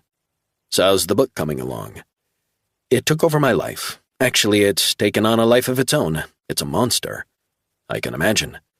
But I'm almost finished. I'll have to write at least another chapter focused on this Bradley guy. Resnick handed her one of the beers and raised his bottle as if to salute her efforts. Good work. Very good work. Thank you. Resnick took a gulp of the cold beer. It felt good. He cocked his head. You want to take a table over by the corner? Bit more private. Sure thing. They took their drinks and sat down at a table well out of earshot. So I'm interested in what you were saying about Bradley getting help from a Fed. I have the name, and I know there's a high-level investigation into the New York field office. That's all I know. My daughter used to work out of there. Seemed like a really smart crowd of people. What have you heard? I've heard they're trawling through a bank account opened by this FBI special agent, someone very senior in the New York field office. And the bank is based in the Cayman Islands, which is a bit unusual. What a piece of work. More to come, as they say. Resnick sipped his beer. I just wanted to say thanks again for your help. You put your neck on the line, not me, but okay, I'll take the appreciation. Seriously, though, the lawyer bill, please send it to me. Not happening. Do you mind me asking you something, Caroline? It depends on what you want to know. Why did you go out on a limb? I mean, you didn't have to do that. You went all in. I think that's the question I wanted to ask you, and more. But seriously, why did you do it? It felt like the right thing to do. Resnick took a sip of his beer and stared at Caroline. She was beautiful. She had a dry sense of humor and was ridiculously easygoing. He liked her. A lot. It wasn't simply about me being altruistic and helping out. I got a story, I admit that. The growing influence of China on America and its institutions. And what happened to you, Kevin, and Travell encapsulated exactly that. What about Chang? What's the latest? How is he? Where is he? Chang is fine and well, still traumatized by his sister's death. He's getting some intense counseling from a psychologist. And Travell? I haven't heard from him. He disappeared after Kevin's overdose. He went into hiding, dropped off the grid. But he's okay. He lost Amy, but yeah, he's fine. She stared at his jacket. I see you're carrying. At all times. What about you? It's in my purse. What have you got? Me? Sig P365. Resnick whistled. Very nice. Sullivan finished her beer as she gazed at him. I heard Assistant Director Meyerstein retired. You hear a lot of things, don't you? Nature of the job. I talk to people, people talk to me. Resnick sighed. Meyerstein. Yes, I believe that's correct. A little bird was telling me that you and she worked side by side for a few years. I wouldn't say side by side, but there was a collaboration of sorts. I think this case and my actions and the ramifications were the final straw. You still seeing her? Resnick smiled. You're very direct. So are you, John. You seem to know a lot about me. This and that. You haven't answered my question. No, I'm not seeing Martha. That part of my life is over. She's moved on. What about you? What about me? Have you moved on? I have. I'm sitting here with you, aren't I? Caroline tilted her head, eyes clear, alluring. You were brought up in Rockland? Me? Born and bred. This is home. My father built the house I live in with his own 2 hands. What about your mother? She died a long time ago, when I was a kid. So it's just you? Pretty much. My daughter, she's in goddamn Indonesia. When you called, I thought it was her. I also heard you were married before. Resnick leaned back in his seat and swigged his beer. You ask a lot of questions. I'm a journalist, that's what we do. She's not around anymore, if that's what you're asking. That is exactly what I'm asking. Why do you want to know that? Curious, I guess. You just up for the evening? Caroline shook her head. No, I was thinking about sticking around for a week or two. I don't know. A week or two? Why? I like it up here, and I wanted to meet you again, to interview you at length. Where are you staying? A cute little boutique hotel on Main Street. Caroline called over a waitress. What do you want, John? Scotch on the rocks and a beer. Caroline smiled up at the waitress. 2 scotches on the rocks and 2 cold beers. The waitress winked at Resnick. Coming up? You know her? Caroline said. Her? Sure, she plays pool at the Myrtle Street Tavern. I play pool. Is that right? Pretty hot shot, they say. I think the Myrtle is open late tonight. I'll take you over there. Sounds like a plan. I think I'm going to hang around for a while, John, if that's okay with you. No objections here. Caroline's gaze wandered around the bar. What are you thinking?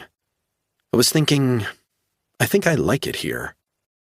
A paper maze where wonder grows in each lies a hidden trace of dreams and hopes in endless space. Drop, fold upon fold, the layers deep in each crease. A promise to keep a universe within, waiting to be found in the folded echoes. Mysteries abound, folded echoes in paper's embrace.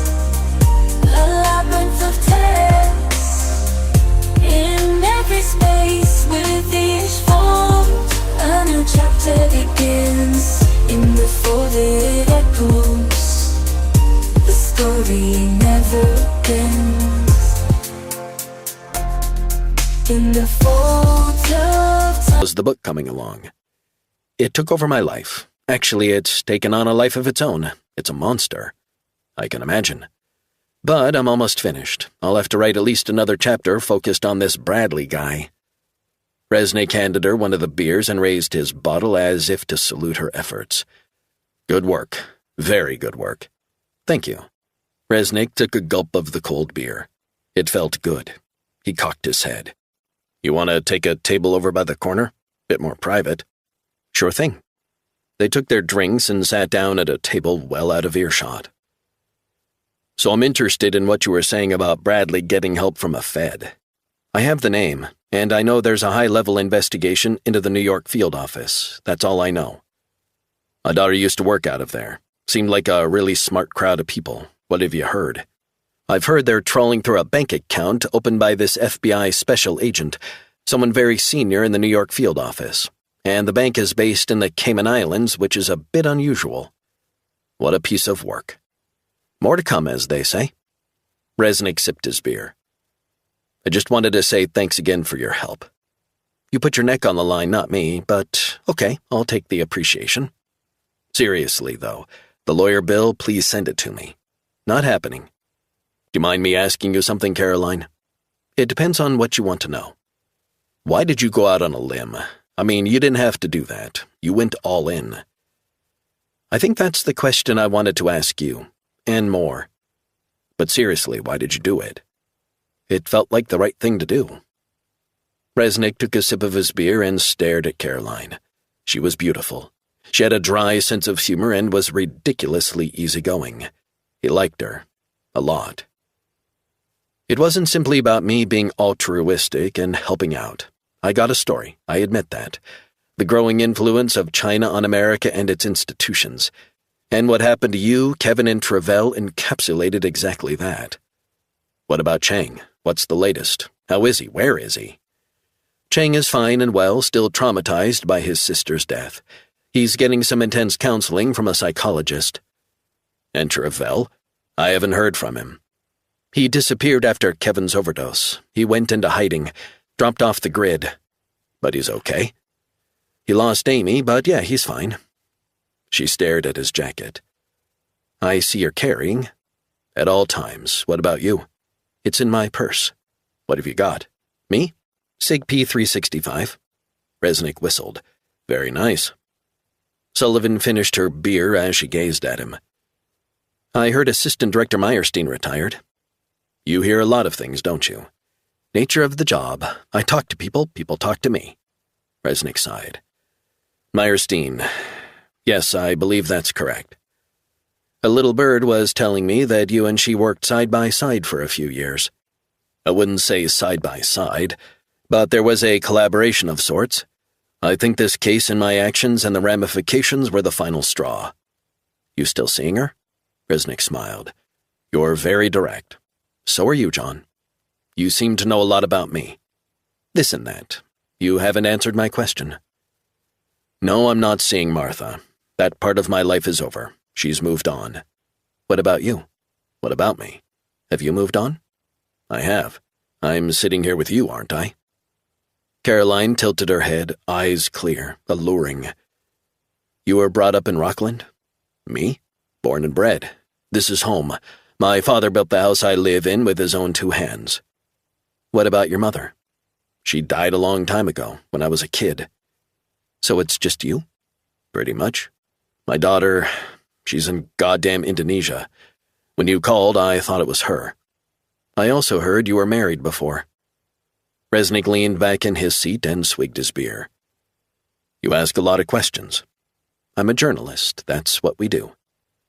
She's not around anymore, if that's what you're asking. That is exactly what I'm asking. Why do you want to know that? Curious, I guess. You just up for the evening? Caroline shook her head. No, I was thinking about sticking around for a week or two. I don't know. A week or two? Why? I like it up here, and I wanted to meet you again, to interview you at length. Where are you staying? A cute little boutique hotel on Main Street. Caroline called over a waitress. What do you want, John?